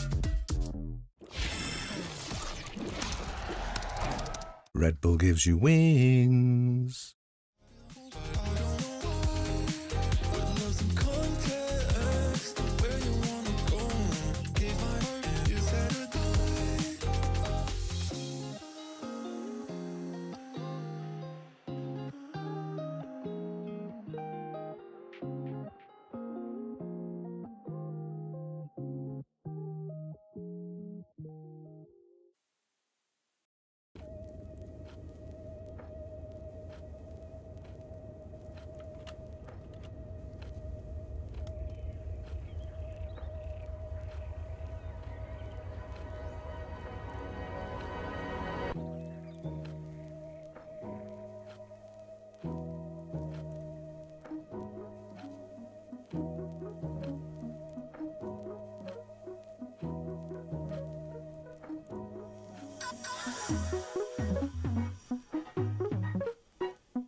All right, we are back and about to go into the second half here between Trace Esports and Vitality. Trace, the lead theirs, but at least for now, 7-5, decent scoreline after starting on the attack. But given how things had begun, given the lead that they did have, it was a solid effort from Vitality to run back and make this a bit more competitive.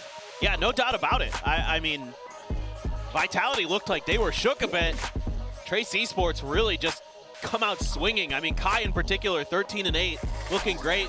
Luo King, he has been amazing, just putting up huge multi-kill rounds, just shutting Vitality out sometimes, but they're able to get there. I mean, Vitality is a team that puts up better than average attacker side on this map.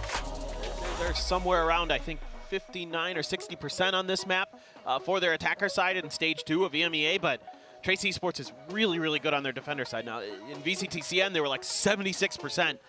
They were really stalwart. They're well, really, really good. We're starting with a Tiles crunch, and one that Trex is able to push back on. Still, more pressure to come. Quick bounce there on the recon. Can't quite line up the shots there against Hebei, so does find that kill. Ultimately going to be a 1-for-1. KJ Util still set up here from Feng to try to slow things up. TP forward from Sender, gets his way into the site. And Nanos, only the one getting popped, the other one getting cleared out. Sender looking for the swing, spots him. Tucks back, hits the switch. Spike can now be planted. Double push in from behind though. Getting ready to come through, and it's going to be Runner to try to shut things down, but he's able to find Hebei, recovering from Util in hand. Flash does enough though. King able to find that and can scoop up the Ghost. If he had been able to get both, this would be so much more comfortable for Vitality, but just couldn't quite steady the aim. Dart in. Oh, the drop God. down, the Lakia play coming through from beyond. Everyone will find one, but now everything to do here from Feng. Frenzy in hand, both running out of bullets, the reload to come through. The push forward, he's going for it, he's got to drop down, he's got to get the timing, and he does. Feng closing it out, giving Trace another pistol win. I mean, they're just so good right now. Everybody just kind of working together. There's always an extra layer here for Trace Esports on this lurk, on this flank. Again, something they really love to do. Time and time again on every map. But on Ascent as well, they're trying to get behind you. They're trying to find flanks, trying to find these crunches. And Kix just had no idea there was going to be a player coming from behind him. So Protocol's breaking down a little bit there for Vitality as well. But I think that extra angle created causes a lot of confusion. And Runner, he's been okay for Vitality. I mean, nobody's positive on the scoreline. But look at this. It's not a full force here from the team. A Sheriff in play, but safe, buying all the way down to get himself an outlaw. And already Runner going to be punished. He'll found. I mean, I think he just recon and then just, yeah, wallbang headshot him with that Guardian. Yeah, that's what it looks like. And one thing that I was really impressed with Trace Esports on this defender side is Bianche. He is really nasty on that B site. Okay, turn for the flash. Haven't scouted the Omen at all in this position. It's just Hebei making noise. Pulls off the angle. Keeping looking to his own devices for now. And they're already double stacking out of A main. You got two players pushing, trying to get into the back lines. Trex is out towards the middle. Safe wants to push up here in towards Market. Meanwhile, crunch over a tree, and that's going to be the spike left on the floor. But now they know that there's an outlaw in play. He had to use it to go ahead and clear out that turret. Does find one headshot there onto Kai, but this would have to be some insane heroics.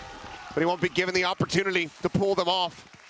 A 3K from Looking, as it is a very clean anti-eco here from the side of Trace. They're really good. And they say thank you for the outlaw. They just pick it up? Yeah, and only 3 players on Vitality are going to be able to buy up to full armors.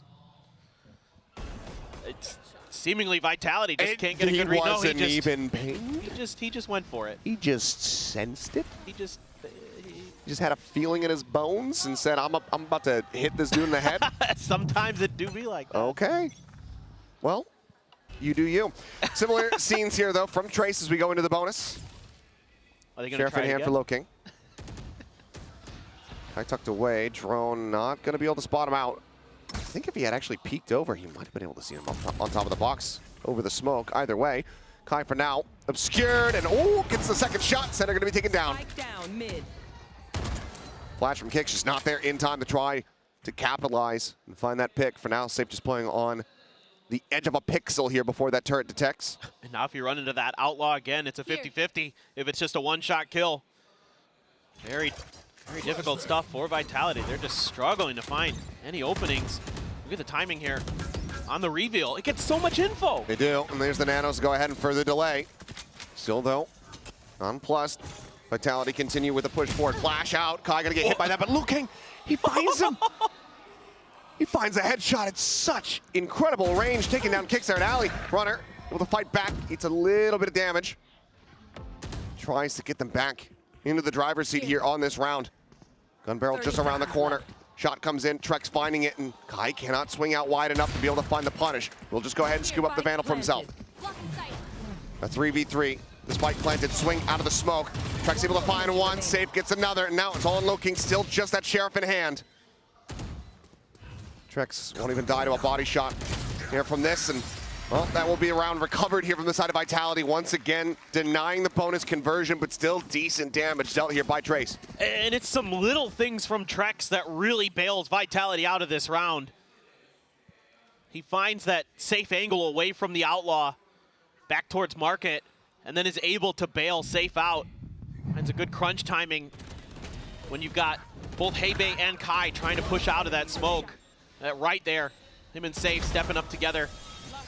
He's doing a great job working that angle, working that crossfire, and making it so difficult for Trace Esports, but they still did a ton of damage in that round. Now you've got the op for Kai, you got the Odin for Bianche.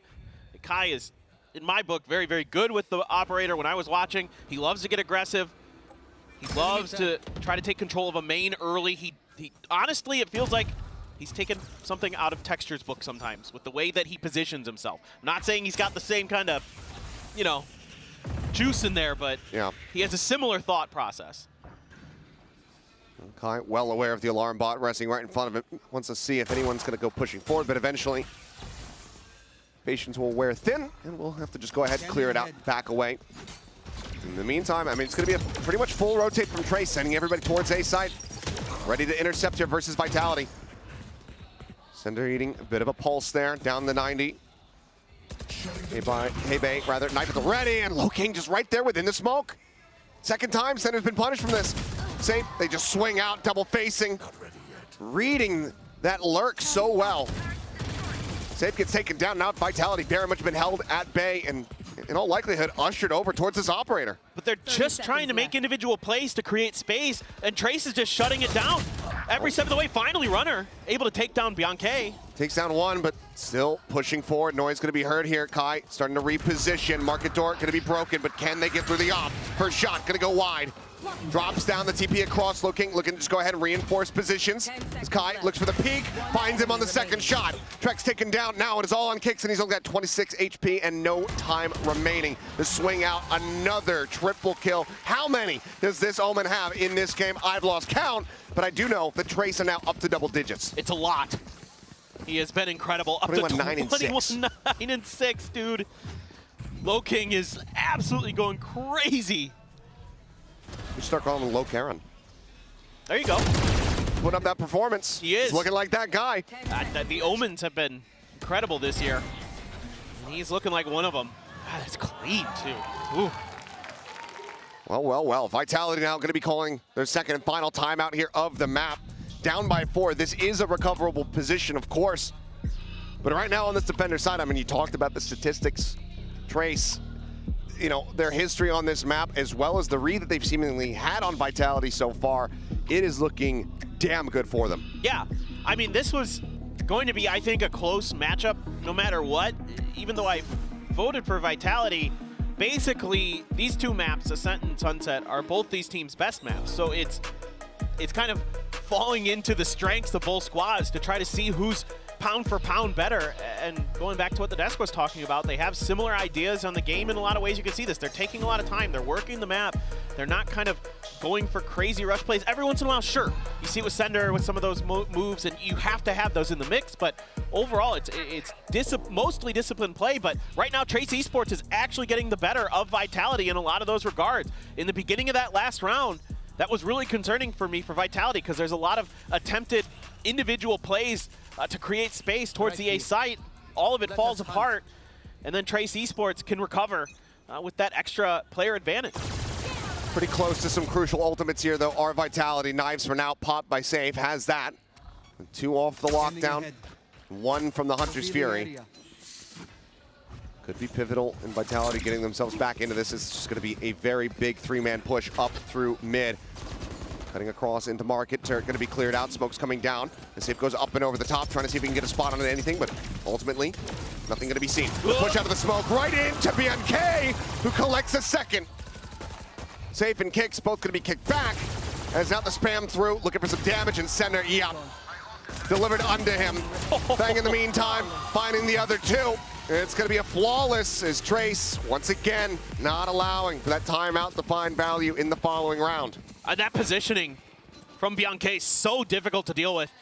And there's no util to try to clear him. There's no overflash from the side of Team Vitality. He's just holding position. And Vitality just caught completely off guard here. Only that off angle. I mean, poor Safe couldn't even react to this. Just barrel stuffed by an Odin. Yep. And he is really, really smart. The IGL saw it previously. Oh, hold on. Oh, saw the head. Yeah, saw him for a brief little moment. Doesn't find the shot. So for now, everything just slowing down. Yeah.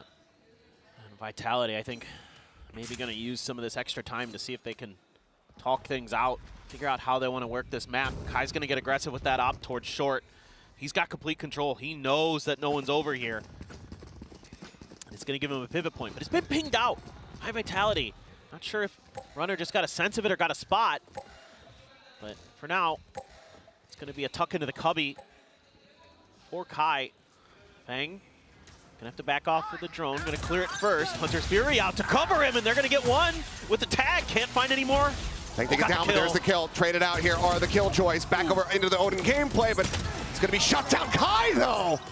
Oh, man, sending that bullet through the door like it was Indiana Jones. Finds Safe right before it shuts.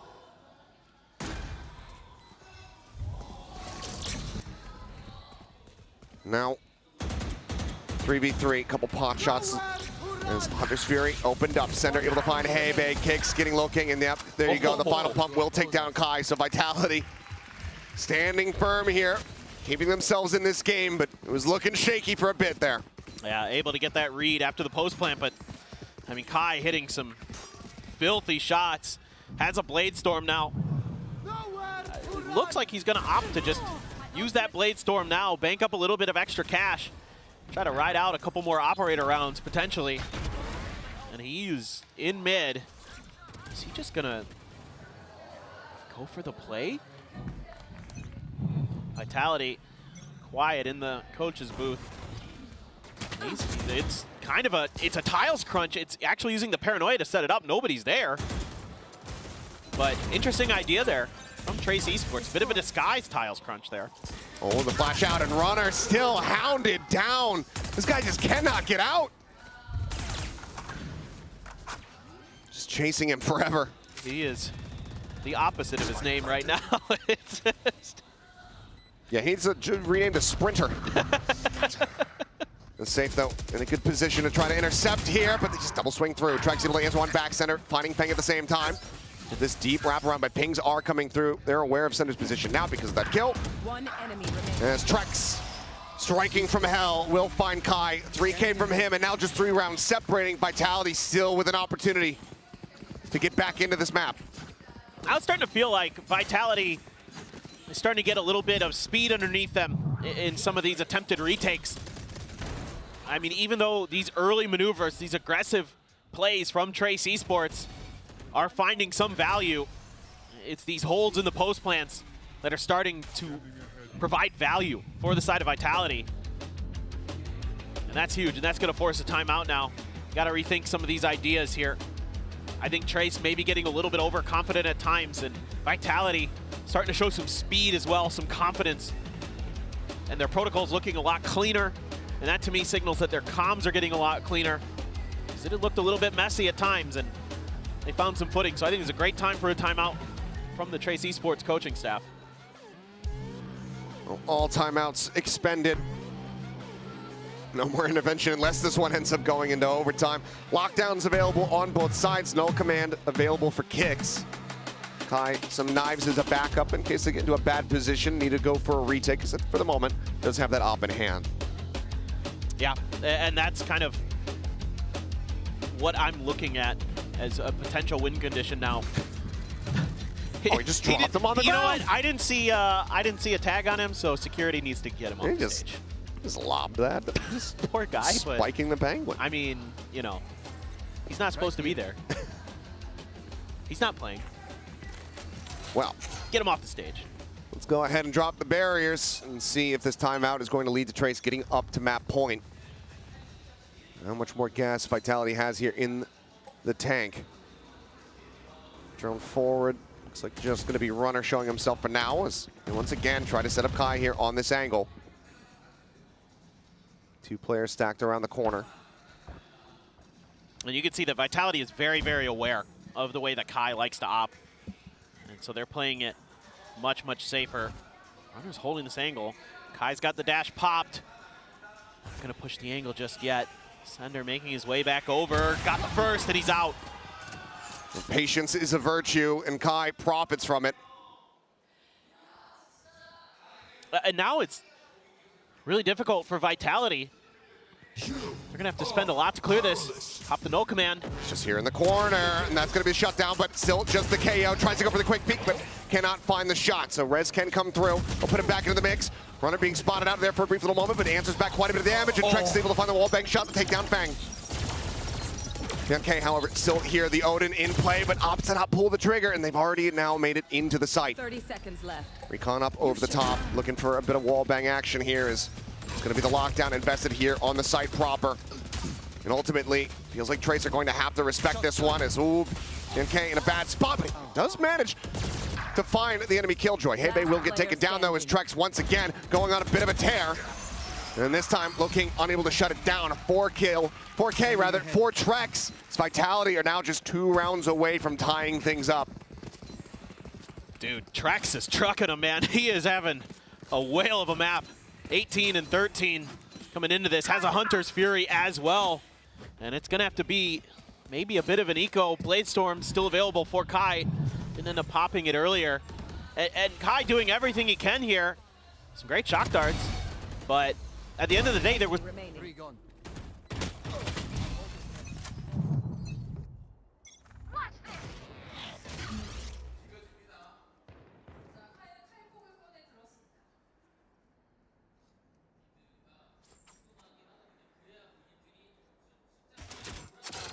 Suppress it.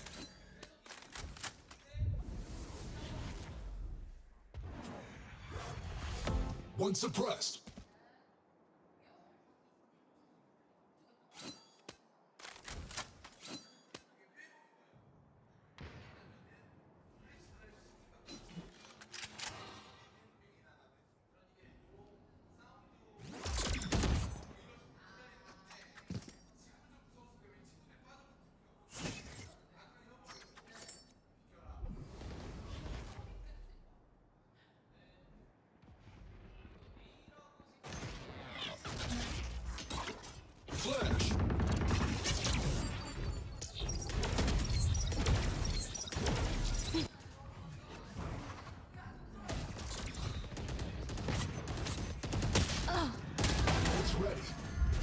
30 seconds left.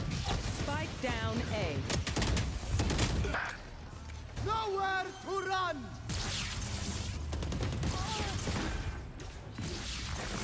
Found them.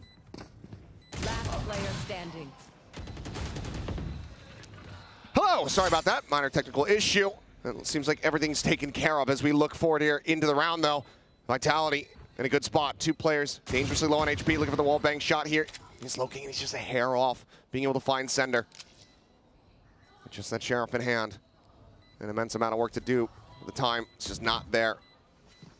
Cash aplenty built up here for the side of Vitality as he makes his presence known, but eats a lot more damage there in return.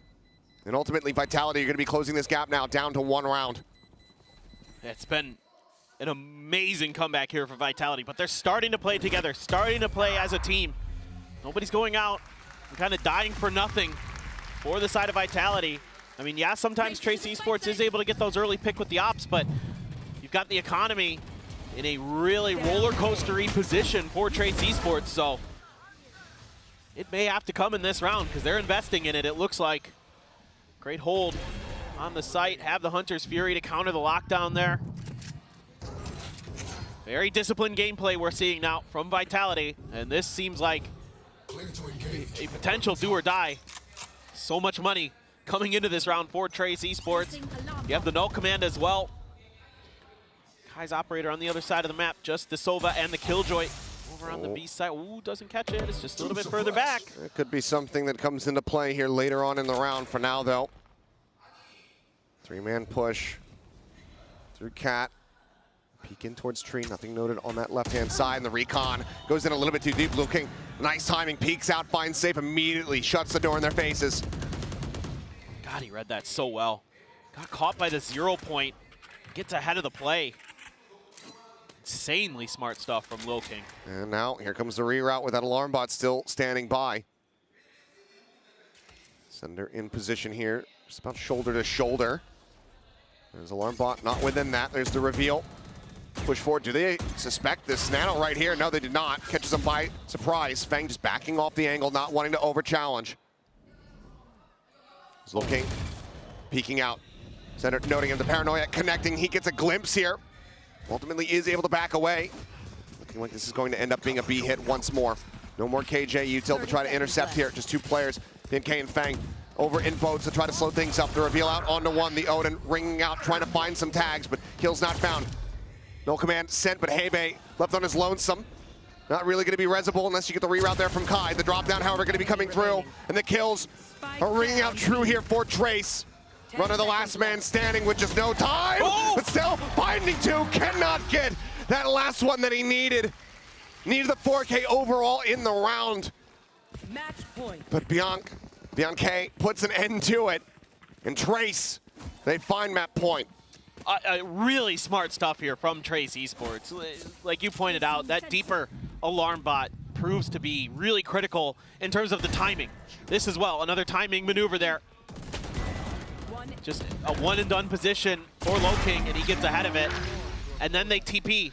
He has the TP available. He TPs into boats. They set up this 3-angle crossfire with the Odin able to watch for the drop downs. Another one holding the alley, and another one can hold the back stairs.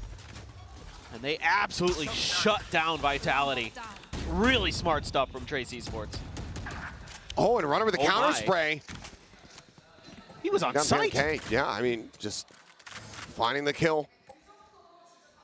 That might make them think that B is a bit more weak, but there still is another player here, Hebe.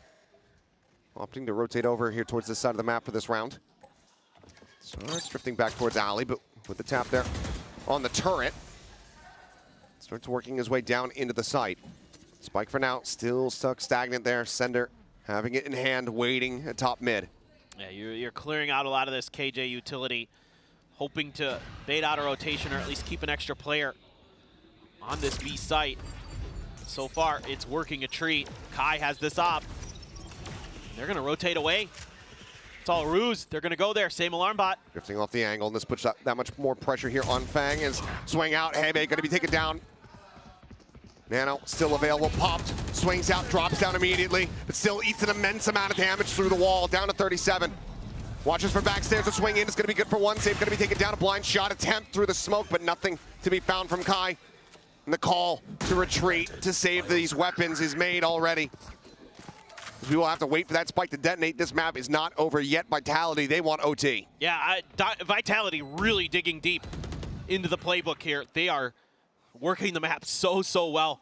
Clearing the util towards the front of B, and then shifting over towards A with a couple players. Sending a little bit of util that way with the Jet and the Killjoy, and then swinging back in through mid towards B, shutting things down. Kai, though, might get one more for his troubles, indeed. Takes down Runner. Yeah, making this a little bit more costly as well, but there's still a good amount of cash here available to the side of Vitality. They're not going to be too bothered by it. No. There's only one more round where the money matters. Yeah, Kai needing to hold on to this operator, though. And okay, we'll get a final shot there on the center. Still a world away from having the blades online, so overall, not the most concerning thing here, but we'll take a look back as, yeah, just counter spray through the wall. Runner able to find BNK right off the rip. Unreal. What a swing from Sender. Trex just continues to have a phenomenal map there, just breaking things open. Vitality, one more round to send it to OT. Or is it going to be Trace Esports taking their map pick? Changing up the angle this time here is BNK, but it's back over here, staring in towards mid as Turret's going to get cleared out.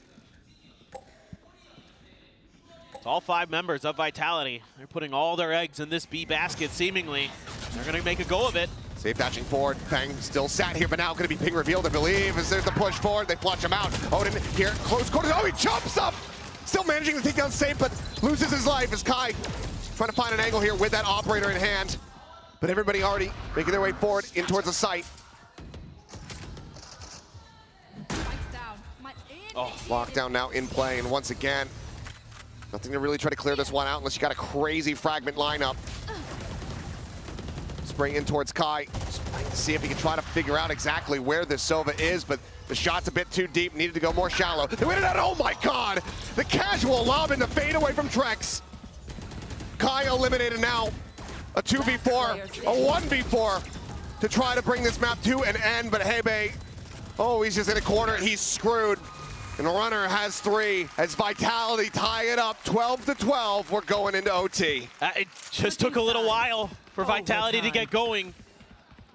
And then they've got 6 out of the last 7 in their favor. I mean, it felt like Vitality was done and dusted, and we were going to be going to sunset with Trace Esports up 1-0, but they are such a good team, and that is such a good shock dart right at his feet. Unbelievable. Full damage on it. That's insane. I mean, Trex's scoreline is insane. I mean, that just might be the play of the map. If Vitality are able to close this out. No glass cannons, no Odins. So it's all even Stevens. This crowd's starting to try to get behind Trace Esports a little bit behind us. See if they can find some more success on this attacker side. Spike gonna be left in back towards spawn. That same old knife from the KO. Once again, just only connecting with Sender, so. No drone for drone. Yeah. Just passing in the night. Doesn't go deep enough to peek into market. Nothing going to be spotted there. But you don't know where the Jet is yet. That's the real danger position. Because for now, could still very well be that glass cannon on the opposite side. Right. And that's why certainly TE is being very, very cautious right now. Have to figure that out. See if they can get that early man advantage. Safe, avoiding the ping, the swing in, has the headshot and the shutdown. Fang eliminated. Still though, the pinch continuing, the push in from Market, getting ready to arrive. Safe, just tucked here backstairs. The swing out from Trex. He's able to find BNK. Takes him down, and that's the cleanup.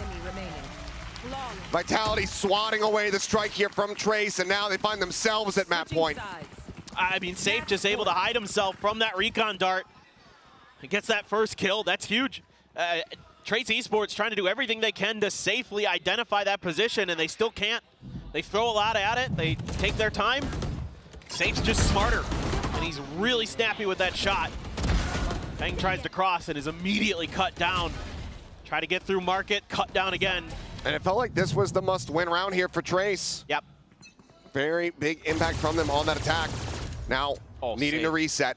Good damage there on the safe. The off shot going to be going wide. No, runner still tagged down as well. 2 players, sub 50 HP. A solid enough start here for the side of Trace, but certainly would have liked those to have been completed into kills. Well, now they're shifting Feng over to help out Woking in short. In the tree, trying to create a crossfire here. Ivan got sent. As there's the push forward, and Hebe taking Safe's head off. Finds the kill. Feng trying to push up. The flash not going to be fully connecting. Ooh. Feng eventually able to find that elimination. Runner out here in mid. Bit of a fight back there. Trex tries to keep him in it, but now he's all on his lonesome. Ooh. Shock dart does land. It's one away from a Hunter's Fury, but it'd be a bad spot to try to use it in when he's all on his lonesome. BNK will go ahead, put him down, and get the reset. 13-13, we continue. Oh, this has been an absolute treat. Trace holding firm. A lot of damage done early with that wall spam. And even though Kai isn't able to find any value off that op initially, they're able to find a good read. What a call from BNK and company to send Feng over to short to help out Loking. Expecting a little bit of an aggression and a push there. They're able to shut it down. Now I wonder, somebody's going to call a timeout. Yep, Trace going to be using their last timeout here. Wanting to, you know, you have to surmise, wanting to correct things of how that previous attack had gone. Make sure that they are winning these attack rounds. Yeah, it's tough because you just kind of don't clear one small piece of the map on the side you're looking for, and it costs you a lot in that previous round. So maybe just shoring up some little things, maybe talking about the next 2 rounds. Maybe there's some set plays that you can try to go for here, some executes that you've got in the back pocket to try to make some impact with. But slow and steady has been the name of the game for both teams. It's been very methodical, as you would expect. You know, everybody running kind of the standard agents. But here's the different look. Yeah. We have the glass cannon coming through this time on the attack from Trace. If anything's going to potentially catch some players off guard, it could very well be this. Yeah, and he's looking like he's going to try to challenge top mid there. And that's going to be interesting. Maybe they're expecting that they can win a duel here, catch him a little bit off guard. Start out to check for Safe's position, but he is once again tucked away. Take flight. Another slightly different look is thrown up over the top. Should have seen the head there of Kai. Gets the tag onto Hebe. As, now is in such a rough spot. The tailwind out. Wow. Feng at the same time, though, able to find Sender. From B lobby across the cat. Finds that kill. Loking finding kicks. And he's just in so deep. Look at his position. Look at the minimap. They have no idea. He's wrapping around into heaven. He's done it again. This could come back to bite them. Safe staying, hanging around in mid. Does manage to find one. Trex fighting back. Does get rid of Hebe, but Kai quickly trades it out. Loking staying quiet, and now it looks like they maybe have sussed this out. The slow approach towards heaven. Eyes trained on this position. Can they double swing in? That's going to be the question. There's the spam out, but he's still going to be good for one. And Kai has the up shot to close it out. Trace once again in the driver's seat. Switching sides. And they've been so good at finding these early kills that just kind of set Vitality off balance. Let's take a look back. I am watching this. Nuh-uh. So just, pulls out his gun. And then they're just not ready for Loking. No, he's been great at finding these lurks. It has caused some real problems for Vitality.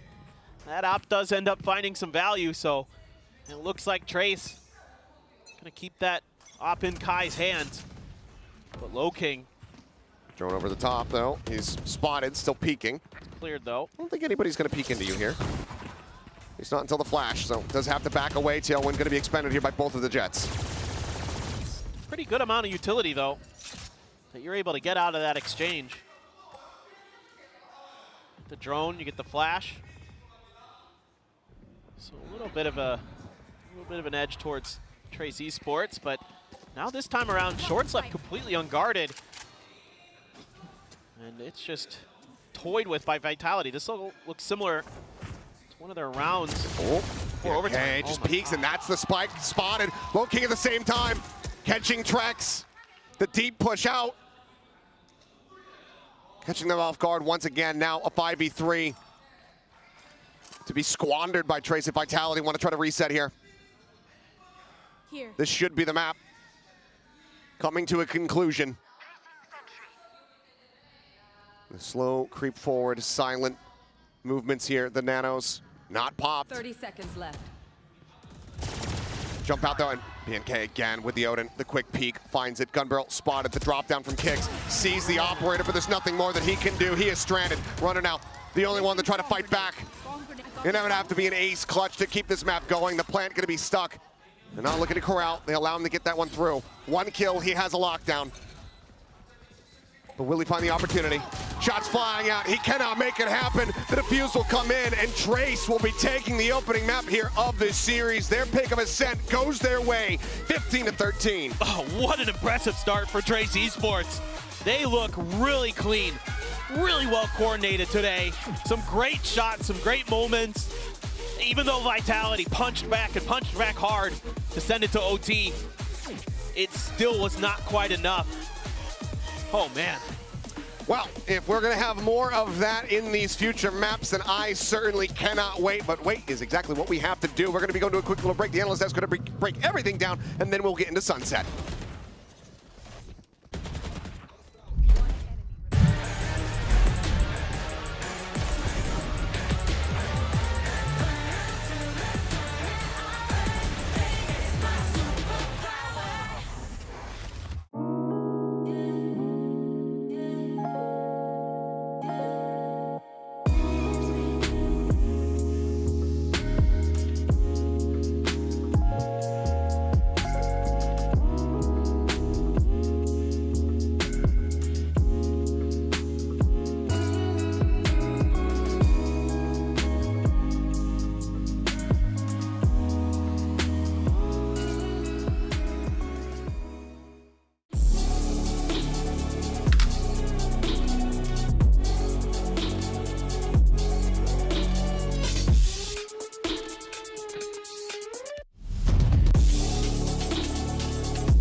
잠시 동안 발로란트 챔피언스 팬들을 만나볼 시간입니다. 옆에는 아디타님과 그리고 딜런님 모셨습니다. Hello everyone to Meet the Fans interview. Woohoo! I'm sitting here with Adita and also Dylan. Now, I hear you guys are in here every single day. Do you guys live in Seoul? 여기 맨날 오신다고 들었는데 서울에 사시나요?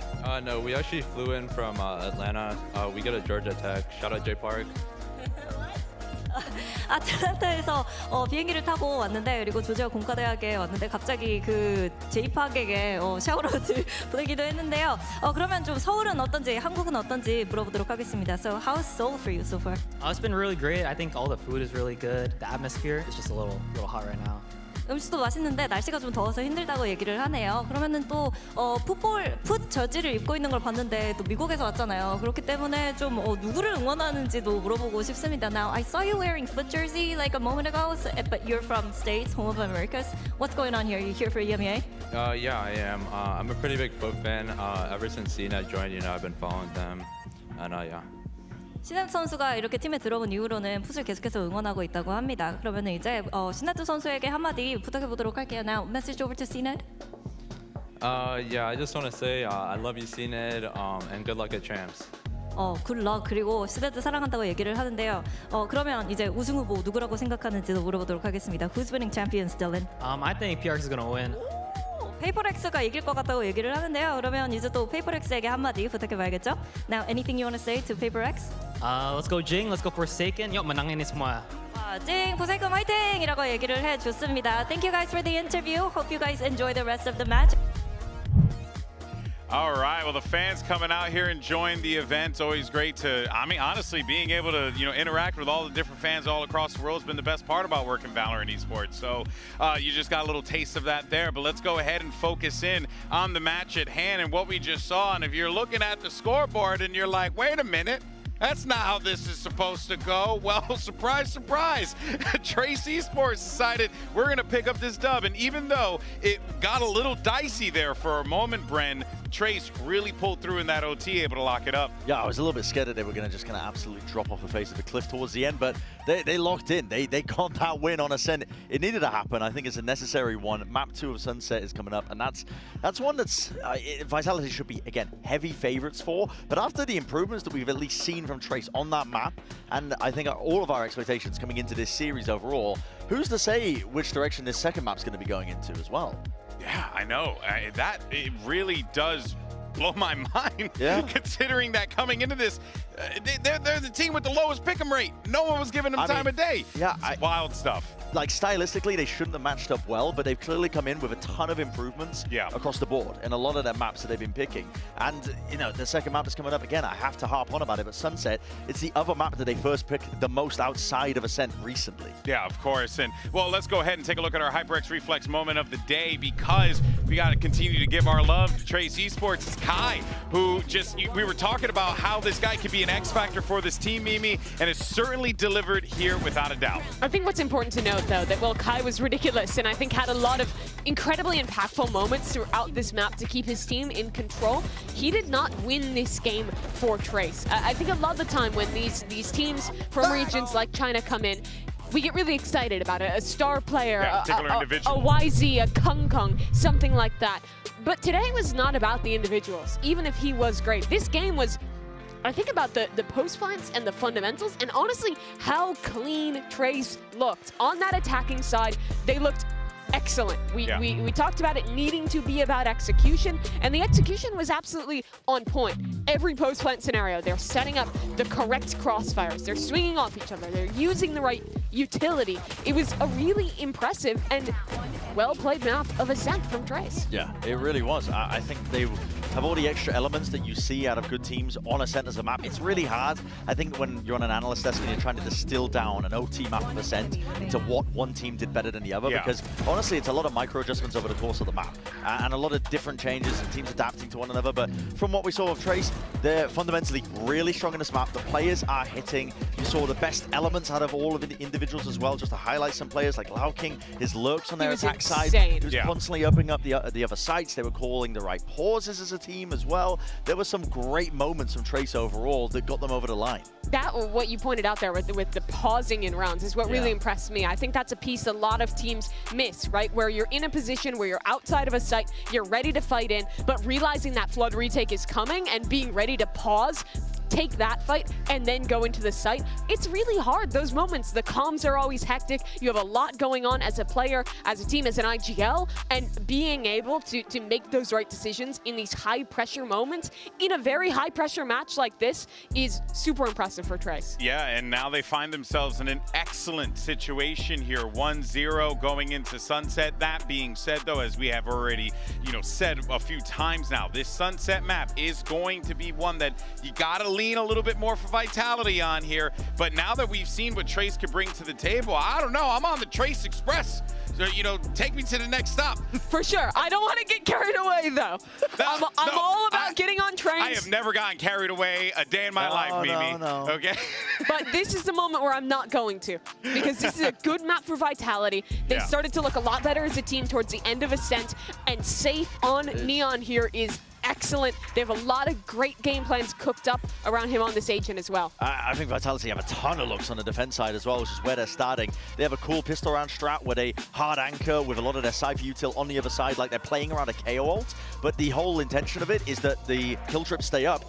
If they knife, Kicks can just try and anchor and play down a nade. But that's just like one part of the puzzle, I think, with Vitality. They have a lot cooked up on this map. They get active at the right times. I love the way that they play it. If you're an Americas or Pacifica fan, you're not as used to seeing the KO played on this map. You see a lot more breach in those regions, but they play the KO really well. The defensive cross-map knives are massive for information, and I think the timing of Kicks' flashes, especially when combined with Trex's darts or with Safe running in, is always really good. It's pretty common in EMEA, and of course Vitality execute it well, and they'll have to if they want to stay in this series. Yeah, that's right. Well, can Vitality force that map 3? We're going to send it back over to your casters for the call. It's Achilleos and Paper Thin.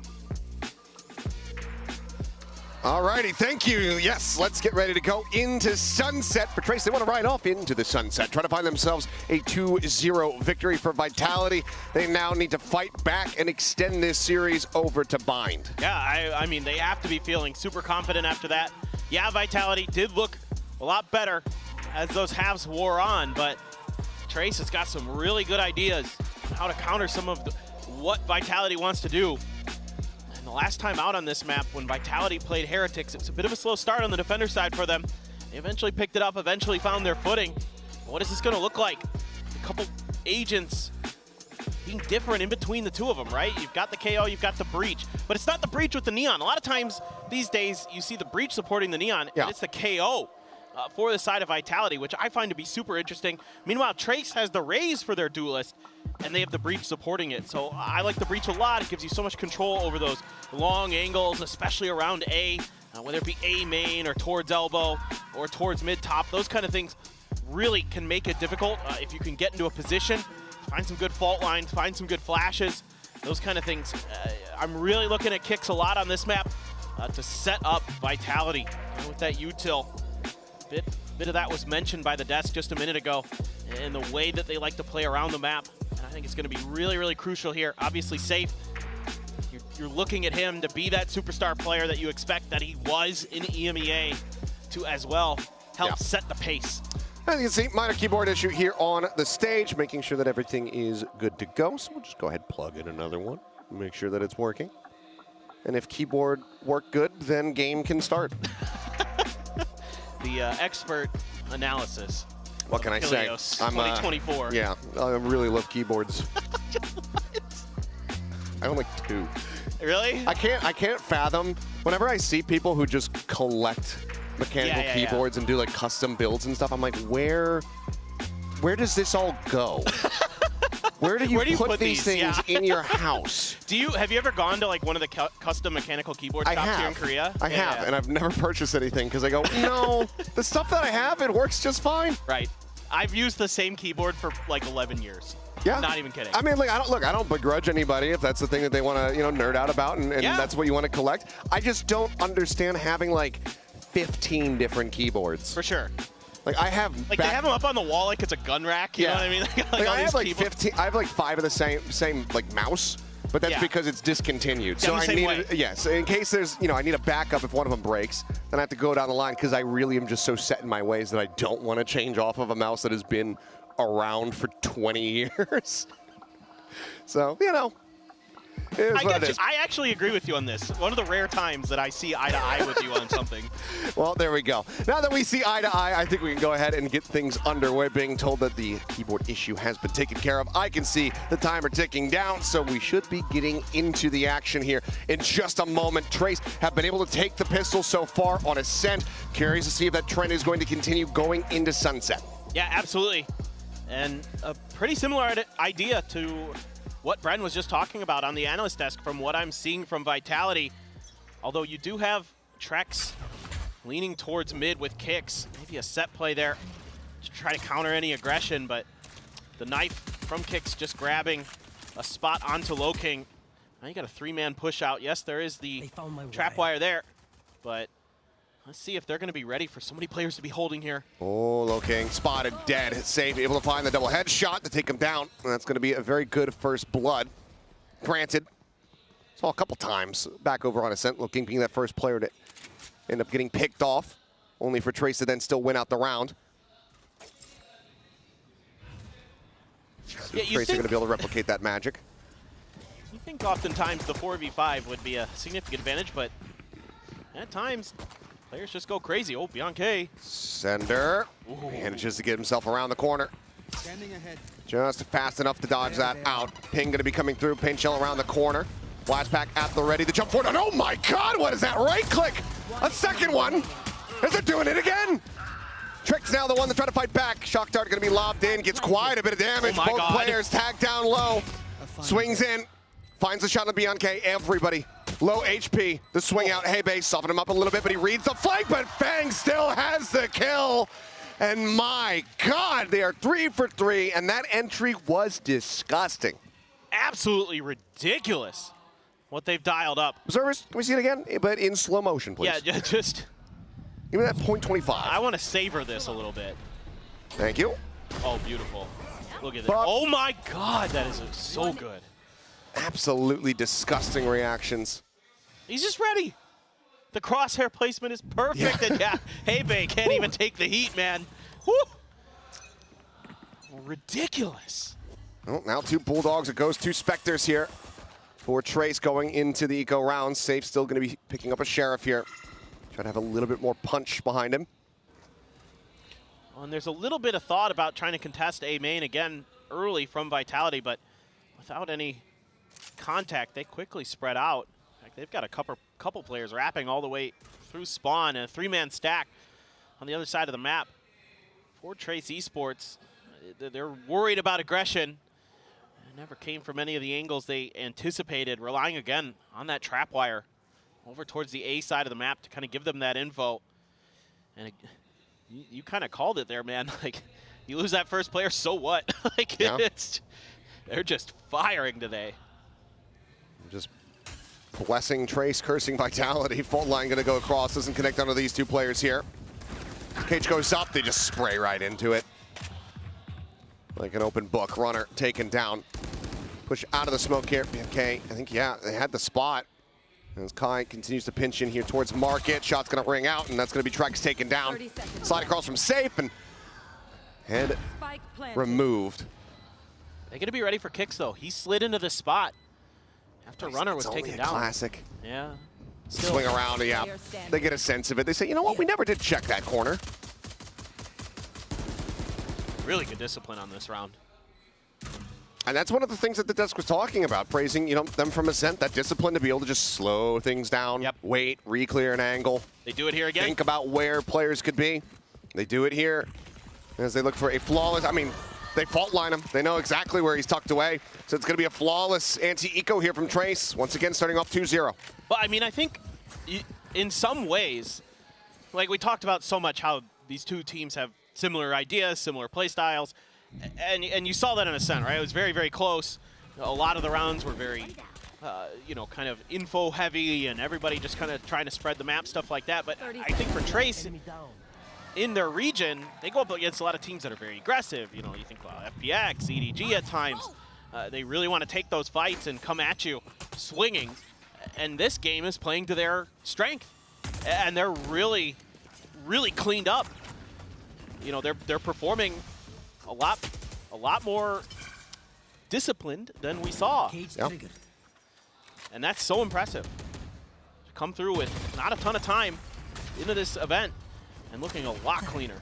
Quick spot there on the cam. Runner trying to hold the line here. Turns from the flash. Does manage to find Fang. Cage going to be dropped down. A little bit of counter spam through that one safe as well. Going to get tagged up over towards that market side. A three-man crunch push gets ready to come through. Runner with a second. Does end up falling. It's Bianc able to find one. Still a little man advantage here for the side of Vitality, and the spike not yet planted. Low King going to be taken down. The spike now needs to be recovered. Bianc able to find one. A lot more work to be done as he does get spotted out. Sender elbow showing there. Trex getting Kai. That'll be the closeout. 3 members left alive as Vitality. One thing that we've seen consistently here is Trace winning pistols, but Vitality denying those bonus conversions. Absolutely, and it's a really great job by Runner, just delaying as the Cypher, getting some of those big opening kills. Just kind of classic Cypher play on this B side on Sunset. And he works it to perfection, gets the rest of the team over to bail him out, to not really give Trace Esports much of an opportunity themselves to find much value, find much success in that round. Yeah, they get a couple kills, but Runner sets the tone there, just shutting things down as that Cypher. And that's definitely part of the game for Team Vitality, is they want to be able to fast rotate on this map. They want to get safe into a position where you can lead the charge, and they can delay that other team from feeling comfortable from getting into those post plants. And if they do give up those post plants, they're really good about stacking and going for those retakes.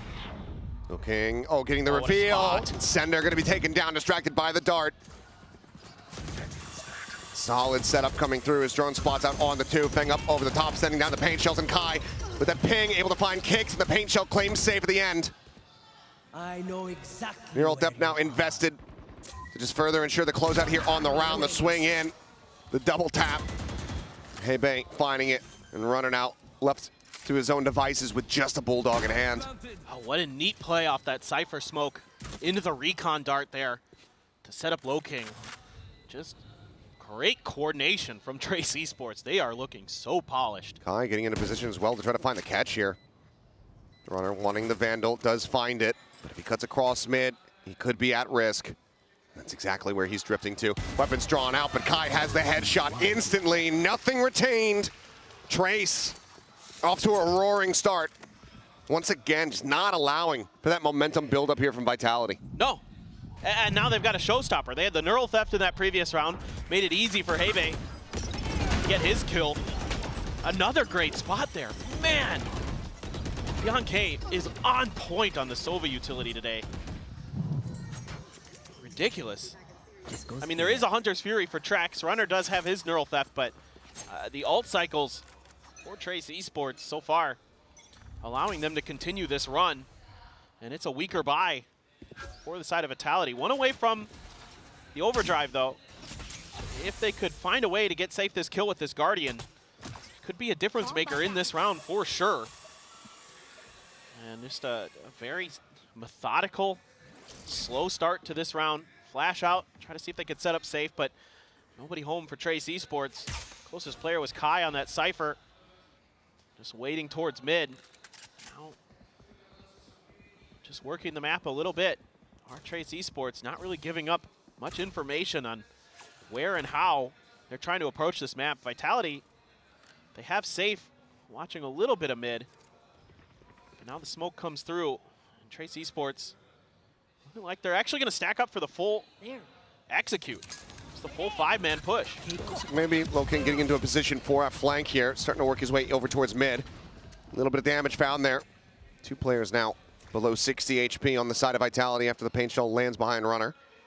But not pulling the trigger on the exec quite just yet. They're still playing this out slowly, but this gives more opportunity for Safe to potentially upset their odds here, but that's a great fault line, and then the pinch comes through. Low King finding the kill, and Runner, the gun barrel getting spotted out. Bang, makes it all too easy here for him. Wow. Kicks though, able to fight back. Trex fighting too, and now time dwindled.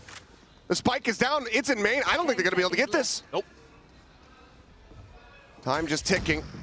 The TP forward is I think they were trying to pass it, but the timing is a little bit off this round. Oh no, it has gotten away from them. Still solid damage dealt here at the very end, but my goodness, this round, this should have been Trace's, but Vitality, they squeaked by with a win.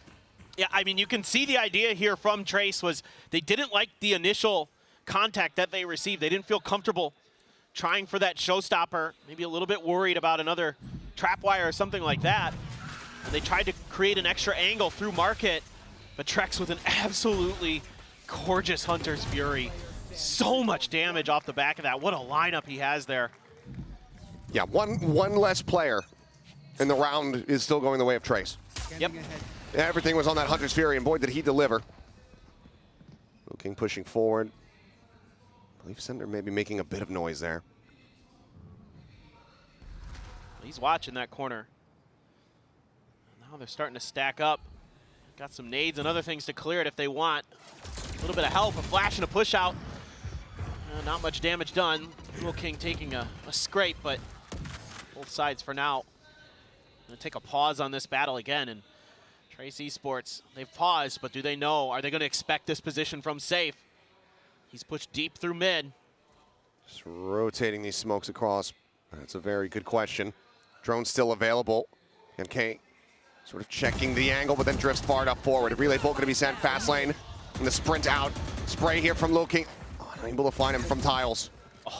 Drone now getting the ping out, the push up in towards the smoke. King trying to catch Trex off guard. Cannot do so, he gets shut down. Now Vitality looking poised to tie things up as Kai getting spotted out, eating a bit of damage. That's so good from Vitality. Not just getting that position, but then immediately Trex is there with the drone to check. Clears out King as well. That's really, really good. I mean, it's 20 seconds remaining and looking like a save here for the side of Trace. Cash in a very disjointed place here. With only Hebei and King really having much to scrape together, so they just have to sit back and allow for this timer to run out. 10 seconds left. Yeah, it's all the little things. Those protocols and a great escape from Safe. Gotta love the way that he expected more players and didn't overheat. Didn't try to go for the big 2K. Gets another one at the end of the round. Yeah, Shock Dart flushes him out. Now at risk here is Kai, but still does manage to find one. So Flawless can't come through, but Vitality still tie things up at 3-3. Cash built up, and Trace, they're gonna pump the brakes here as we take a look at the replays. Yeah, I mean, I think now they're just not quite having as good of a grasp of the map as we saw in Ascent, right? We saw it in the very first pistol round where they're not ready for that push out, where King gets taken out trying to cross towards tiles. And then this round here, you're not expecting Safe's position. You don't have a response prepared, and he's able to duck out because he's a Neon as well. That helps. But then you try to take space off of that, and there's another good response from Trex, from Vitality. And so I think maybe now a little bit more of a lean towards some of the things that have been working is covering the angles early, making sure that there's no aggressive maneuvers from Vitality, and then finding the openings for those executes that have looked generally pretty clean. I mean, like you said, if it wasn't for that Hunter's Fury, that execute with the showstopper a couple rounds ago probably would have worked. Yeah. Last few seconds to run out here. Trace, one other thing that we can say is that ultimately I think they've been getting quite good value and good adjustments out of their timeout. So I'm curious to see what the attack strategy looks like coming out of this first one here of Sunset. Fang does get a buy. Passed over a Vandal here, but okay, assessing what he wants to do. We'll just go ahead and have the Bulldog here at the end. So still a decent amount of firepower available to them. Rolling Thunder, Hunter's Fury, one charge away for each. Yeah, and I think a fight for the orb is in order. See if you can get that Rolling Thunder available. Another quick push-up, very similar to what we saw a few rounds ago. Trying to see if they can catch a player off guard. Similar one-way setup. Boombot to go ahead and check. Gets the clear out, and there's predictive paint shell. Yeah, anticipates it, but Sender's still able to get away. Blast pack in sight, scouted, taken. Vitality getting everybody clustered up, ready for the retake. Plant coming through. Fang for now, Paranoia goes across. They wait that out. No one able to take space off the back of that as Kicks eats a little bit of damage here, and Bianca gonna be fully flashed up there in the corner, but still they cannot peek in. They have not been able to find these angles, but now they do. But King strikes back. Kicks and Safe both gonna be taken down. Just BNK lost for the time being.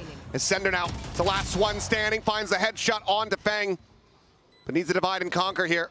So they look for a bit of a high-low setup around the corner. Nearly stacked up, there's the swing out. Looking, playing bait, jumping in with a right click. The cleanup is there, and Trace reestablish a lead. Yeah, and you can see a little bit of difference in idea off the timeout on how Trace Esports wants to identify and clear that elbow position. It's the boom bot into the paint shells, into an aggressive push out to try to get through towards the site. The only thing I was kind of worried about in this round, that's disgusting. Safe mid-slide. Really disgusting.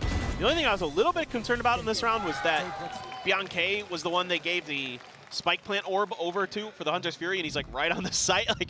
But you know what? You have it for the next round. You have the Rolling Thunder as well, so. I mean, this could get messy. Yep. 4 ults on the opposite side. Hunter's Fury going to open up immediately here from Bianca, just trying to find a target, but so far all of them dodging out, but safe. Staying stagnant, does get tagged. That's going to put that Neon now down to 45. Not the kill that they were looking for, and Feng also eats quite a bit of damage. And an earlier smoke this time from Loking, knowing that there's going to be players trying to cross. Able to get that owl drone out. Not going to give it too much info. And so this is going to keep Vitality guessing. That's a really well-timed smoke. And good, again, understanding of some of the protocols you were seeing from Vitality earlier.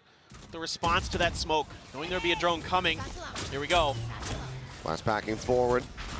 Wires cleared out, reveal they're on the runner as he gets stunned up, but they can't scale forward through this cage. They have to stay back, and runner able to find one. Kai going to be taken down.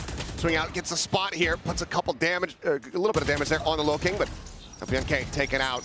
Feng swinging, going for the challenge, but Zender is just knocking them all down one after the other. The drop down looks for a little bit more. So Low King now all on his lonesome. 2 players low on HP, but they look for a triple face, and Safe will be able to collect. 4-4, we continue to be tied up. Ah, man. I liked some of the little ideas I saw from Trace Esports in this round, but Vitality is so difficult to get through in the front of the B site, and they're so fast with their rotations because of that Neon, that if you get stalled up at all, and Runner, again, doing a really nice job, buying a little bit extra time, playing his life very nicely as that Cypher. But all you need is that little bit of extra time for Vitality, and they can get into really good spots to just take the rug out from underneath you. 5-man stack up over towards B, though. Does this just end up being an aggressive push? They do have that Rolling Thunder, a hero rifle here in the hands of Kai. So now just breaking down the door, keeping that Vandal obscured. Fault line paint shell going to be expanded. Cam going to get cleared out. Vision taken away from them. As well as the trap wires, but there's the reveal as they play forward. 2 kills now, a third already going to be found as, well, the aggressive push not leading to too much of anything there. Hebei will go ahead and get 1 on the runner. But otherwise, a damn near flawless is Vitality taking the lead. Yeah, really starting to stabilize now. Our Vitality, 4 out of the last 5. Safe still sitting on an overdrive in the back pocket. Rolling Thunder still not finding an opportunity to let loose for Trace Esports. Kai does have another neural theft. And Trace maybe looking over towards B this time, is starting to see some smiles there from the side of Vitality. As it feels like they're getting a really comfortable read. B side has been very, very challenging for the most part for Trace Esports to even get the plant down. And now they're just sending out a little bit util, sending out a fake like they're going to contest elbow, like they have a couple times previously. And it's a quick pivot, but again, Vitality's so quick to react as well. No smoke in mid. So they're going to have a pretty decent idea that it's likely going to be B. I mean, there wasn't too much contest after the recon clear. Yep. So they're able to get center into a much more forward position, knowing that no one's pushing from that angle. Plant going to be coming through. Runner still here on the side and strikes right as Fang is distracted. Kill found. Vitality putting the right foot forward. Pushed up though. Runner going to be taken down. Low King still lurking, lingering here within the smoke. Sends out that paranoia. Smoke going to be dissipating, but now knows that paranoia is going to be expired. Overdrive popped here from Safe, seeking a target. Is Rolling Thunder's going to start crashing across. Kai, however, eliminated the man advantage, taken away from them here. Low King just cannot get away. The fuse now being held to half, coming through. Hebei has to try to go for the peak, but Safe will zap him down. Vitality now will stretch the lead up 6-4. Yeah, and Vitality just doesn't have to guess too much on this round. The whole way through, they have a pretty good read. There's an attempted fake over towards A. There's no further contact. There's no contact through mid. initially, so you're just kind of able to really lean heavily and quickly towards that B direction and kind of stymie this crossfire attempt from Market. Good play by Runner again. Really Just being nasty on that B side. He finds that timing right before the enemy smoke blooms. Yep. Just catching Fang. It's just sat there trying to clear out Trex's dart. Yeah, they're comboing really well. Hello? Well, just going to be Kai spotted. It's not the end of the world. That doesn't give up too much info. That very well could have been intentional as well. And they're going to try to make a two-man push up through mid. Got the Raze and the Omen. It's a four-man. Oh, four-man now. Everybody joining in. Paranoia going to be sent. Jump around the side. And, oh, Runner with the covering. Fire over at Boba. Shuts down the enemy Raze.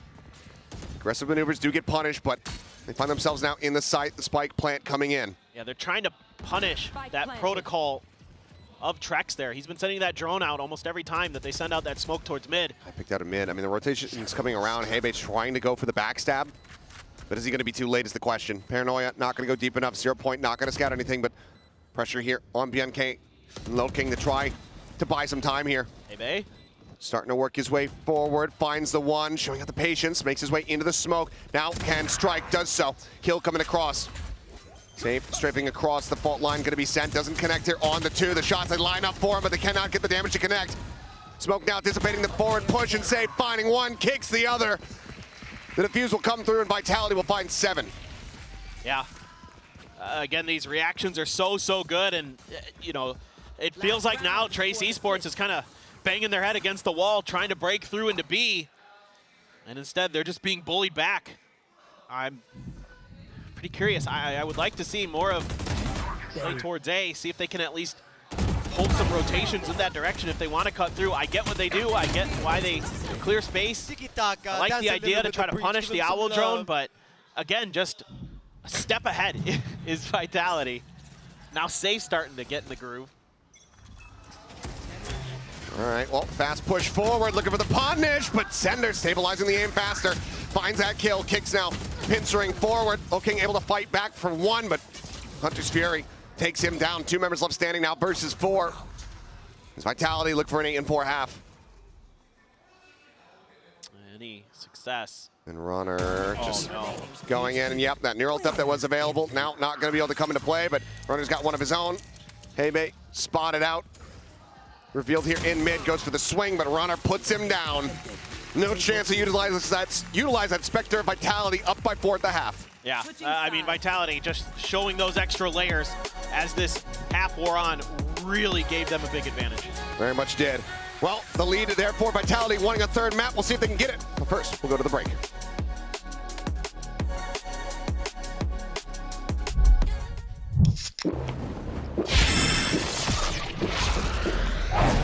Red Bull gives you wings. Ain't nobody out here really wanna win me. I'm going hard while you falling asleep. I got it all cause I deserve it all, dog. Just being honest, they don't wanna see me honest. I'm taking over this game now and that's a promise. Stay out of pocket, they don't wanna believe I got it. Give me that crown now cause I'm the king, call me your highness.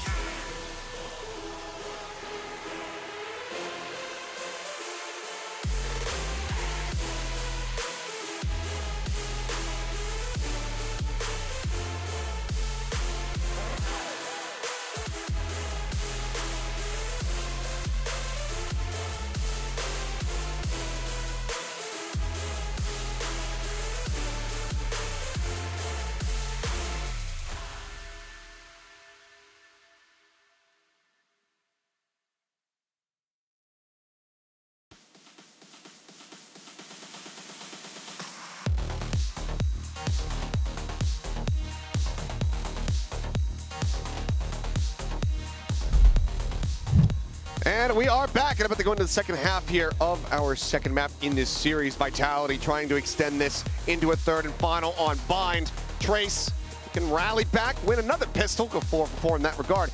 Maybe they can make this a 2-0. Maybe. It's a rough road they've got ahead of them with how clean Vitality started to look there with their decision making, with their protocols, with their responses to what Trace Esports was trying to do. However, it is a very different side of the map. Sunset could be where Trace Esports start to pick up steam again. We know they've got it in them. We've already seen it today. And on Sunset, they're a little bit better on their attacker side though historically, so could be interesting. But maybe today they've got something special in store for us. Otherwise, could be heading to that map 3. All right, well, Vitality seeking their first pistol. Taking a look here, it looks like 3 Ghosts versus 2 on the opposite side. Some half armors in play. Safe immediately sprinting forward in this B site, widely ignored here by Trace. Everybody stacked up in and around mid. No one really playing on the sites themselves, just a trap wire to alert, already spotted out. Yep. Good discipline again from Safe. Gets a little bit of a spot. May just have to clear that and dash out eventually, but still the spike there, so let's see how they want to do this. If they're going to pause off the clear of the trap wire, if they're going to try to make a go of it. Trying to see if they can get a catch there onto the enemy Cypher. They do not. All of Trace now starting to ship their way across the map. Trapwire similarly set up over towards that A site to try to intercept Runner if he does go in a deep lurk around. Vitality has so much map control right now. Runner will go ahead and clear that one out. Cam also set up to maybe try to catch him in transit. For now though, Aftershock going through. Shock Dart going to connect. Send her down to 69 HP. Push for though, Flash connecting, and Fang trying to take some space. Goes up aggressively. Looking forward is Trex, the 2-for-1 special off the Shock Dart. Oh, looks to shut them down, and as Fang turns back, paint shell in hand, he just cannot toss it out. Trex will find himself a third, and Vitality will find their first pistol. I mean, you have to make a flood play here as Trace Esports, and it's so good from Vitality. Just so much util they can throw at that front door as Trace Esports tries to barrel through, and it's a whole bunch of dead players. Hey-Bay there. Oh, that shock dart right at the tap of the spike. What timing from Trex. He has been outrageously good today. With the util, with the shooting, with the decision making. I mean, definitely my MVP so far for Vitality. I don't think you'd find too many to disagree with you there. Yep. I'm out of here. As answering recon going to be sent in, only Safe going to be spotted, but he's already made noise, so doesn't care too much about that one. The swing forward, and now they know, well, there's a lot more players behind this Neon. Yeah, he was totally fine trying to bait that out. Fault line does clip there on the Safe, but just no way of punishing. Shots in, and okay, well, Safe will get taken down to 58. Get some good damage over onto Hey-Bay at the same time. It's a pullback. It's a pause from Vitality. They don't want to go through the meat grinder. Already a decent amount of contact there. So thinking that the other side of the map may be when there's a little more open space, but actually Trace Esports has read this well. They're a step ahead. They've got Hey-Bay. They've got Low King. They've got Fang over here. Try to shut this push down. Just classics in hand though. Some utility available. Could make a meal of this. Could take a few Vitality's players with them. Oh, Hey-Bay, I was going to say, has a fault line. Tucks back, does manage to send that one out. Stun there onto Kicks, but they still can't close the distance. That smoke there holding them at bay. Couple blind shots through to try to find a connection. As Track snappy to readjust. Takes out the enemy breach as Fang flush up against the box. Looking able to find one. Fang will get another. But one bullet remaining as he tucks back behind the box here. Swings out. Will be good for another one, so dealing some solid damage. But ultimately, Vitality not going to be getting thrifty. Yeah, that's actually huge for Trace Esports. Actually? Actually. Oh. Indeed. Good to know. Yeah. But again, it's just guessing correctly here for Trace Esports that if they put enough resistance at the front, they would be able to kind of push Vitality over to the other side of the map, and they do a good job with it. And then there's a good pause there from Vitality to set up Trex on that angle. Coming from the other side, but still though, Fang just, once again, nuts with that classic. Finds a ton of value. Deeper recon. They give a little bit of info, but Vitality trying to turn up the pace, turn up the tempo. No resistance. Kai uses the one way to dissuade them from going any further towards the B side, at least initially. And now the drone gonna be cleared. Showstopper online with that orb take. Yep. Drone just not quite going deep enough to get a spot out. As there's the Hunter's Fury. Open up, Safe sprinting forward here towards Market. Runner going to be taken down as PMK able to find one, but Trex finds Kai at the same time. Man advantage here for the side of Vitality. As this B site is completely theirs. 3 players still rotating over. That showstopper can come into play, but this is still going to be a risky position here for Trace. A must-win round for them. Can we get a Trex Hunter's Fury kill counter? He has been ridiculously good with those. Door broken down, but a full market approach. 0 point holding them back. Showstopper can't come in quite just yet. Aftershock. Forcing Sender back, manages to get the crouch. It's still a little bit of damage, but TP's back across over towards safety, and immediately is going to be finding a kill as Fang gets taken down and safe. Collects the final 2, a 3-piece from him as Vitality looking alive and well on the attack, now up to 11. No doubt, that's 8 in a row for the side of Trace Esports, or excuse me, Vitality. They have been absolutely frying. That's the bonus one.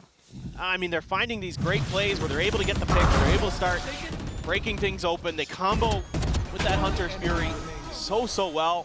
And not only are they finding space off of that, they're finding kills. They're finding kills with the Hunter's Fury too.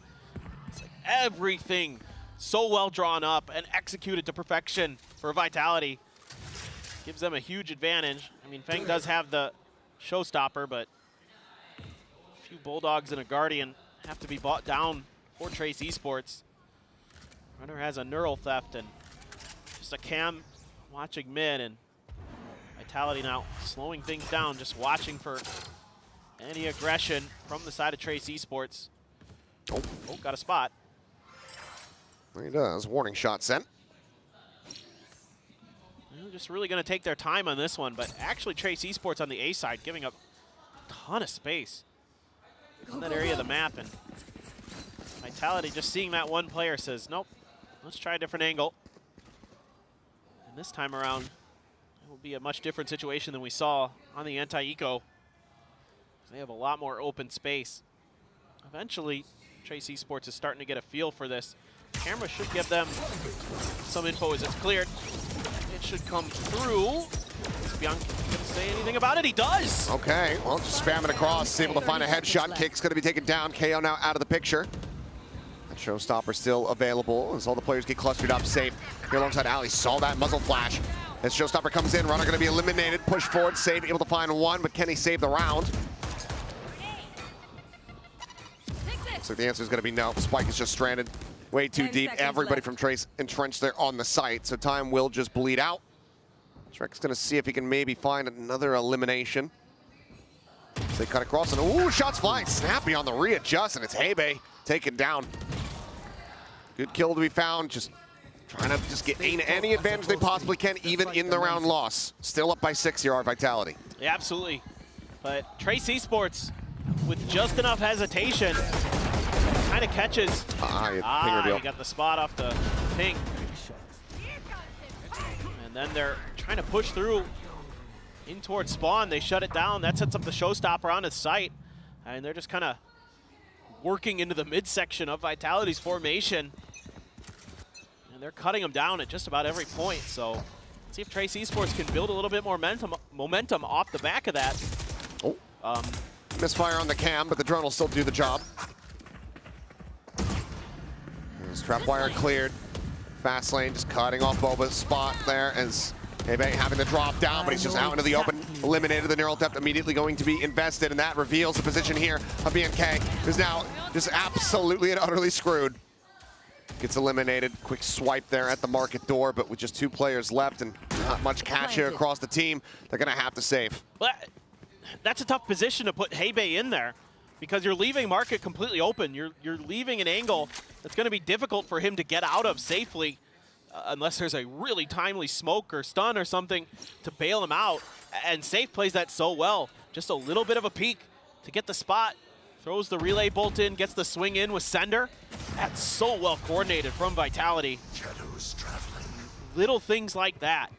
Safe is on the hunt. Double face out of the smoke. Pop flash does connect here on a Fang, looking for a little bit more. Does find it, but it's now down to 5 HP. Any stray bullet whizzing past could claim him here. He wants to try to grab the weapon, does so. And eventually it will be fished out. Match point. Spamming through the smoke there with 5 HP that's risky business, and he paid the price. This early crunch, the timing as well. Runner finds a pick at the same time that's safe and center, clearing out Hebe on top of the box. Yeah, one more round, and they will find themselves taking the second map, taking their map pick, but there's going to be one last time out from Trace Esports to see if they can figure anything out. To, you know, 7 in a row, yeah, unlikely, but sure, you'd still want to get 3 or 4. It is all about that mental game. Get the blood flowing again, get that momentum built up, because in all likelihood, this is probably going to bind. So you want something to kind of take away from, but granted, at the same time, we have heard teams say, yeah, you know what, if you kind of get blown out of a map, that's easy to recover from. True. So we'll see which side of the fence they end up landing on here. But it is just that final time out, and if you have it, why not use it? Yeah, absolutely. I'd use it 100%. I'd want to talk about anything here, whether it be comms, mentality. They're going to say comics. I want to talk about anything. I'm not Golden Boy. Yeah. You guys read that new Batman? Every other day, it's something with him. Every other day.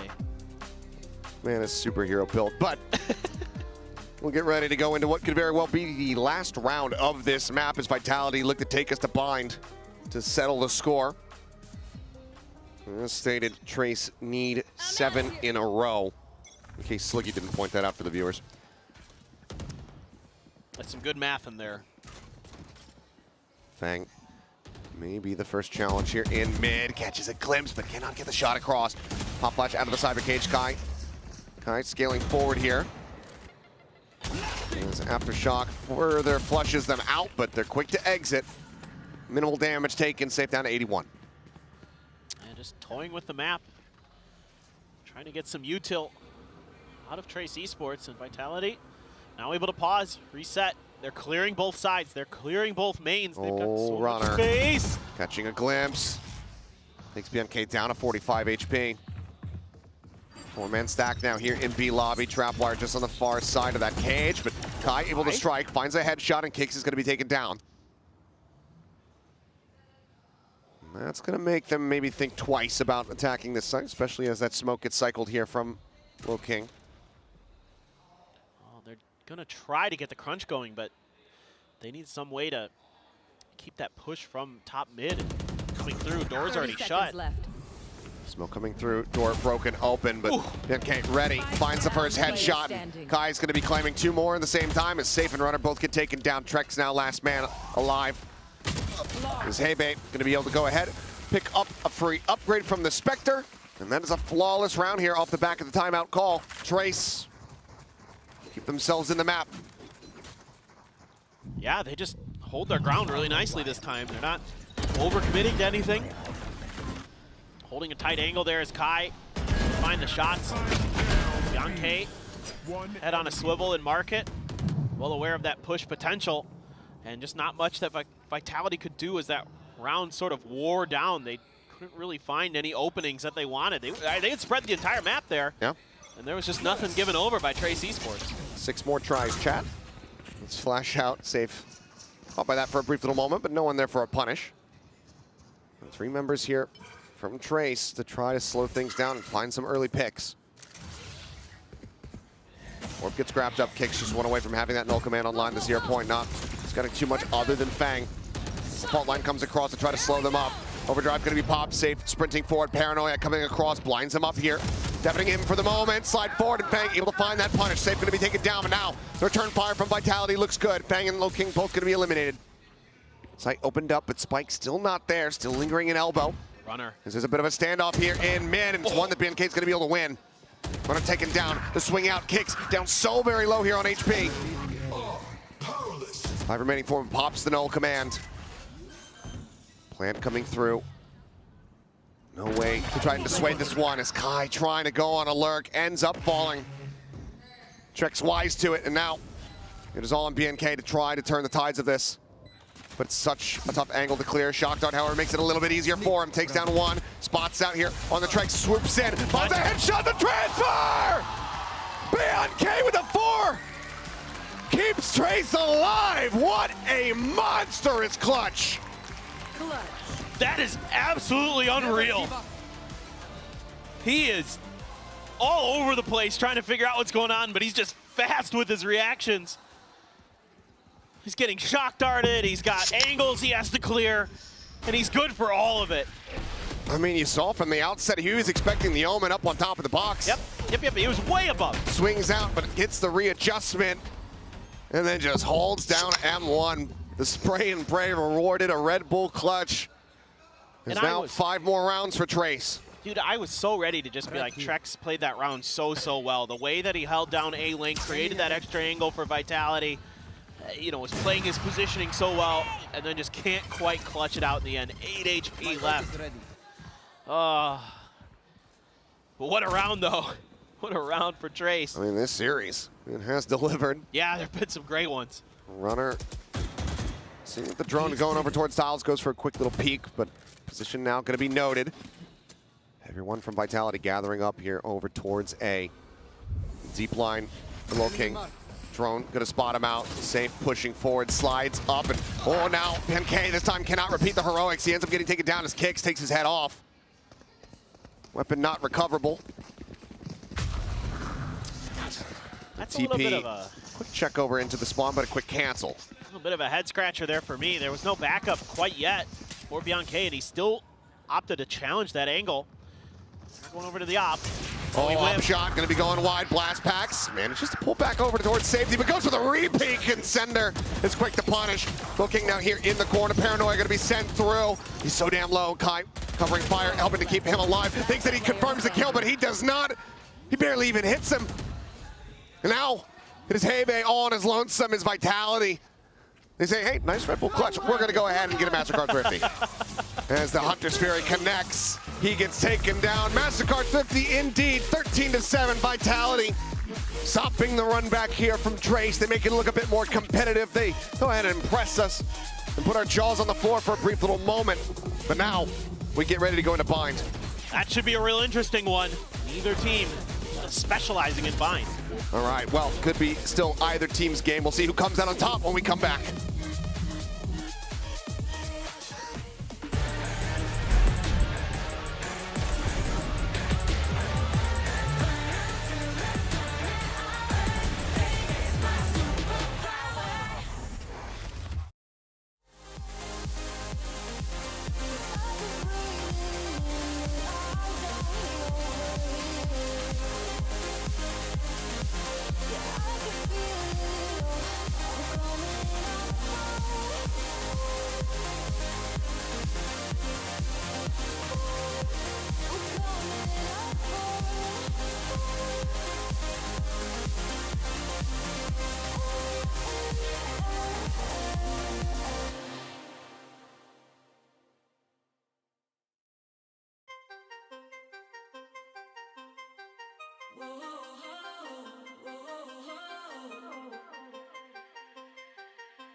There's a start, there's an end, and in between what are we doing?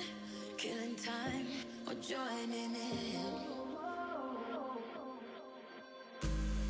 There's a hit, there's a miss, and right now who am I fooling?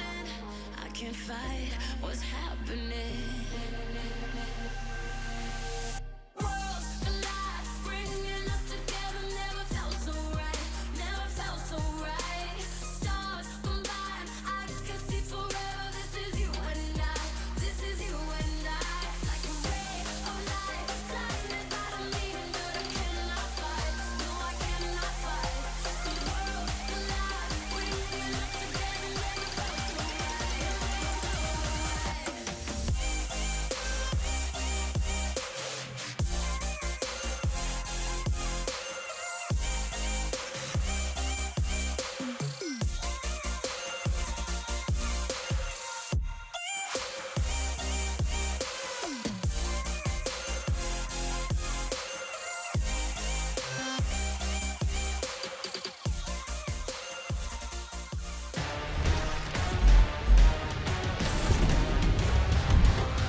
stressful. You know, like people don't expect you to win, so less expectations, let's say, from the people. So it's a bit less stressful to play. But qualifying into champs and people are now actually have expectations on you, and there is some build-up tension. You know, you want to show something, do something. But I mean, overall, it's just we will play our game and we'll see. The attitude is the most important thing, the mentality, how you look at the game, how you prep the things. You don't go into the game and you're like, oh, I'm gonna play for 40 minutes and it's gonna be, that's it, you know. No, it's how you prep the things, you know, like 1 week before, how you're gonna come into the match, how you're gonna like be ready for the match, you know, how you set your routines. If you're gonna troll your routines, it's not gonna be great as well for the match day. So everything up until the match day is how you prep yourself. My bad. And Vitality find themselves one step closer to being able to lock up this series, but let's not forget that, you know, this is a situation where for Vitality, they probably were coming into this thinking, oh, we're going to be in a great spot. You know, maybe a 2-0, but no, Trace showing that they have that fight in them, but Vitality managing to hold on. We're going to map 3. Welcome back, everyone, as we break it all down. And, you know, Vitality, I think, overall, Bren, just really showed us why they are a force to be reckoned with on Sunset. You know, you got to respect it, and Trace learned that lesson today as well. They rebounded hard, I think, as well. I mean, a lot was going right for them in this instance as well. The one thing that we were really paying attention to, I think, was the retake protocol from Vitality, which was really going well.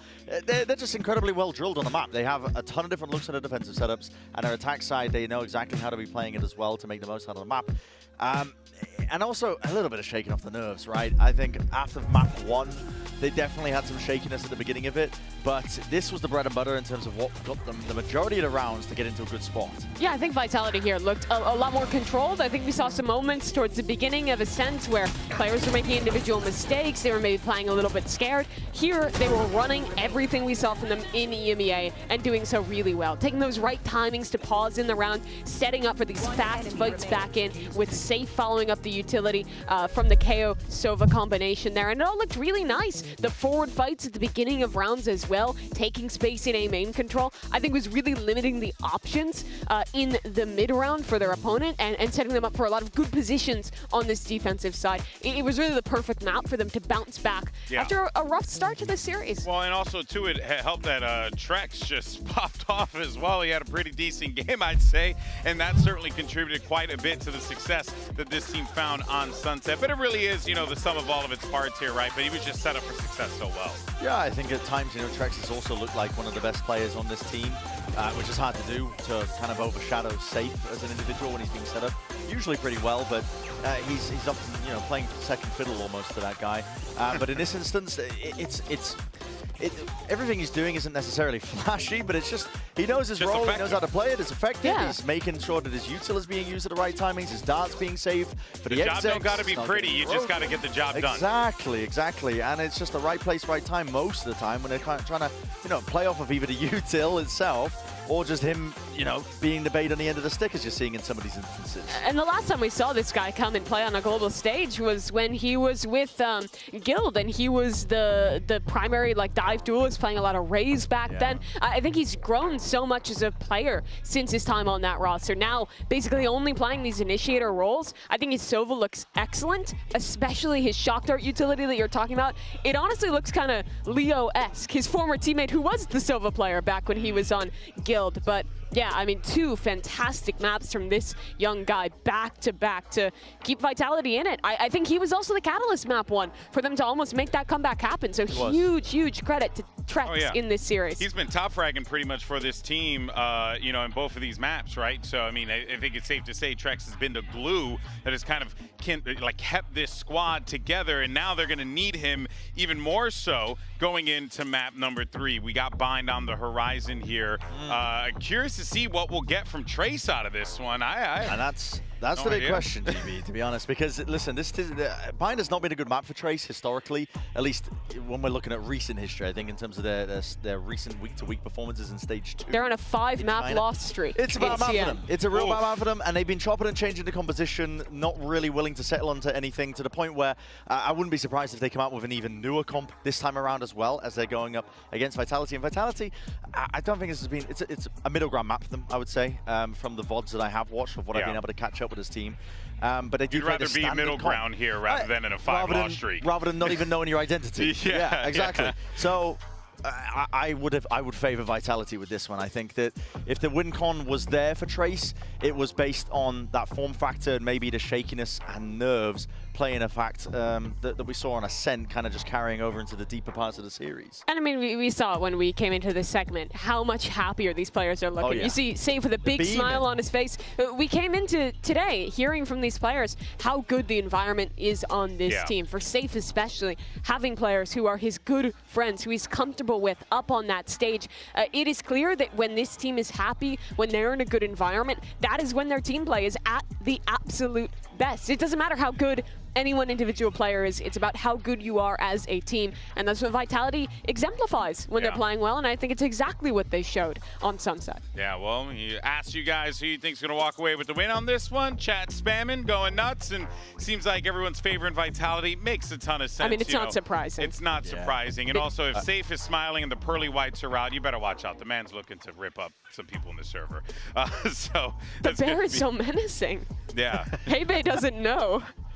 He doesn't know. Don't tell him. I was wondering what was getting fixed and corrected with the keyboard there, because that's what we're waiting for before we can get into the game. He needed the colors to The gaming lighting has to be perfect before you get into the game. Do you go with the pulse lighting, or do you go with the the steady always light? supporting the LGBTQ+. you gotta be. You gotta have the rainbow colors, man. Always. All right. Always. Well, let's see how this works out, man. Honestly, what we're gonna get here.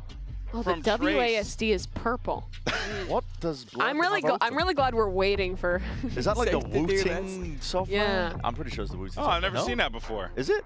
I don't know. I could be just talking out of my ass, but. That was an unbranded keyboard software. Now, this is what you get, though, when it's like, oh, what comp are Trace going to be playing? We don't know. They played a different comp the last, like, 5 times they played Bind versus a Vitality team that should be the favorites. Were they running anything standard? Well, the last thing they ran was the Deadlock Cypher comp, which, again, even running Sentinels alone on Bind is unusual, because typically teams will prioritize just running, like, double smokes, double initiator, and like arrays. Yeah, 4 maps ago was the most standard comp. They were playing Gecko Sky. Most teams these days are playing the 100 Thieves comp, the Gecko Fade that Vitality runs here.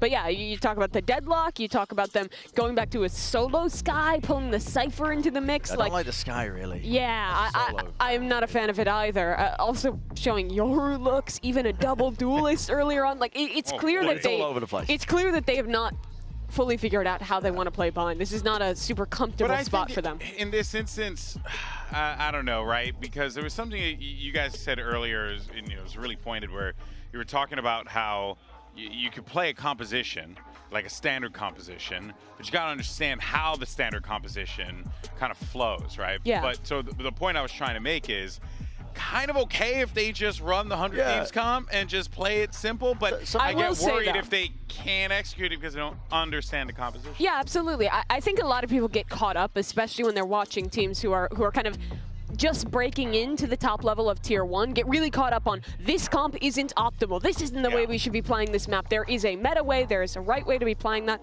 and there's a reason the meta comps are meta. They're really good, they are optimal for a reason, but I think that especially when you're playing into some of your first matches on a global stage, playing into comfort is fine. It's not a perfect comp, but if you've scrimmed it a lot, if you're comfortable with it, if you can catch teams off on it and you have more depth there, I think it's better to have depth on a worse comp than play the best comp poorly. I 100% agree with that one. I'm just waiting for the cameraman to give us that sneak peek of the comp that Trace are playing, man. It's the most recent one that they played. Okay. So Ask you to shall receive, buddy. Exactly. So it's going to be the double Sentinel, which is unusual. You can, when teams are trying to run the Deadlock in the past on Bind, you try and go for those Gravnet combos. You're trying to peek off of it. You go for some util combos. You can try and like coordinate the nade. It needs a lot of coordination. Some TP crunches as well, which you can cook up. Listen, you have options with this composition. It's yet to be seen, really. I mean, it all depends on, I think, as well, whether or not Vitality are going to be comfortable playing against a comp that maybe they're not used to playing against, because this one can be, I think, quite difficult to chew into. Think about the hard execs into some of that double Sentinel utility. That's a bit of a nightmare in most scenarios.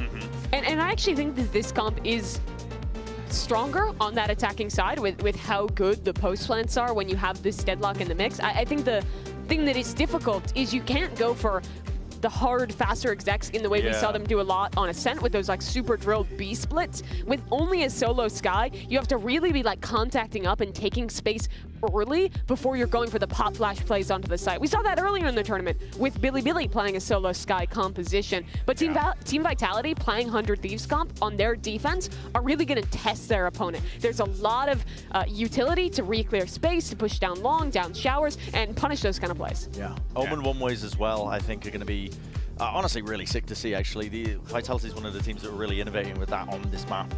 Yeah, of course. We'll see what we end up getting out of this one. It's map 3. Which squad is walking away with the dub? Let's find out and send it back over to you casters one final time. You got Paper Thin and Achilles for the call. All right, thank you very much. Game 3. Let's see which one of these teams is going to be keeping themselves on the upper side of their group bracket. Trace started things off magically on that Ascent, but not really finding their footing at all on Sunset. Now we go to Bind, and we have some very interesting styles being put on display. Yeah, this is 2 slightly off meta comps. Oh, yeah. You know, and the Omen's not something we see very often either. Exactly. The Omen's a little bit out of kilter for what most teams like to do. And then, of course, that double Sentinel, Deadlock, and Cypher for Trace Esports, trying to run that back, trying to see if they can find some more success with it. This map has been a struggle for Trace Esports, to put it nicely. They're 0-3 on it in stage 2, and their win percentages are low on both sides of the map. So let's see if they can find some more success. They've got a ton of util in Hookah, but that's been completely avoided by Vitality. I mean, you see there Feng thinking about sending that paint shell through, a couple pot shots across, but needs more damage in response. Knocked down to 54. Has to back away from the angle here for now. Nice quick jiggle peek out. Just gonna be that lingering runner here. Hovering around that B side, trying to just instill some doubt as to where Vitality ultimately wants to go. Trap wire able to be cleared out. It's taken down. As Boombot will move over through lamps. No one gonna get spotted by this, however. As Vitality now turns their sights over here for the plant. Dizzy up over the top, not gonna be noting anything. Center just going to be backing away. Teleport going to be taken. Now they're pivoting, and here's the jump. BNK able to find one. Swings back in, looking for safe. He's backpedaling closer and closer towards that trap wire, but Trex at the same time, able to find Fang, and now the clear up comes through. Players advance forward. That util not meaning too much of anything. His TP is going to be taken. Kai needs to be ready for this. Toggle on the camp, but he actually doesn't check the left side. Oh no. Yeah, not great. There is, okay, well, peek in as they try to clear out the wall. It will just go ahead and expire now. Lil King given an opportunity. All 3 players dangerously low, but has to divide and conquer. Drex pulls back behind the box, tap on the defuse. Swing out some shots towards elbow.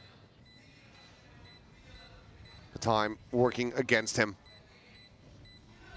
Even some further eliminations would be good, but they know that he's not on this. Let's just try to take them down here on the exits, it would seem. There's the swing out. They line up just about for him. Is able to go ahead and collect them both, but will die to the spike. Because Trex will be the last one standing, and Vitality will win the pistol. Yeah, it's really interesting counter moves by both teams.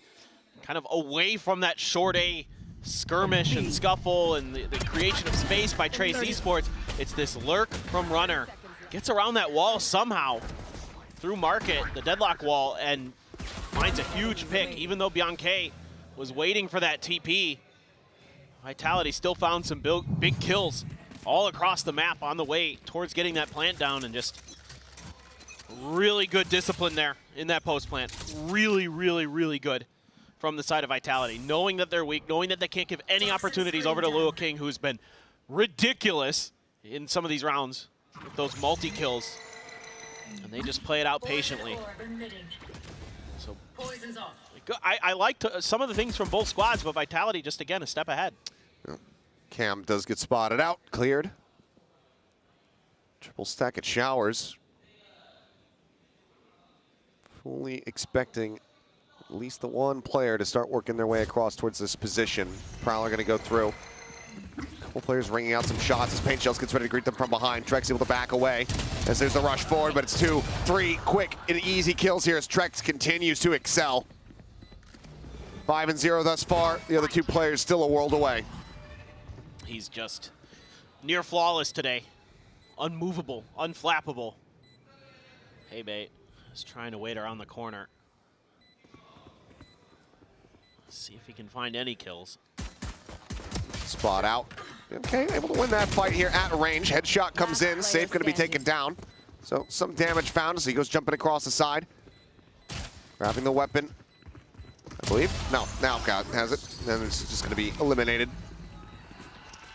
So ultimately, 3 players left standing. Vitality not allowing for those Thrifties to come in. They start things off 2-0 as we go into their bonus. Yeah. What can you do right now? Trex is already 5-0. Already fast-tracking a Nightfall. Looking so good. Just playing that so patiently off the Prowler. Just very wary, doesn't over-peek, doesn't overextend himself. Uses his own utility to make sure that they can't rush around the corner. Very, very nicely done. Now you look to see if Vitality can find another bonus like they did on Sunset. Maybe with that wall right outside of the teleporter. I think maybe trying to set up some kind of trap play where if they push showers, he can throw it out and block them there. If you hear a tap on the orb, then lock him in. Yep. Have the peek out, but no one on that side. So for now, we'll just remain tucked here alongside the portal. Trailblazer going to be cleared out. Sensor as well, going to be taken down. Man, the patience from Vitality, so good. Trying to set up a flash off that Sonic sensor. Little pop flash and then a peek, but Vitality wise to it. Another one set up just on the drop outside of Hookah.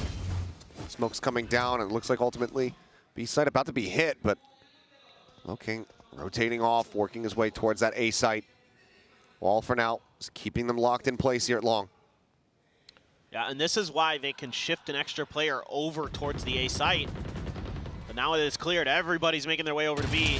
Gonna have to, oh my God. He's unreal. Yeah, Trex just finding Haybait, takes him down. BNK, just no hope in hell. Everything landing at his feet. The bullet landing into his temple. Vitality looking for the bonus conversion, and you can see already Trace have to make the call to just allow for it to happen. And Trace relies so much on that deadlock wall this round because they have showers control the whole time. They're sitting there and they're like, okay. And then there's a little bit of contact, but no re-aggression towards the B side. So they shift King over towards the other side, and they're just waiting with that 3-2 stack. And then it's a quick clear and 2 quick kills from the side of Vitality. I mean, Trex is so on point, catching a player right towards elbow, and then gets the assist on the second kill as well with the C's. Ooh, King, good for the kill on Descender. Can he find any more? Ooh. Ooh, has to push up into the corner. Will be able to hold on to that weapon rather. I mean, decent to find one, gets him closer to having that orbital strike online. Still going to be 3 charges away, but looks like we're going to have an early timeout call after that bonus conversion comes through, and yep, leg just exposed. 30 seconds left. And it's little mistakes like that that can't be made at this level. I caught a glimpse of the post-match interview with Frost, and that was something he was talking about a lot as to why Talon struggled against Lev a little bit. There's some little mistakes. You can't afford those at this level. You can't afford those at this tournament. There's 16 incredible teams at this event.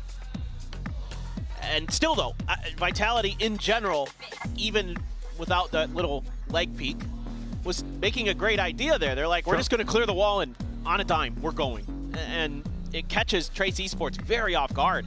And that's really brutal, especially with the comp that Trace has brought, right? Like, you've got double Sentinels. You need to be able to stall. You need to be able to delay so that you can get those rotations, so you can get there and really gum up the works and keep the other team from making those easy executes.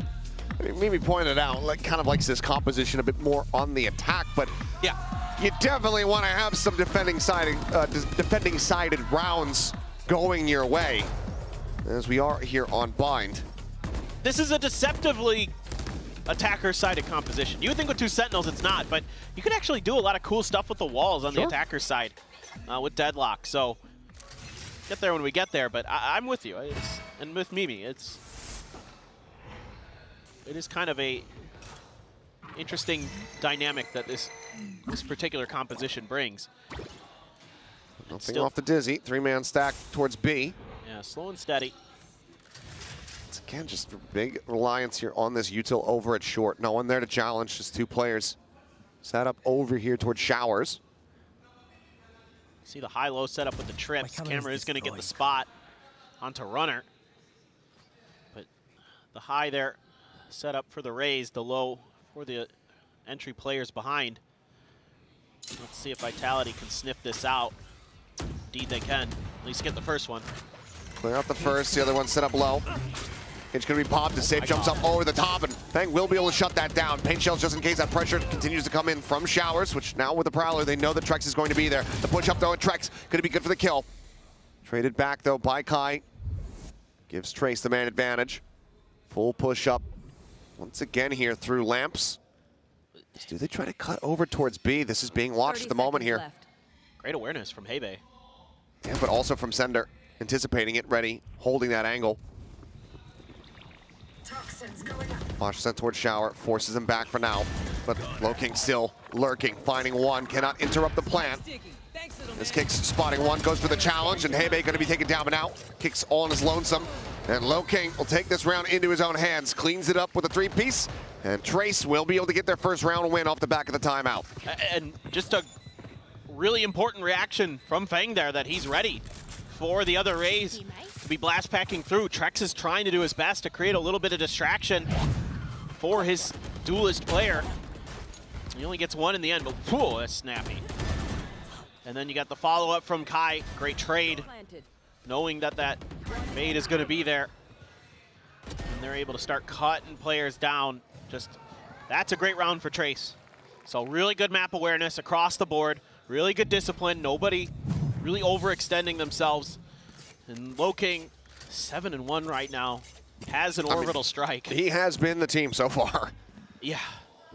Orbital now online, but again, more attention paid towards this A side of the map. As Vitality start taking some space pretty aggressively here. Trailblazer scouting out, but somehow actually not seeing Kicks there. Turns back and yeah, we'll be able to get the stun onto him. Oh. They're on the trap wire, but Kai just dead. Trex is, I mean, did he see anything at all? No idea. To wait for the replay to try to spot it out, but for now, Wingman going to be taken down. The C's going to be sent in. BMK going to be clipped by that. Dizzy cleared out. Continuing to try to challenge here where possible, but as he swings further out, Kicks is going to be able to take him down.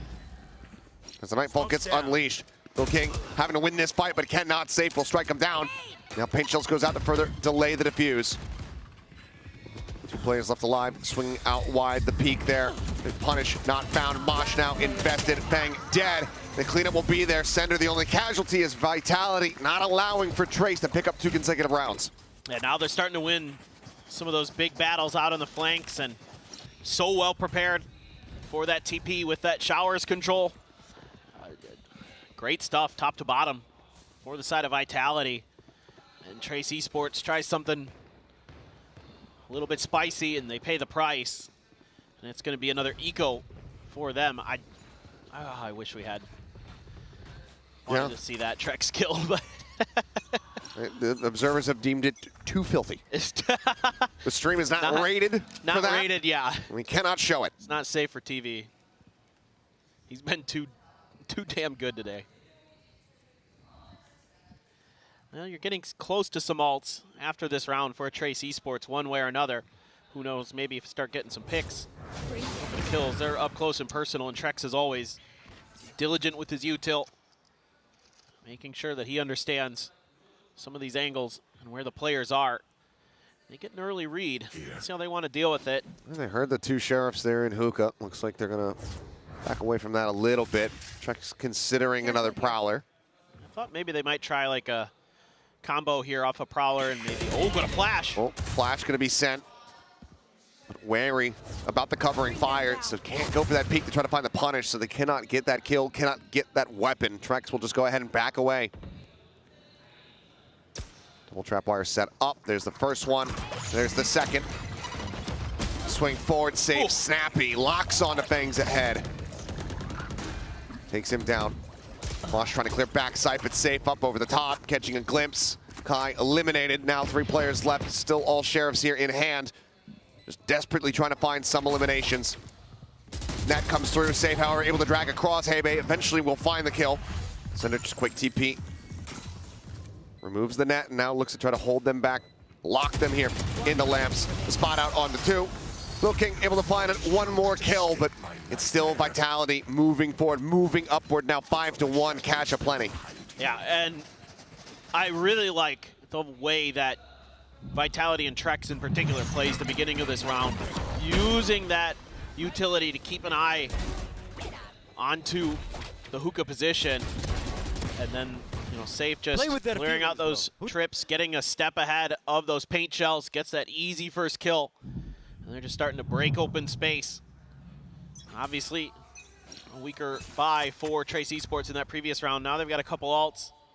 You have the Annihilation for Hebe. You have the Seekers for Bianche. But Safe has a showstopper, and he's trying to work his way in towards hookah to find some value. Lil King has to be so careful. Paint shell in the back, but Lil King sat here within the tube. The drop down, he does find the punish, avoids that Annihilation, but no. Okay, never mind. Target is going to be grabbed up, but Lil King dead to the Mosh of all things. Cleanup is going to be there. Ascender does get taken down. I get scrambled a little bit. Headshot into the body spray, and Runner will fall. And this time, Trace able to slam the door shut here in front of Vitality's faces. Yeah, just barely able to get inside that tube in time and win that battle on the site. And the Annihilation able to come through from Hebe. Drags Sender over towards defender spawn. Wall drops. Double pump here off the neural depth, though.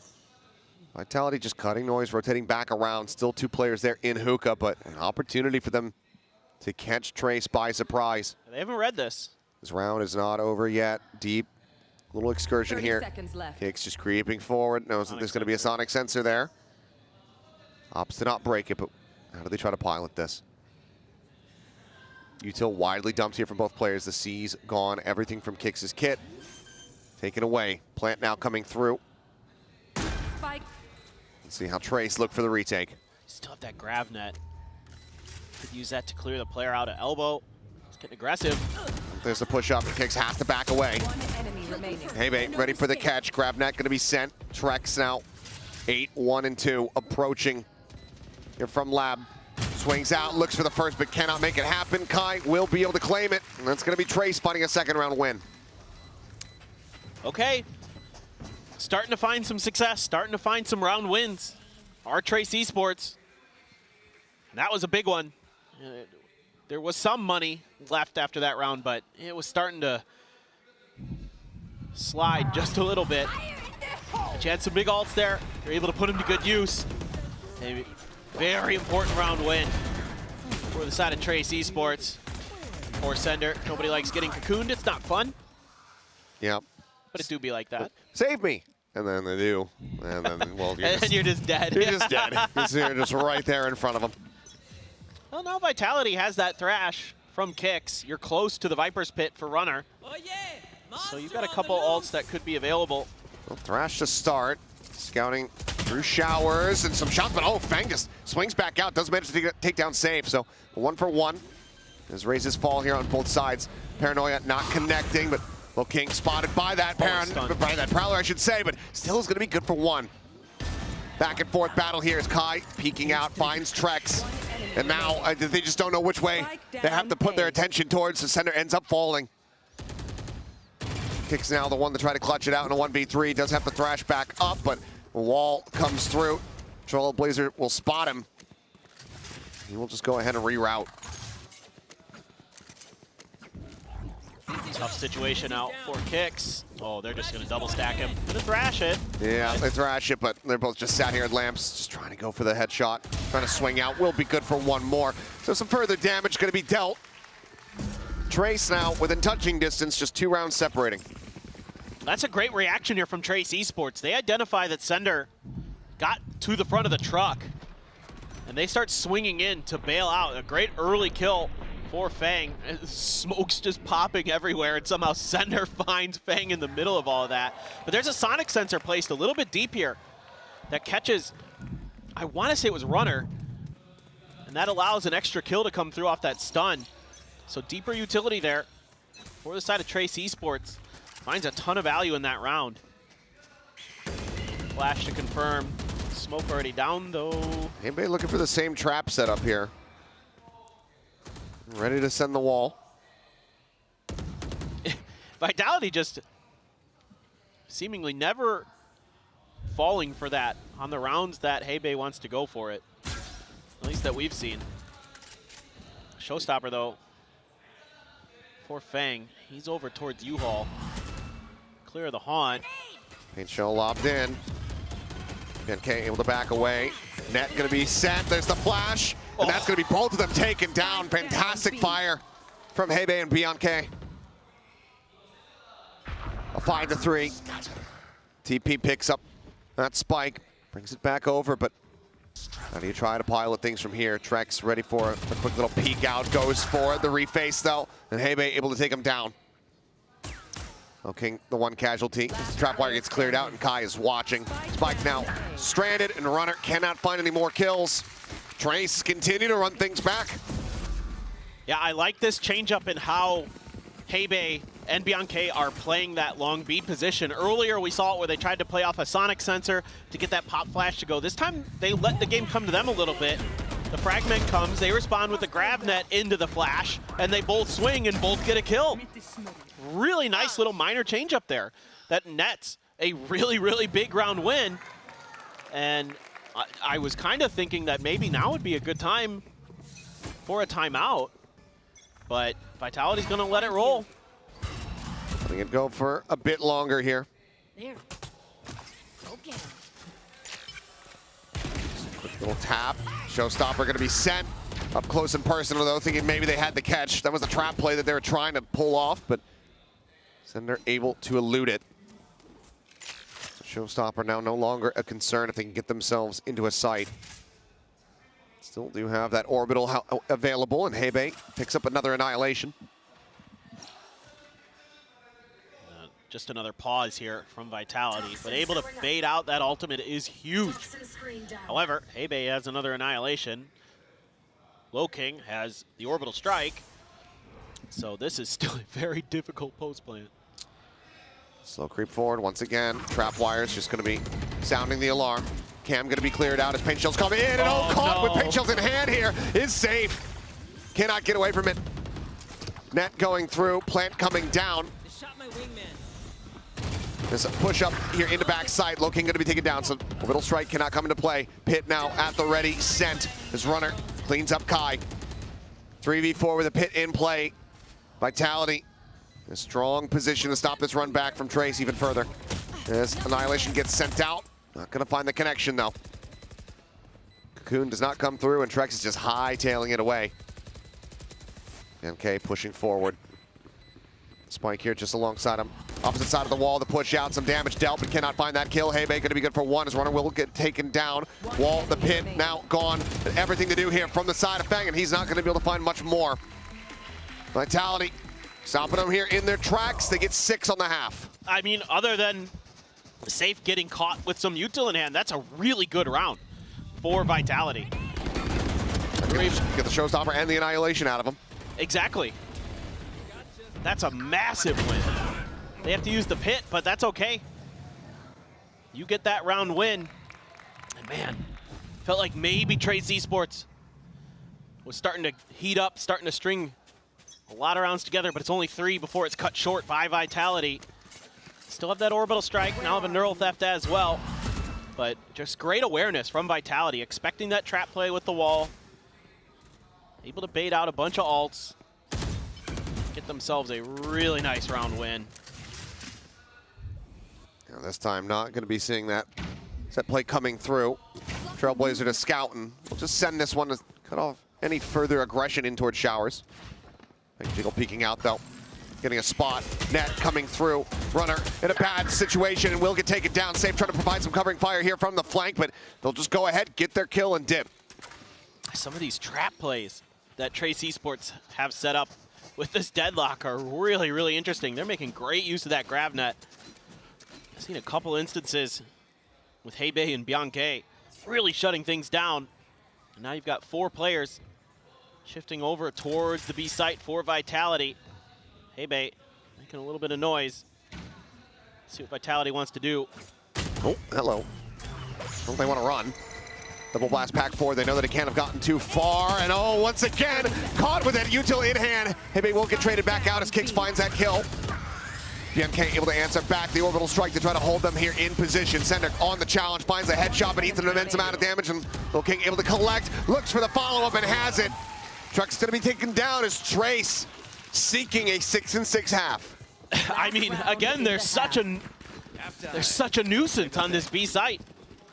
Doing such a good job of keeping Vitality off balance, and really, Vitality hasn't been able to find great responses since the beginning. 30 seconds left. So what's going on over here? And Safe again, just seemingly not mentally anticipating that they could just tuck into that corner. Nice. Expected him to go for elbow. And Hebe just says, no, I'm just gonna hide in this corner and get a kill instead. Oh, yeah. Thrash early for Kicks. Once again, same kind of idea we saw before. Oh, and Safe is just absolutely screwed. Ends up getting caught. It's right in on top of a molly. I'll have to see that one back. It's Lil King looking for an ace. Can't not make it happen, but still does an immense amount of damage. Drop down. Trex dead. Kicks eliminated, and it is in fact 6-6. Trace, what a rally back. Man, they just really got their feet underneath them. Just were finding great opportunities to shut Safe down, shut him out. And a player that they talked about, that Hebe talked about before this, as being someone they needed to focus on. Yeah, well, 6-6 at the half. Anybody's game. We'll see what happens when we come back from the break.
All right, we are back and ready to go into the second half here of our third and final map of the evening. Trace rallying back, giving us parity here in that opening half. Now they pivot over to the attack, and as the desk was talking about, as we briefly highlighted, this is where this comp can really shine.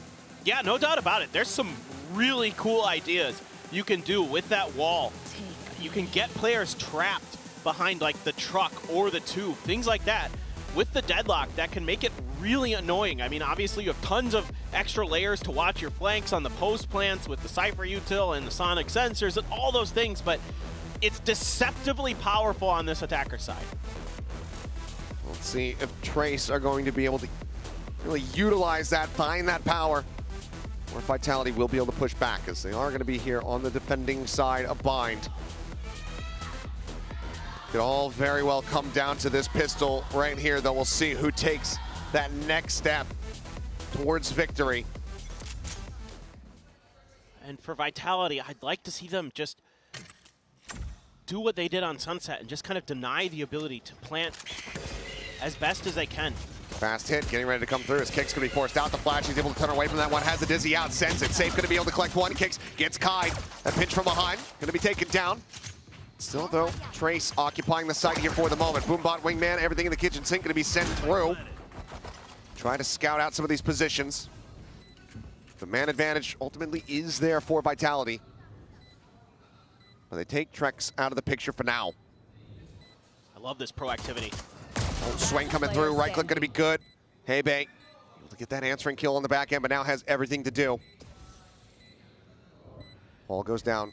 Creeping forward, gets the spot out, but eats a bit of damage. The Prowler gonna be sent, clears it, needs to try to find a bolt, but runs out of bullets. Vitality will find the pistol, and that is gonna be them moving up, regaining the lead. I genuinely mean this when I say it. I like a lot of the things that both teams did in that round.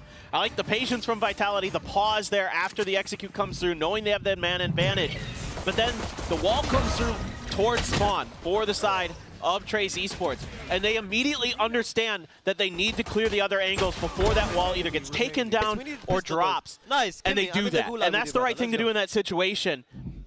They have no other choice there, even though they can't quite hold on through the end. Hebei gets caught in a bad position in the 2, but it's still good ideas. But you're starting to see, in my opinion, why you want to be really careful as Vitality about giving them too much comfort, because that wall is so annoying and gives so much info and delays so much that Trace Esports can start stacking some of those angles like that. Runner catching a glimpse, sets up for the snake bite. Fang dropping straight in on top of that. Everybody losing a bit of HP from that. A lot of it decay. Plant now going to be coming through, so at least plant money secured here for Trace as Haunt gets a reveal onto 1. Wall set up to try to cut off the defending side access here at Lab. Jump out, taking the fight over Torum. That's going to be Hebei collecting 2. Weapons now can be scooped up at Hebei. Needing to wait out. I mean, the decay comes back in. He's still only at 20 HP. Clear on the Prowler, the push up, looking for the headshot. Bang, able to find 1. Oh my God, are they doing it? Still 2 players, but HP bars wrecked here. As Trex trying to isolate, trying to divide and conquer, finds the first one, but Fang sweeping out with that classic, finds a kill. Paint Shell at his feet, Sender redrawing the weapon out, but time ticking away. Up on top of the tube, the swing through, the drop down. Fang playing elusive, playing the time, playing it to perfection. Gets the kill, classics all day long. As we are tied up 7-7 once again. The thought process for Trace Esports is so good. The way that they're just shutting down these flanks, just absolutely beautiful. They overstack these angles, knowing that they have weaker guns. And then Fang playing this outrageously well. The man is just crazy good. Just not giving them any hope in hell. What insanity. Half he just wrought. Fired up, dude. Oh, man, I'm fired up after that round. That was so good. Yep, I'm awake. Paint Shell to go ahead and check. Listening. Quick little sonic sensor going to be set up. As Runner trying to poke and prod here, interrupt. Presence now going to be noted. Look at how annoying it is for him. Look at all this util just spread out. This wall has to be cleared. Buys a lot of extra time. Trex found a kill, instantly traded. Yeah, it does get traded back. And keeping that weapon out of the fight. Push forward, ready to come in, and first shot's going to be a little bit whiffy. Blast pack to try to offset if they continue the push. Wrap back around as the tap on the spike's going to be there, but Kai's going to be taken down to save, able to find a kill there with that Sheriff, but he himself very low on HP. Lil King able to find 3 so far in the round. Everybody stacked up watching. Safe gets taken out. His UI needs update, but that is going to be Trace getting the round victory. 8-7, I believe. But this is great stuff here. And you're seeing in this round a microcosm of why it's so annoying to deal with this comp on the defender side. And I'm specifically talking about Vitality having to deal with Trace's comp because of the crazy amount of layers that can get set up. Once you get into that plant, if you give them any time for post-plant, all of a sudden there's a wall here, there's 2 sonic sensors there, there's trap wires all over the place, and you have to clear so much just to get to the spike in the first place to even tap it. All right, well, drop that down. Make sure that we get everything situated. I don't think Fang wanted to quite expose himself like that. Let's get snatched up. DK will go away here from him. Boombot clears out lamps. Save. Having the drop down off the top of the box. Blast pack across the way, and now Hebei opening things up. His strike's going to be taken down. Hebei with 3. And Safe and Runner both fall. Picks now. And Sender, the last 2 standing, but Hebei on for an ace. Give it to him. 4th elimination for him, but Sender, yeah, he has no wants, no need to do that. He's just going to hightail it over towards the attacker spawn. This round is over, and that is going to be that lead even further picked up here. What a decisive push onto the side here from Trace. The confidence is flowing for them right now. Hebei has an ult available for the next round. I mean, they are just smashing through the defenses of Vitality. And, you know, the real question is how early are you going to have to take another time out here?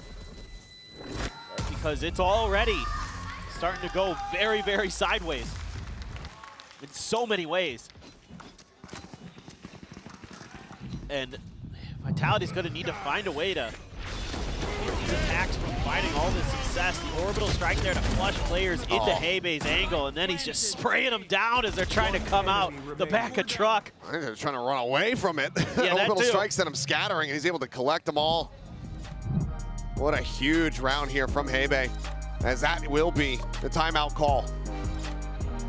You have to. You have to stop the bleeding here. You have to figure out a way to deal with this comp. Because right now, Vitality does not have consistent answers. And it's tough. You know, you don't have that traditional info sentinel of your own. You don't have a Cypher. You don't have anything that would maybe allow you to kind of slow down these hits, prevent them from comfortably getting to those post plants. For Molly. Yeah. Free smokes. Yeah. A couple different things missing. Yeah, there's a lot missing. You're right. You know, this comp can work, but right now they need to figure out how to counteract with the tools that they have what Trace is doing. Because you mentioned it, the desk mentioned it. This map has not been good for Trace in stage 1, in stage 2. They're 0-3 on it this stage, this previous stage. 0-5. And I think, yeah, it's a 5-loss streak overall on the year leading up into this very moment. And it's not been a great map for Vitality. They're 1-1 on it. They beat Heretics, they beat Fnatic, or they lost to Fnatic. So, you know, there's not a ton of data there to really, I think, objectively say how good or bad this bind is for Vitality. But, I mean, frankly... That's out. Yeah. Warm snatched up there from Safe. Push forward. That's Kicks taking an immense amount of damage, now taken down. Fang able to find it. Annihilation does get popped. Push out here from Runner, trying to be the hero, but he's only able to find one before Hebei shuts it down. Safe similarly. Trapped, but oh my god! Just gets a wall bang headshot, but now he's the last one standing. He can push out, get himself into hookah. He's kind of showstopper. Find a weapon. Does have that at the ready. Showstopper is online, as you say. He's gonna wrap around, work his way over towards Long. Angle's being watched, though. Beyond K for the moment, staring in that position.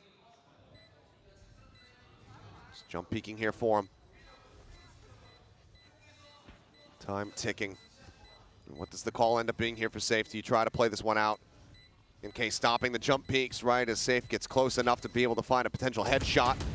And now they will just go ahead and go their separate ways as Teleporter will get taken. They know that they are safe. They know that this round win is further confirmed.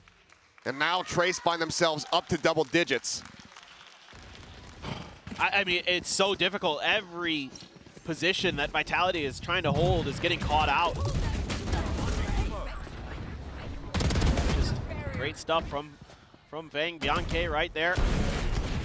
Assist going over to Hebei. I mean, that's a nasty shot from Safe, but that's me. Yeah. Over the last few rounds. You've been you've been losing your mind a bit over here. I have too. But. Still some kinks to work out here. As now back in for yet another attack round. Scout destroyed. Weaponry in hand here for the side of Vitality. Hard to fully assess exactly what the firepower looks like. Certainly should be stronger than the previous round as Kai moving forward. Kicks dead off the rip. There's a quick peek and a kill. They're in hookah. Now the Neural Theft's going to be telling all as they start to rotate back across here towards B. Just Sender here on this side to try to slow things up. The pick is so huge. It makes it so unbelievably easy to make this decision. You know there's only one player on B. Now you can throw all this util to stop up the spawn door. I mean, yeah, just look at that. Yeah, no, look at it. Net's still available as well. It's horrific to try to get on the timing. This. I mean, you hear that showstopper coming out. It might just be the instant throw of the net. Sends it down now. nice and early. Both players caught, end up clearing it. Snake bite sent towards back tube, nothing found there. Paranoia across, Hebei getting caught by that. Showstopper at the ready, sends it. Hebei gonna be taken down, push up into the cyber cage on center, not even registering that Kai was alongside him. Kill's gonna be found, Kai finding another one, 3 in the round. And the call to exit's gonna have to be made here as Kai, well, he'll get taken down by his own teammates, Molly, but I don't think that they give a damn. Trace continue, now up 11-7. It's just crazy with this comp, how quickly it could snowball out of control. And that round right there is case in point. Neural theft into an easy, decisive decision that gives you a plant, and again, that post-plant setup that is so vital and so powerful with this comp that Trace is running. And man, oh man, what a performance we have seen from them today. Regardless of how this shakes out, I mean, they are defying expectations. And they've held on to them for a very, very long time, but now Vitality having to use that second timeout in close succession to the first one. Trace, still one more in the back pocket to hold in case that gap starts getting close, but Vitality need this one to work. 5 in a row is what Trace has been able to put together. And that's just... That's off an eco. Yeah, and then, they lost the pistol, yep. Get the eco, and now they start the streak. Just running.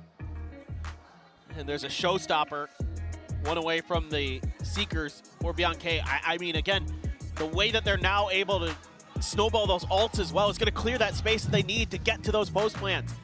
Like, there's so much going well for them right now. Showstopper this round, potentially Seekers as well, or into the next round. And then you're up 12, potentially, who knows? Vitality does have some answers in their back pocket. They do have the Nightfall, they do have that Viper's Pit. And they have a bit of an economy to get through with only a Guardian having to be bought down. Otherwise, it's rifles, but this round's so important for Vitality. Trailblazer, the scout sights now set here on A.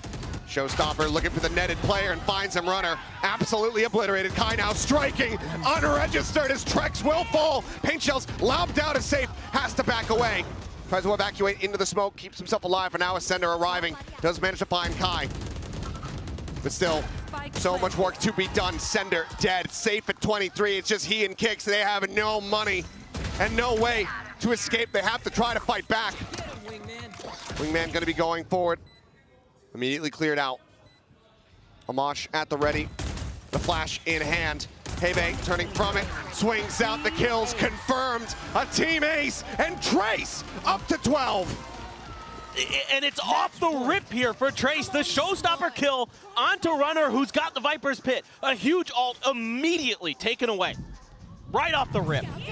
And Vitality just scrambling to find answers. The grab net, so well placed.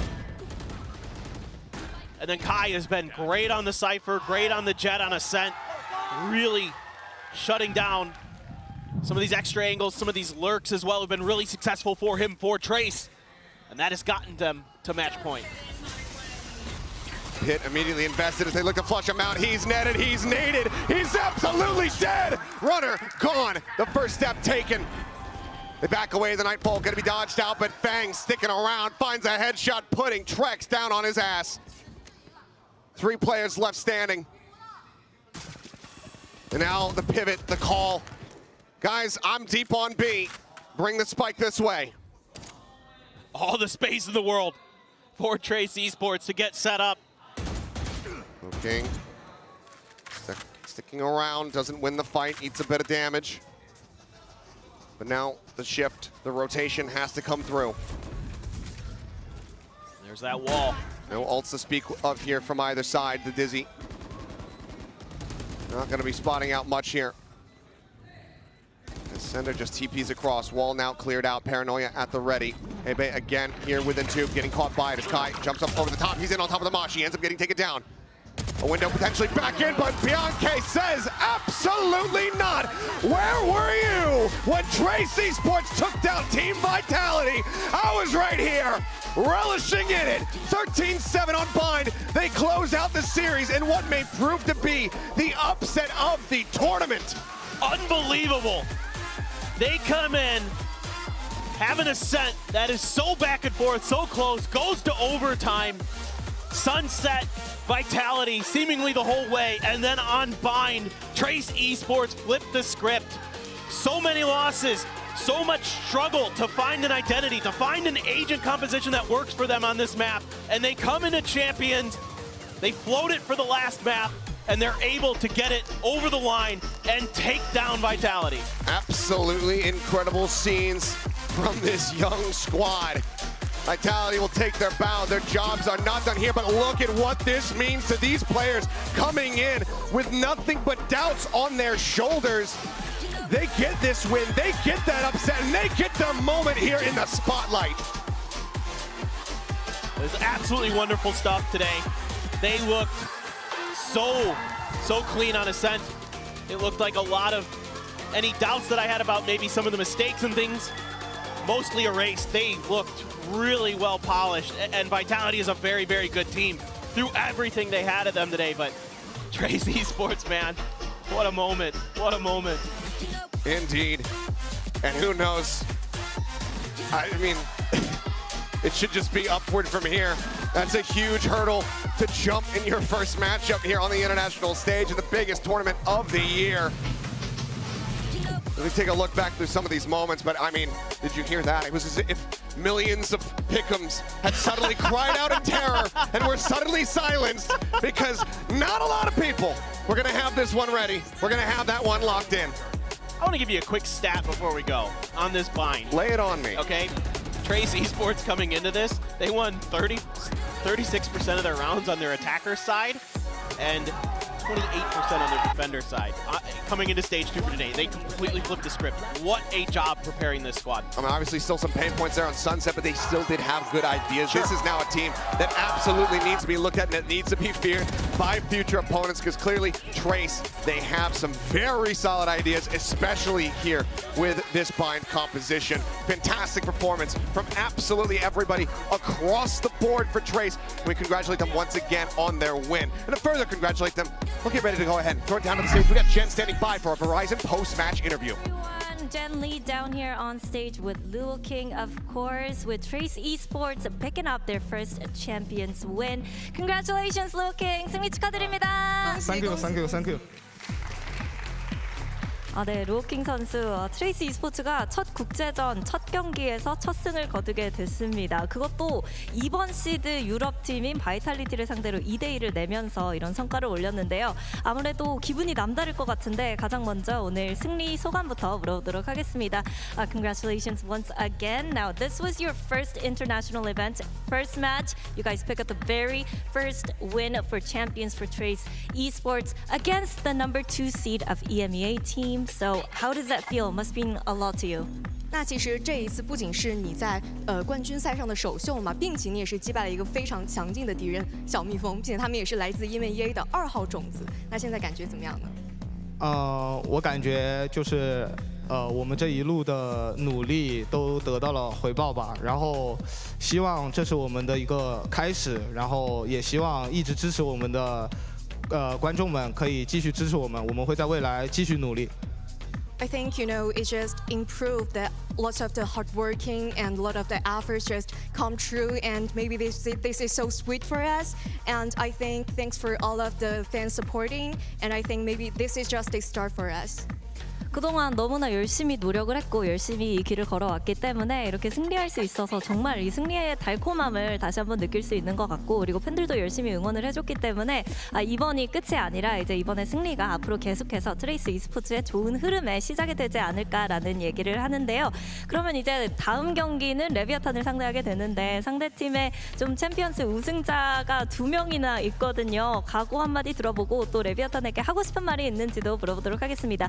Next up, you guys are facing Leviatán, and they have 2 champions winners there on their team. So is there anything you want to say to Leviatán before the match? And also, what would be your mindset heading into that matchup? 那其实下一场你要跟利维坦打嘛，然后利维坦其实有两个全球冠军。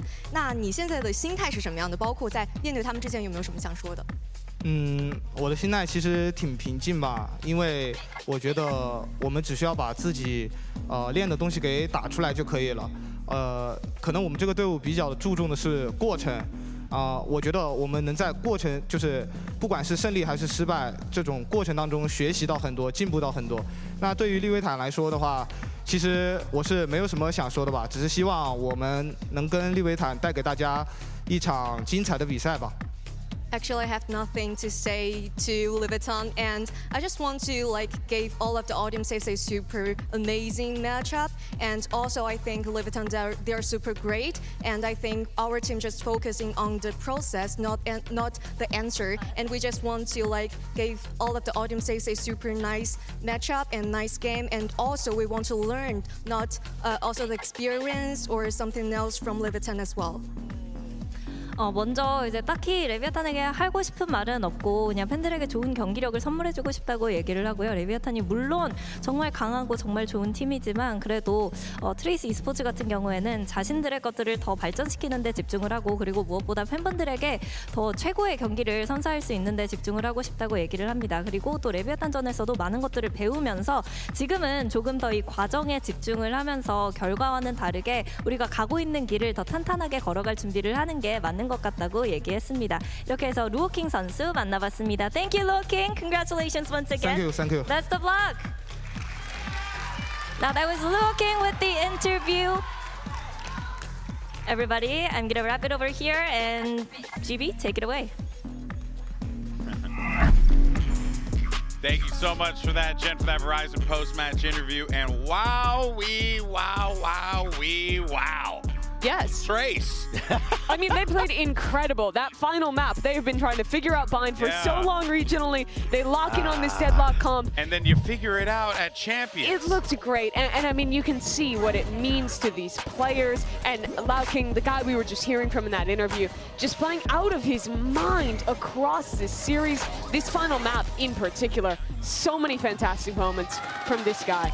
Yeah, all got shaped up towards the end for Trace as well. I mean, this is what esports is about, you know what I mean? Oh, yeah. Like, this is it. This is it. Every single global event, you always get these upsets every now and then threaded in, especially with champs of 16 teams. But, man, I mean, just seeing the emotion on the players' faces to get that win.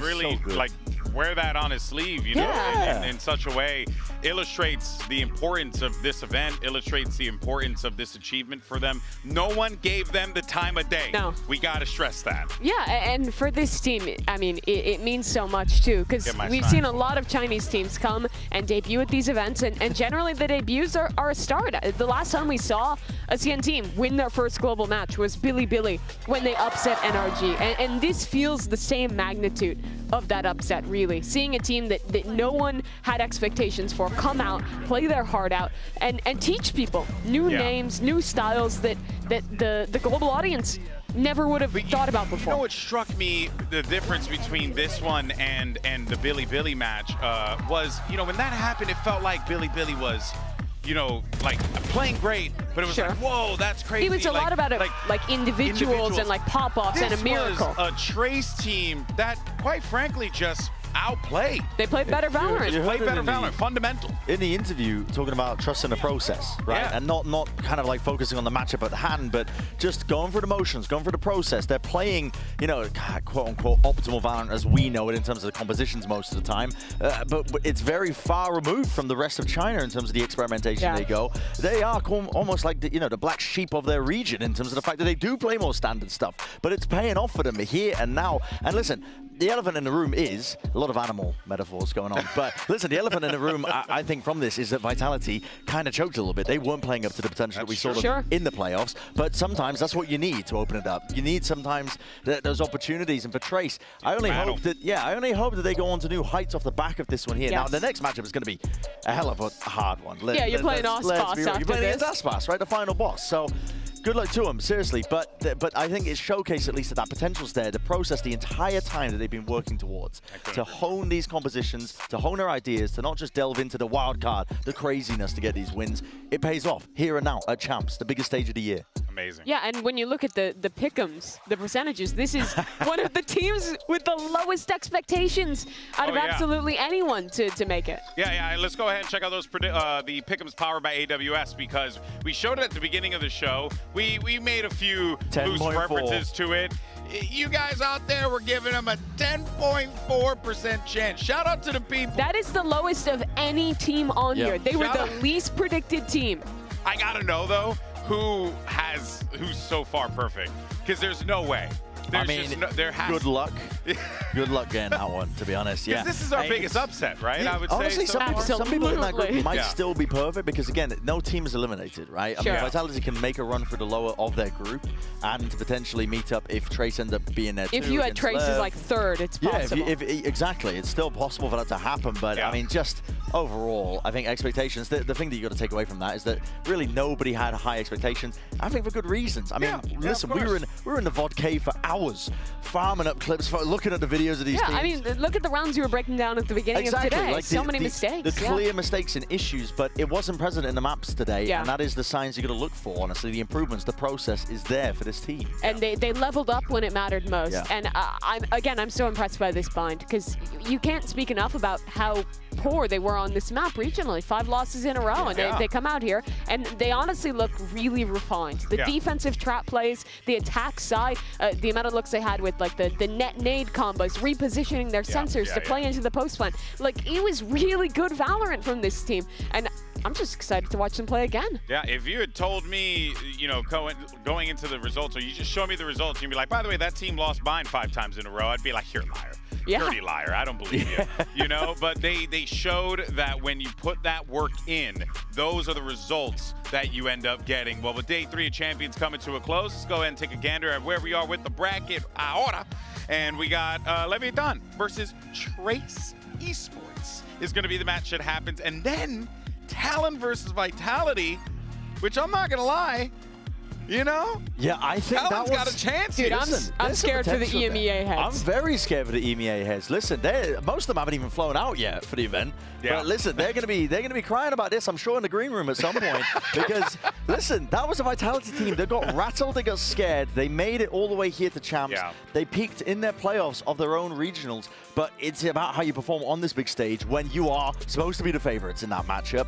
And unfortunately, they didn't really get it over the line in the first map. And the second, or the third map at least, for Bind, I definitely saw those glimpses, those weakness, hesitation, I think, in terms of the way they were playing towards the end when the comeback was real and actually on. So can they turn it around against a Talon team that's got nothing to lose? And when you're playing against a guy like Primi, who honestly looked incredible in his debut. Yeah, he's going to want to just go up there and disrespect, you know, as much as he possibly 100%. can. That's going to be wild. I can't wait to see that game. Oh, boy, I'm getting goosebumps thinking about it. But let's see what we got coming up on the docket tomorrow. All right, folks, we got G2 freaking Esports going up against W Game and Paper Rex. And then it's EDG versus Foot. It is truly a gift. We are going to be blessed with some incredible matchups tomorrow. I don't even know. I mean, G2 Paper Rex, there is so much history there. G2 in their international debut, losing to them, then going back in Shanghai and eliminating them from the tournament. And then match number 2 is also a banger, I think. Wasn't that a rematch too? I'm pretty sure. Could EDG? I'm sure they've played before. Yeah, probably. It's a long day. I mean, they've both been at so many of these international events fighting for that big breakthrough game. I think they have a really similar story. Both teams that are kind of the icon of their country, of their region. Oh, yeah. Damn. That's going good. Setting it up. You're making me all excited. Well, look at that there, folks. You pretty much got the elevator pitch. Why you got to tune in tomorrow to watch some incredible matches. We thank you so much for tuning in today. And we hope if you took away one thing is that when you put in that work, hey, those are the results that show. Trace Esports. Do your homework, kids. Do your homework, kids. That's right. That's how you succeed in life. All right, folks. Well, that's going to do it for us today, but we thank you so much for joining us. We'll see you tomorrow for some Group D action. It's going to be wild, and you don't want to miss it. We'll see you same time tomorrow right here in Seoul, South Korea. See you then. A massive massive opportunity for Talon Esports here to do the unthinkable, manage to shut down the America's champions. But let's be honest with everyone here today, it is going to be a tall task to do it. You're looking at some giants on the other side of the stage in Leviatán, but one thing is for certain, we are expecting some fireworks, and it should be a pretty damn fun game. The fact that Governor, as a solo lurk, eliminates him is great, and look at the economy already. Okay, Governor, he's feeling it with this Neon. Taking down Aspas as well. Well, this round is already over. Mazzino wants to make a play, but straight into the entire force of Talon. King steps up when needed. His fourth kill, and an ace might be needed. Up quickly is Governor, dashing around, but King's gone. The ace locked in, and the lead is kept by Leviatán. Then King gets a double on the back, just swinging in. Barely a scratch of damage, and it's left to ban for what feels like the 100th time, but he'll be shut down here. 13-11. Leviatán looked down and out, but they came back in the nick of time. King's coming in from the laneway, from the stairs, pardon. The laneway is the Blade Storm. No, their shots don't land. It's messy, and it's King to bring it across the line. Hey! First for the trades, coming in thick and fast. How has Primi come out with two? It's now left on to just Aspas into a 1v2 scenario, and they managed to win it. Good job. Three-man firing squad waiting for the swing. It's done. America's #1 for a reason. Leviatán take it 2-0. This is going to be a Vitality team that is coming into this one with a lot of confidence, because you know that they feel like they have what it takes to be able to take out this Trace team, right? The Chinese team sometimes aren't really given that time of day, but Trace has an opportunity here to demand respect from their opponents. Getting ready to try to reinforce his position here, but I mean, there's just an explosion of death as Kai is able to find two, and now suddenly Runner's the last one standing. They already know that he's there. It's going to be a flawless off the back of the timeout call. Still, though, the pinch continuing, the push in from Market, getting ready to arrive. Save just tucked here backstairs. The swing out from Trex. He's able to find me on K. Takes him down, and that's the cleanup. One kill, he has a lockdown. Will he find the opportunity? Shots flying out. He cannot make it happen. The defuse will come in, and Trace will be taking the opening map here of this series. Their pick of Ascent goes their way, 15-13. Oh, what an impressive start for Trace Esports. They look really clean. Just fast enough to dodge that out. Ping going to be coming through. Paint shell around the corner. Blast pack at the ready. The jump forward. And oh my God, what is that? Right click. A second one. Hey, base softened him up a little bit, but he reads the flank, but Ben still has the kill. Open up, safe, sprinting forward here towards Market. Over towards safety, and immediately is going to be finding a kill. Spang is taken down, safe. Collects the final two, a three-piece from him. It's Vitality. Boys, yalla boys, da-da-da-da-da-da-da, Maracas! 13-7, Vitality.